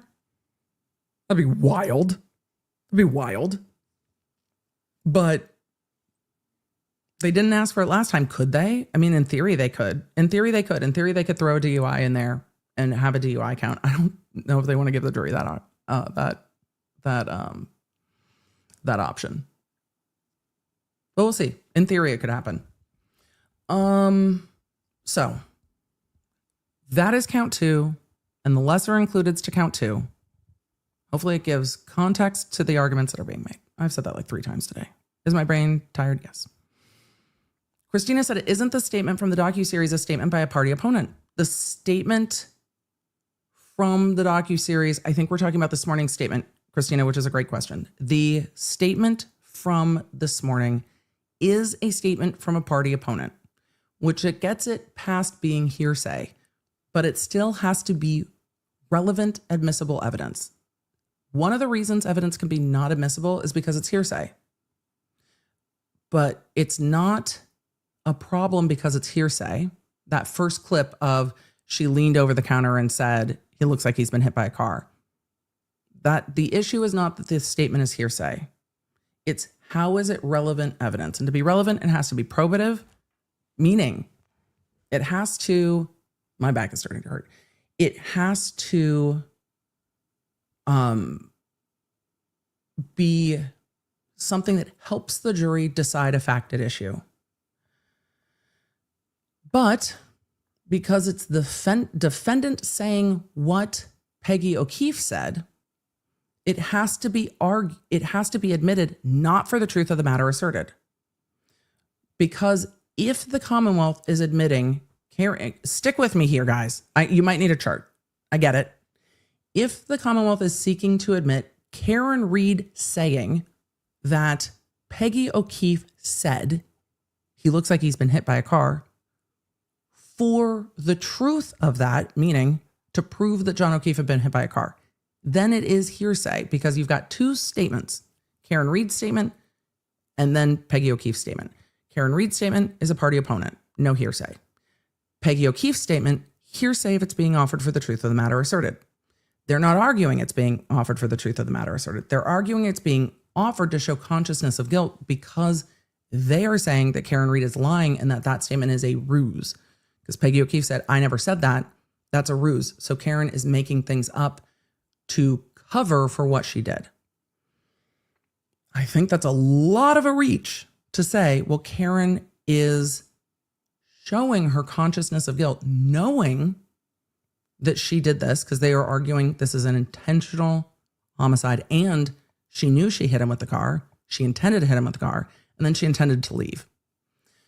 So they are trying to argue that her telling the media a false statement supposed to have been made by Peggy O'Keefe is her showing that she knows that she is guilty.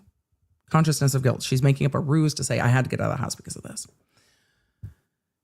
Is that difficult for me to articulate? Yes. Why? Because I don't agree. And it's hard for me to wrap my head around how they're arguing that and why as to that particular statement.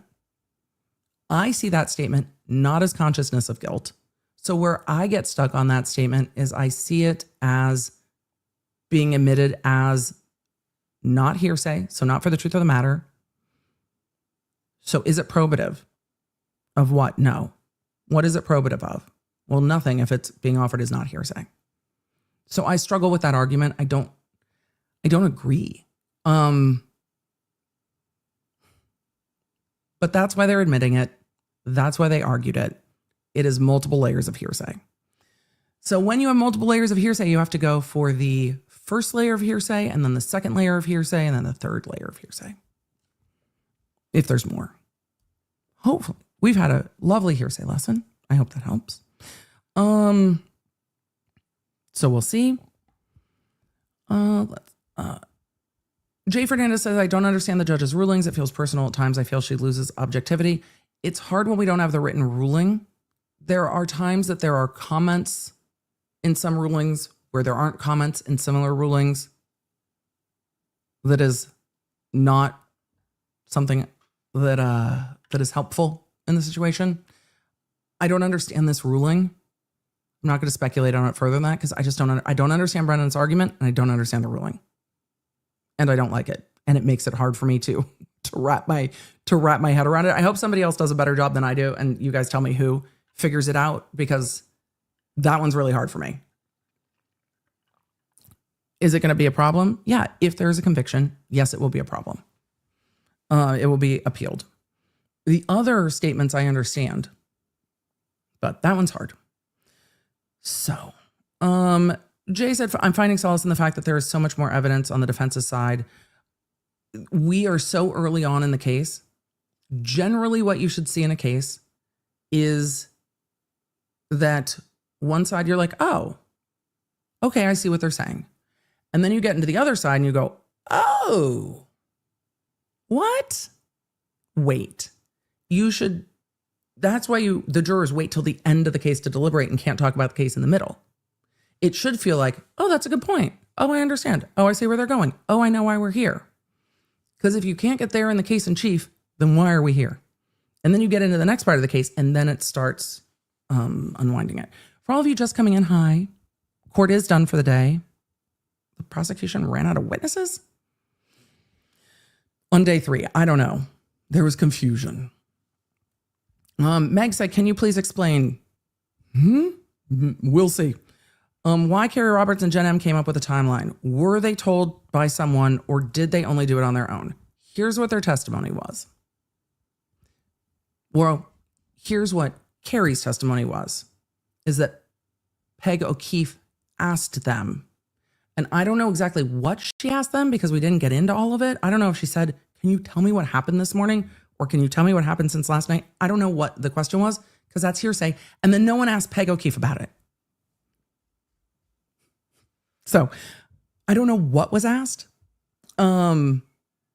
So no, I don't know why they came up with a timeline. My speculation from what we had heard was that they were trying to figure out what happened. I know there are other opinions on that. We will see what Jen says when she testifies. My point yesterday in talking about this mostly was part of the problem for me is that no one told them not to. And I get stuck on that. I really get stuck on law enforcement should have told them not to. And when it goes to the argument of what this investigation was, that's part of the argument about this investigation. Interview the witnesses after it happens individually. And then you don't have all of this. I appreciate that in Carrie Roberts' cross-examination, when Alan Jackson was saying, so your memory could be impacted by the things you talked about making that timeline. She was like, yes, it could. Because yes, it could, which highlights the investigation to me. So we'll see about more of that. Why they were asked to do it by Peggy O'Keefe, we didn't get into. When that happened, we didn't get into. So we'll see. Yeah, we'll see. I like your dog more, said, I think Peggy did say it, but mentioned it yesterday because she knows she had already had contact with Jen M by the time she said it. I am lost where I was talking and what I was talking about during that, so I'm sorry, but thank you. But I'm sorry. Axel Oz said, I'm watching from Australia. Gotta love insomnia. Hopefully we've been able to put you to sleep today, but all the yell netty didn't help. Kelly, thank you for the super sticker. It was very cute. Very much appreciated. In the chat, the Keller said, do you think this case will result in any statewide rules regulation changes for police future criminal investigations? Statewide, no, because I imagine there are other jurisdictions within the state that have different policies and procedures.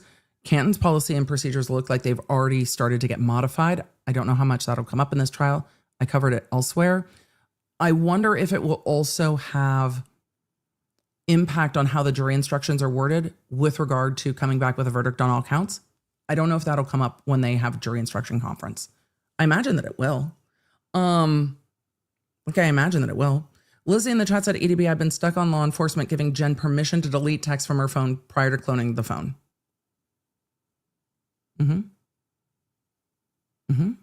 I mean, if you're going to delete messages, just say, no, you can't have my phone without a warrant. That's all. I also wonder, I was talking to Dr. B about this yesterday. Are we ready for some Emily speculation? Because what we were talking about yesterday.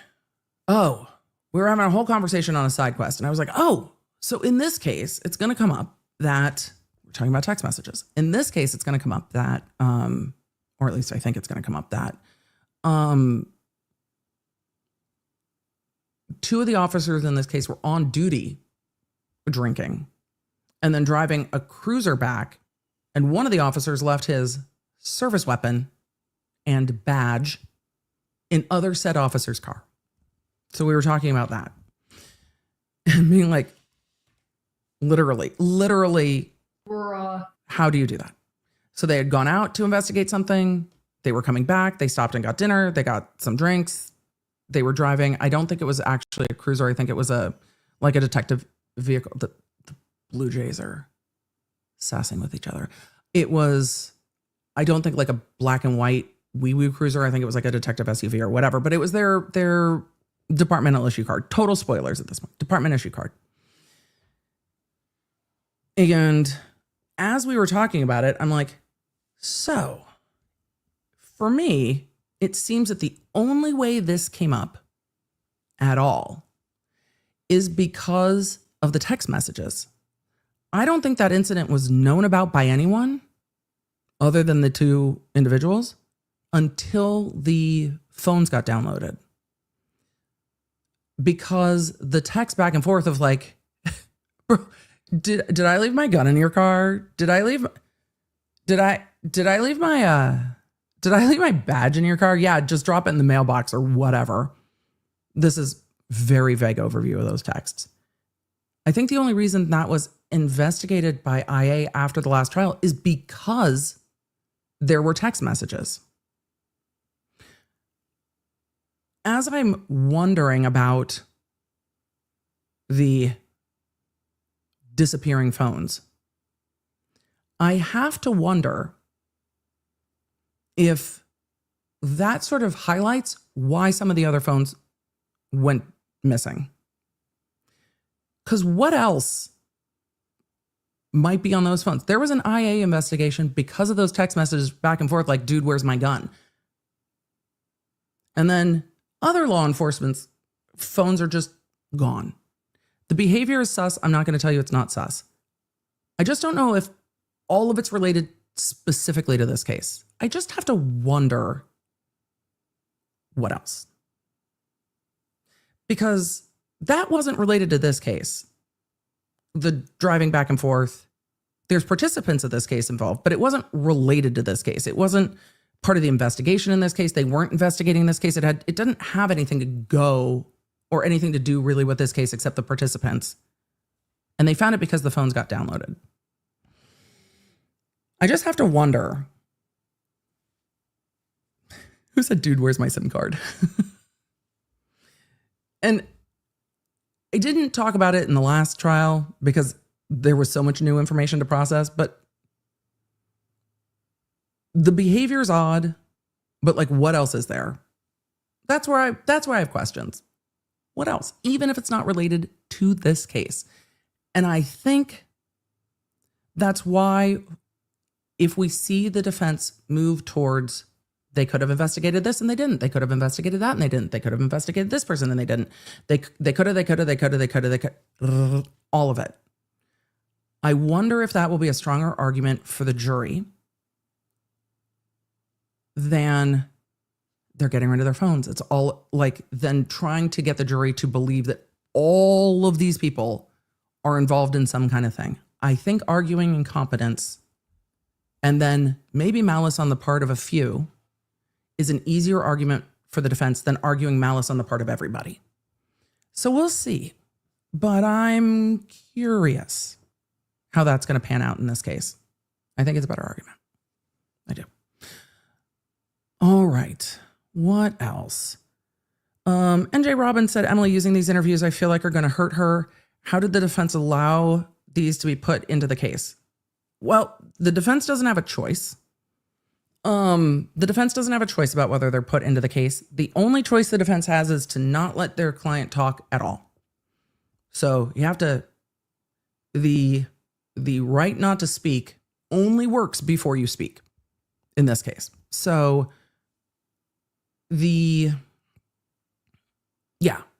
how did they let these get in? They can't keep them out of evidence if they are relevant. They could have said, do not talk. So Tracy said such a good point. What other text? It's been on my mind. One of those things. Ice Coffee Mom says you can have no bruising if death was immediate, ? We will see what the experts say about that. We'll see. So it is a good point. I'm curious to see what the experts say. Bless Mama from Texas said, Emily, reach out to the defense. Alan Jackson's opening was fire. Chat, they can see your chat and they know what we talk about, I'm sure. But am I reaching out to Alan Jackson directly? No. Am I reaching out to any of the attorneys in this case directly? No. Am I chatting about this case with the LAWNERDs? Yes. Yep. Nope. I don't even go into my emails during trial. My team filters all of it. So nope. Nope. I'm not involved. I don't want to be involved. I don't want to make myself involved. I don't want to be involved. I want to talk about it on the internet with y'all. That's it. My opinions can be watched, by anyone who wants to watch them. My thoughts are, it's not like I don't make my thoughts known. My thoughts are known. So no, I know. I know you wouldn't, but I'm teasing you. I know, but no. When we get to the very end, we'll see. We'll see. But no, I don't want to be involved with any of these cases. Like, it's not about me, boo. The streaming, totally about me. 100% about me. Like to chat. Look, don't poke the case. Riley in the chat said, don't tap the glass. Exactly. Don't poke the case. Don't poke the case. Don't poke the case. Observers. We're observers. It's like the documentary crew. It's like the crew filming Keeping Up with the Kardashians that like knew Khloe Kardashian was DUI and just filmed her getting arrested and driving. The documentary crew was like, we're not getting involved. We're not getting involved. I mean, do I have other thoughts about that? Yeah. And it's been a really long time since I've seen that episode. All right. Aaron said, interested in your expert opinion. Do you think the prosecution approach in the first 2 days of trial is better than the first trial? Yes, 100%. Are they mapping out a better plan this time around? Yes. It feels like it to me. Yes. Yes. They are mapping it out better. Will that ultimately matter? We'll see. But yes, the prosecution evidence has come in much more clearly. This can be a double-edged sword, though, because here's what happened. Last time, when we had Lally's questioning, understanding what the testimony was incredibly confusing for me, for all of you. And I sat here and I went like this almost the entire trial. So when the defense was trying to serve impeachment, knowing what the fuck the witness had even said to see if they were being impeached was also confusing as fuck. It's like, well, you said this. What, if anything, did you say? I don't even know. I'm lost. Here, the evidence has come in much more clearly. So in the witnesses we've seen be impeached, the impeachment has also been more clear. You just said this, but also this. So yes, the evidence coming in more clearly is a benefit, but when that evidence doesn't come in consistently, it's also much more clear. I don't put a value judgment on that. I don't think that's I think that's just, it's more clear. Inconsistencies are more clear, the testimony is more clear, and the impeachments are more clear. Trying to impeach some of the witnesses last time, their testimony was so unclear. How can you impeach them? Because it's like, what, if anything, sort of who, if anyone, drove the ambulance? What? So it will go both ways. I think, well, the lawyering from Brennan, a whole different thing. But the questioning on direct examination is much more clear. Much more clear. It also allows the defense, I think, to do their job in a more linear way. So it's just easier to understand. I think the impeachment of Nuttall is a good touch point on that because he was cross-examined both trials and his testimony was much more clear. So I think that helps. It's hard with Carrie because she wasn't cross-examined last time. But even her testimony was more clear to me, even though she was one of the most clear witnesses for me in the first trial. So that's what I think. It's just more clear all the way around. But yes, I think the presentation of evidence is better. I'm very interested to see the cell phone battery data. I'm really interested. In most trials, there will be witnesses that I will be like, oh, okay, that witness is clear to me. I like the digital evidence quite a lot. I'm very interested to see what it says. I'm very interested to get to that part of the trial. So we'll see. I know some of you are saying, I still don't know if it was snowing. They asked like once, maybe twice so far. Once or maybe twice. But the last trial I was waiting for, I think I said for 15 days in a row. Okay, but are we going to hear from the coroner? Because I now need to know. I want to hear from the coroner. I'm going to be the same way. I want to hear from the experts.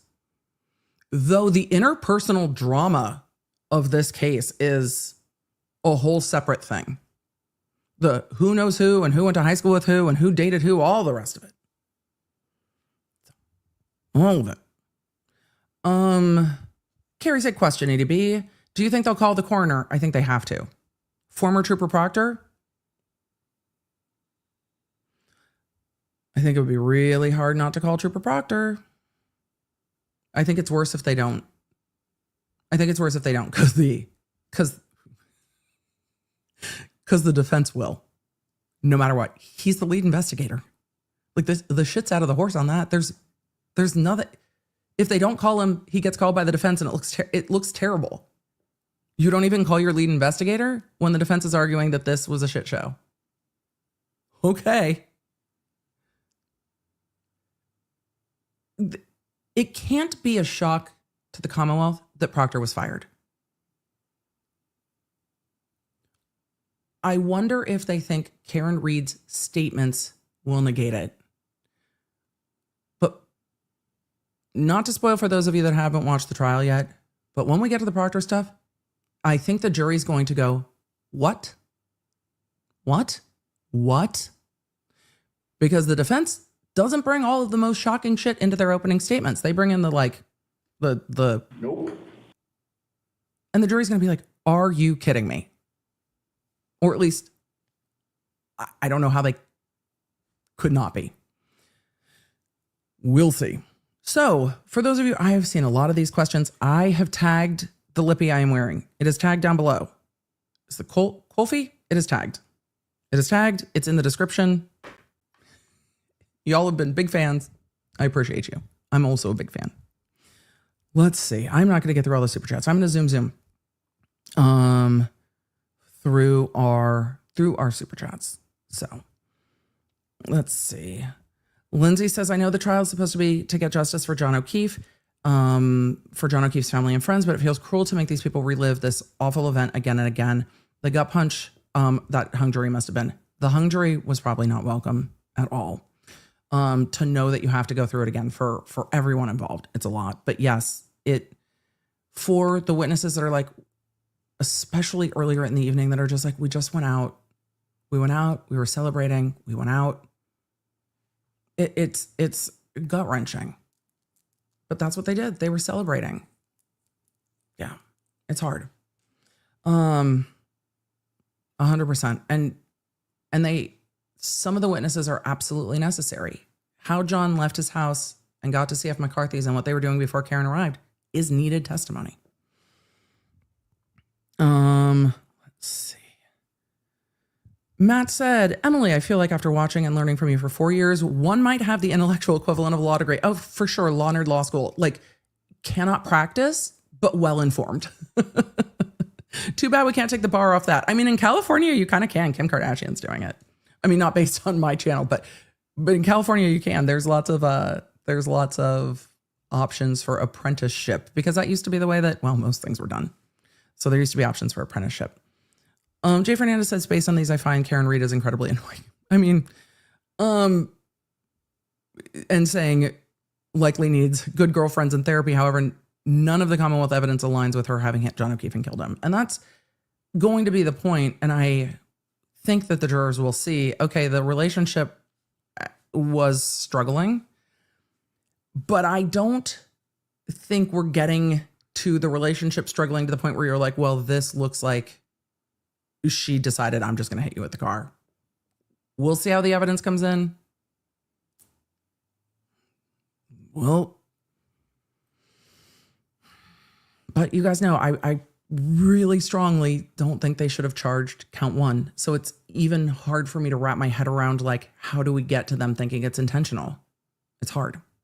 Darlene said, may I ask no stupid questions. They are good. If I just joined on YouTube, but also downloaded the app afterwards, do I have to join again? The app has a login for you to get notifications, but you do not have to join again in the app. The app has a members area if you want to do that. They are not connected, but you don't have to join. You do have to log into the app so that you have access to everything. It does require a login. Jay Coop said, Emily, do you think the judge will leave Arca out? No. I think Arca will come in. How much they will be allowed to testify to is really the question. And that's why they're going to have a voir dire. I think the judge will let them voir dire, and I think the judge will let them respond to the Commonwealth experts. That could she have left ARCA out last time? I think she could have, and didn't. So, yeah. Lonnie said, off topic, is your gold ring a sleep ring? Yes, I've worn an Aura ring, 100% not sponsored, since like 2017. I like it a lot. I like it a lot. So yes, it is a sleep ring. Ophelia, thank you for the 10 gifted memberships. Everyone who gifted, thank you. Reed said, can Trooper Paul's conclusions be used in this trial if he's called to testify?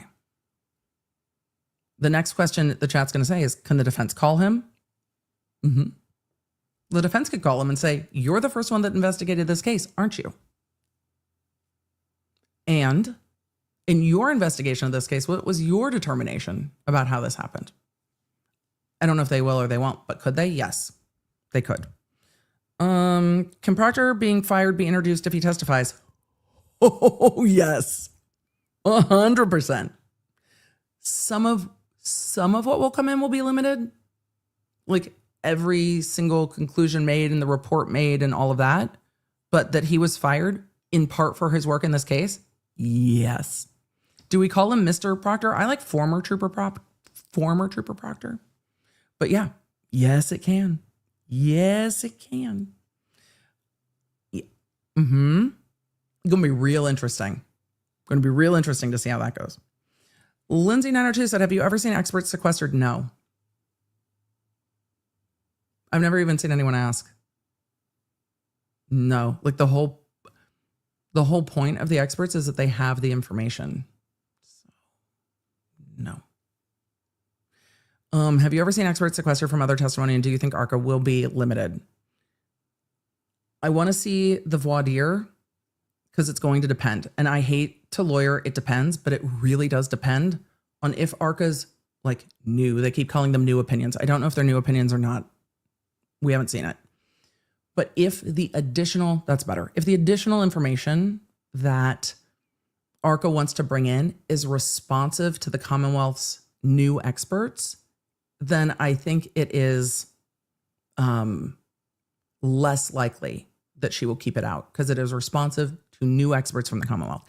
If ARCA was like, oh, we're hired by the defense now, let's go do a bunch of other stuff organically that's part of our opinion, not responsive to the Commonwealth, that becomes a little bit more of a question because then that would be late, even though we understand why it would be late. It's my understanding and supposition, this is my speculation, based on what the defense has argued, that most of what ARCA's been doing is responsive to the new Commonwealth witnesses. That's more likely to come in. More likely to come in. Mama Deadhead asked, here, let me pull this up. If Karen's blamed for leaving John in the snow, could Jen be too for seeing the car and no replies, knowing that could logically mean an accident? I think, well, there is a much different argument depending on how the Commonwealth argues it, right? So we're like in a realm of if this, then that. But no, I think there's a lot of explanations with when it goes to Jen. She saw the car, no replies. It could mean they just left. It could mean they were in a fight. It could mean his phone died. So no.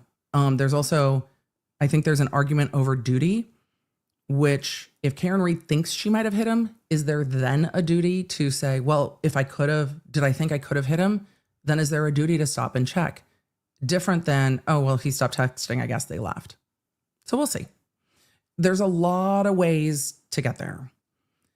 NIN Gal 1994.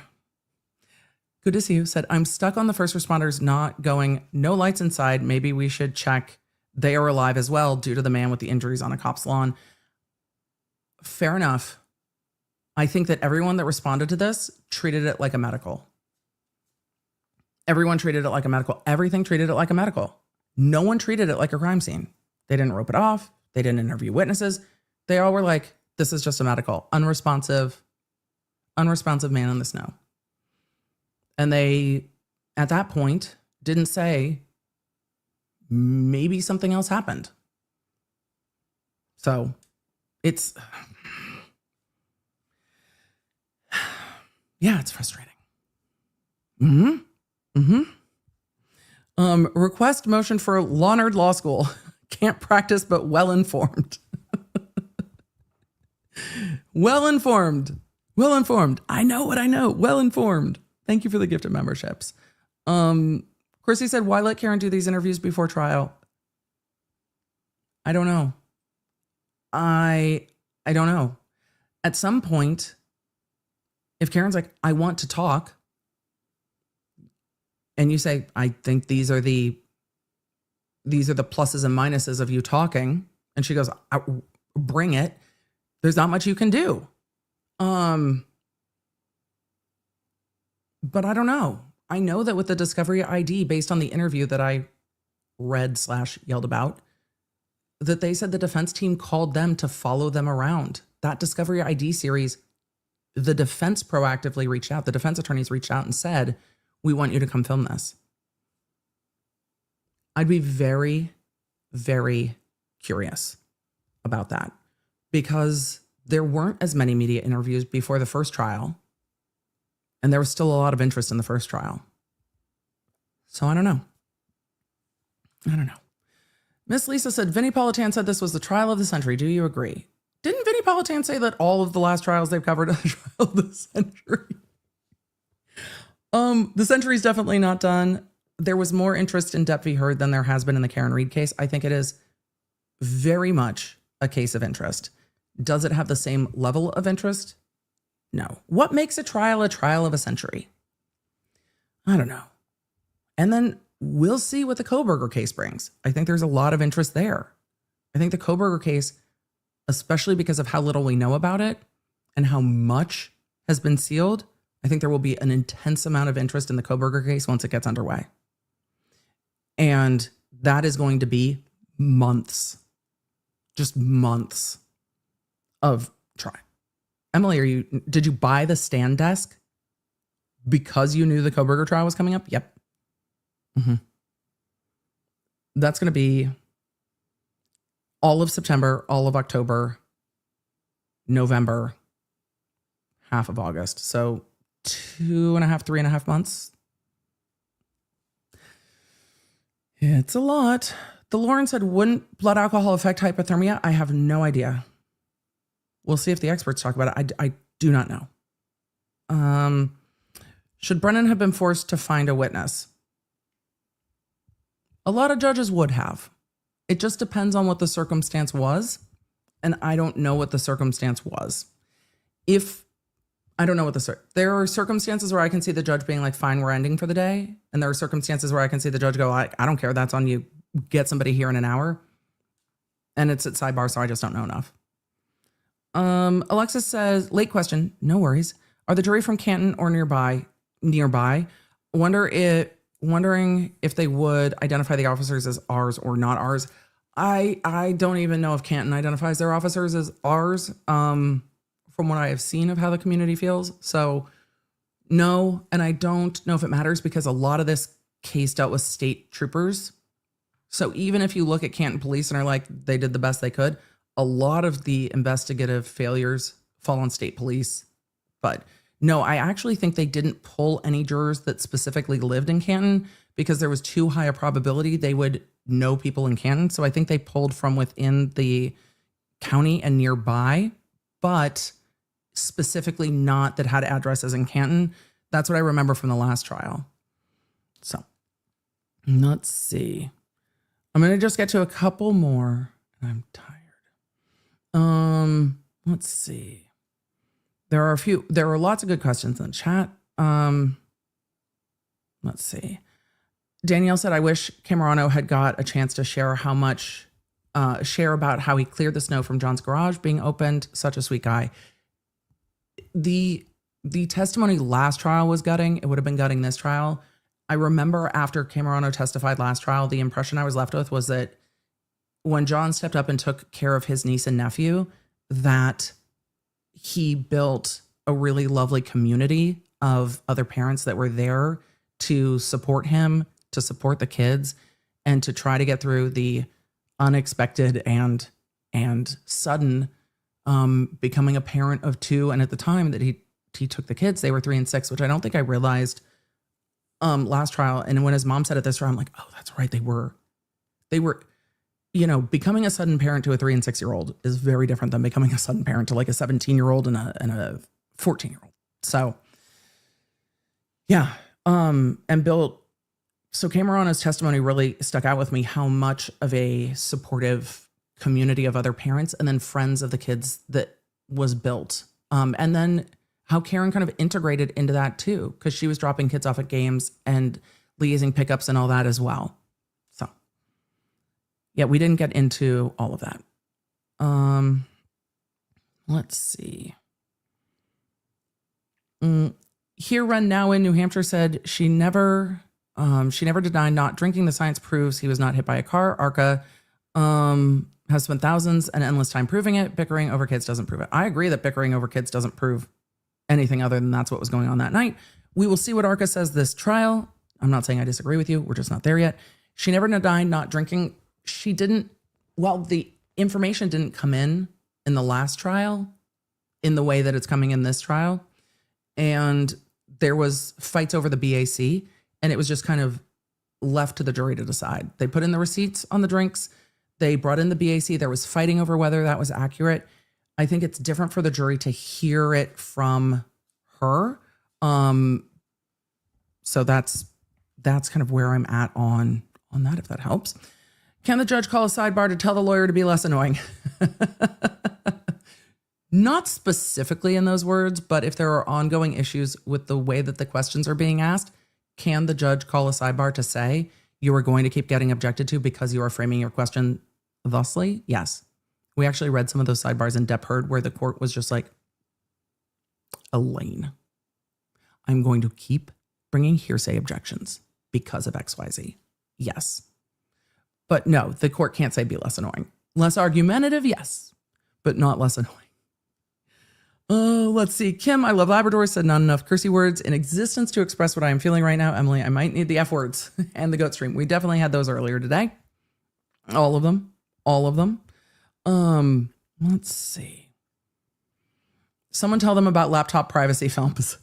I'm sure they know. I don't know what they were talking about, but yeah, I'm sure we're probably not really thinking about it much. I'm not going to speculate it. I don't love when we can see it. I wish they would pan away, but I also understand like the tea of it all. Like, I get it. Kristen asked earlier, is Karen out on bail or being held in jail? Out on bail. She is not. She was in custody, I think like an overnight when she was arrested, but she's been out on bail. JC in the chat asked, can you answer, how is it legal for a judge to cut off an attorney? Ask the witness herself. Did you say that? And then forces the attorney to go to the next question. Oh, it happens all the time. Other judges do it. This judge does it, especially if the back and forth is just not getting anywhere. It really depends on the judge. The judge is allowed to interject on their own motion. There are times I appreciate when the judge interjects and goes, did you say that? Just, did you say that? Are those your words? But yes, it's frustrating as the attorney, because you're just like, I was going somewhere with that. But yes, it is legal for the judge to do so. I think different attorneys have different feelings about whether it's appropriate, though sometimes it's nice when the judge just cuts it off and it gets to the point and you're like, yeah. Like when she turned to Proctor last trial and was just like, are those your words?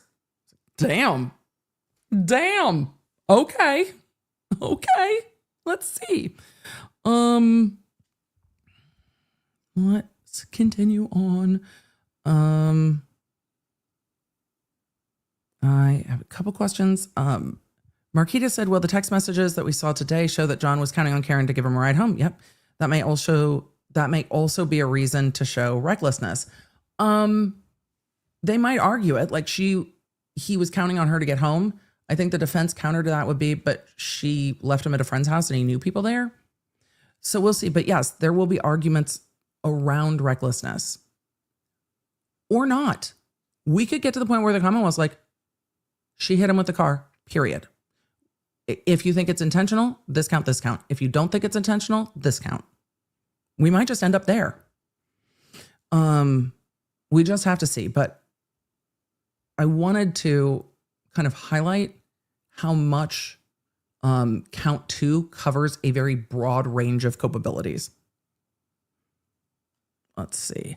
Chandra Sue said, but didn't he actually go inside Fairview that night? I think that is very much in dispute, and I think it'll be very much in dispute this trial. I'm interested to see what information comes in this trial, but I think that's very much in dispute. So let's see. Ophelia said, can the defense push back this time on the language for the charges to make them more clear? No. The jury instructions are written by the model jury instructions. Altering the jury instructions generally only happens if it doesn't fit the charge or if there is no jury instruction for the type of charge. But no, they cannot alter the state's jury instructions. That could cause way more problems. So no, unfortunately, thank you for the gift of memberships. That could cause a lot more problems. Nina said, EDB, why would the defense have deleted text from with ARCA from 2023? Apparently they didn't know ARCA in 2023. The report was from 2024, but Alessi said the texts were from 2 years ago. Any thoughts? I thought it was weird that he said the texts were from 2 years ago. But I also don't know if he is counting like, I don't know, well, we're in 2025, and so that gets us to 2023, or to 2024. I don't know. I don't have enough information. I wish I could see all the motions. We don't have that list of texts, but if everybody set their phone to delete every 30 days, then they might have deleted every 30 days, and the defense was like, well, that's the answer we got when we tried to get DA Morrissey's text, so. But no, I don't know. I don't know. Main girl said, EDB, please say hi to my friend and trial watching buddy, Jane. Jane, hi. We got a shout out. JC asked a question that I will be answering more and more as we go on. JC, can you do a poll? Who feels Karen Read is guilty? Not guilty at this point? Nope. I don't poll on guilt. It's not for us to decide, and it is way too early for anyone to decide. And since I really ask everyone to try to keep an open mind with no matter how you feel about this case, because you're not the jury in court. You're allowed to have your thoughts, opinions, feelings, vibes, all of it. I don't poll in the chat. The jury shouldn't be going, oh, she's fucked at this point. And I very much appreciate saying, this might be how I feel about what I saw last trial, but I want to see how things come in this trial. So I don't poll. And I don't poll on that. I will poll on other things. I will poll on whose closing argument you thought was more persuasive or liked more, other stuff like that. But I don't poll on guilt. It's not for us to decide. So sometimes I'll poll on, do you agree with the jury verdict? Or do you understand how the jury got to their verdict? But I don't poll on guilt or not guilt. And I haven't.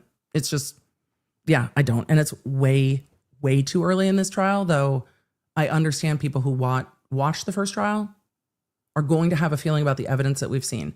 There's new evidence coming in. Is that going to change pre-held notions about this case if you've looked at all of this investigation? Maybe not. And I think that's okay if you're like, this is how I feel, this is where I'm coming at it from, and I'm trying to see this evidence with an open mind and do both. I want to understand how the jury gets there at the end. So that's what I want to get to. June said, EDB, I just celebrated 45 years of sobriety. Congratulations. Huge congratulations. Huge congratulations. Let's get to just a few more questions and then I'm going to go. Why? Because it's been a long day. We're tired. I'm tired and we have an early day. We have an early day. So we do. Let's see. Rosie said, what happens if someone's testimony is very different this trial to last? Well, isn't it true last time you said X, but today you've said Y? That's what you're saying now. It will come up in examination or cross-examination, and it will come up over and over and over again. So it will be well, at the grand jury, you said this, and then you said this, and then you said that, and they'll get impeached on it. And the more different it is, the more clear the impeachment is. And there is a difference between an impeachment like of Carrie Roberts but this is what you said at the grand jury. And she's like, well, I didn't understand the question. And they're like, but this is what you said at the grand jury. And she's like, well, I didn't understand. We'll see how the jury takes that. The jury might take it as she didn't understand and I believe her, or they might take it as, That's not the impression that I was left with. So it's really going to depend what they said last time versus what they said this time. But like if somebody comes in and completely changes their opinion, it's a much bigger deal. So for all of you that are going to ask, is there going to be some fallout from what Carrie Roberts said to the grand jury versus now? She explained, look, I misunderstood the question. The jury will believe her or not, but it's not going to go much further than that. So the jury gets to decide if they believe that answer. Oh my God, there's a squirrel laying on the bird feeder, just laying on the bird feeder. So we will see. And they will get to ask. I saw a number of you asking about Travis's nose. Oh, bruised nose, but fine. So, I mean, sore, but fine. He's just like, all right, not broken. So chat. It is a short court day. We had a long-ish stream. Tomorrow they are going on a jury view. They may have a witness. I don't know what they're going to do in court tomorrow. I've got to drive kiddo.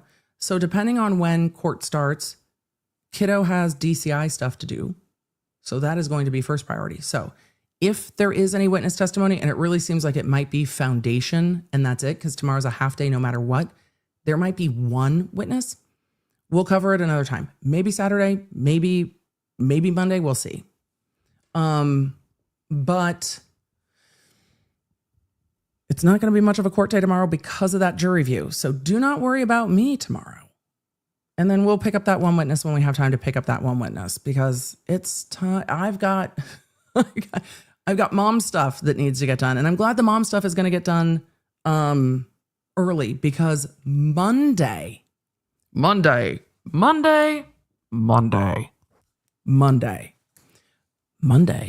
is the Arc of Wadir. And I am so interested.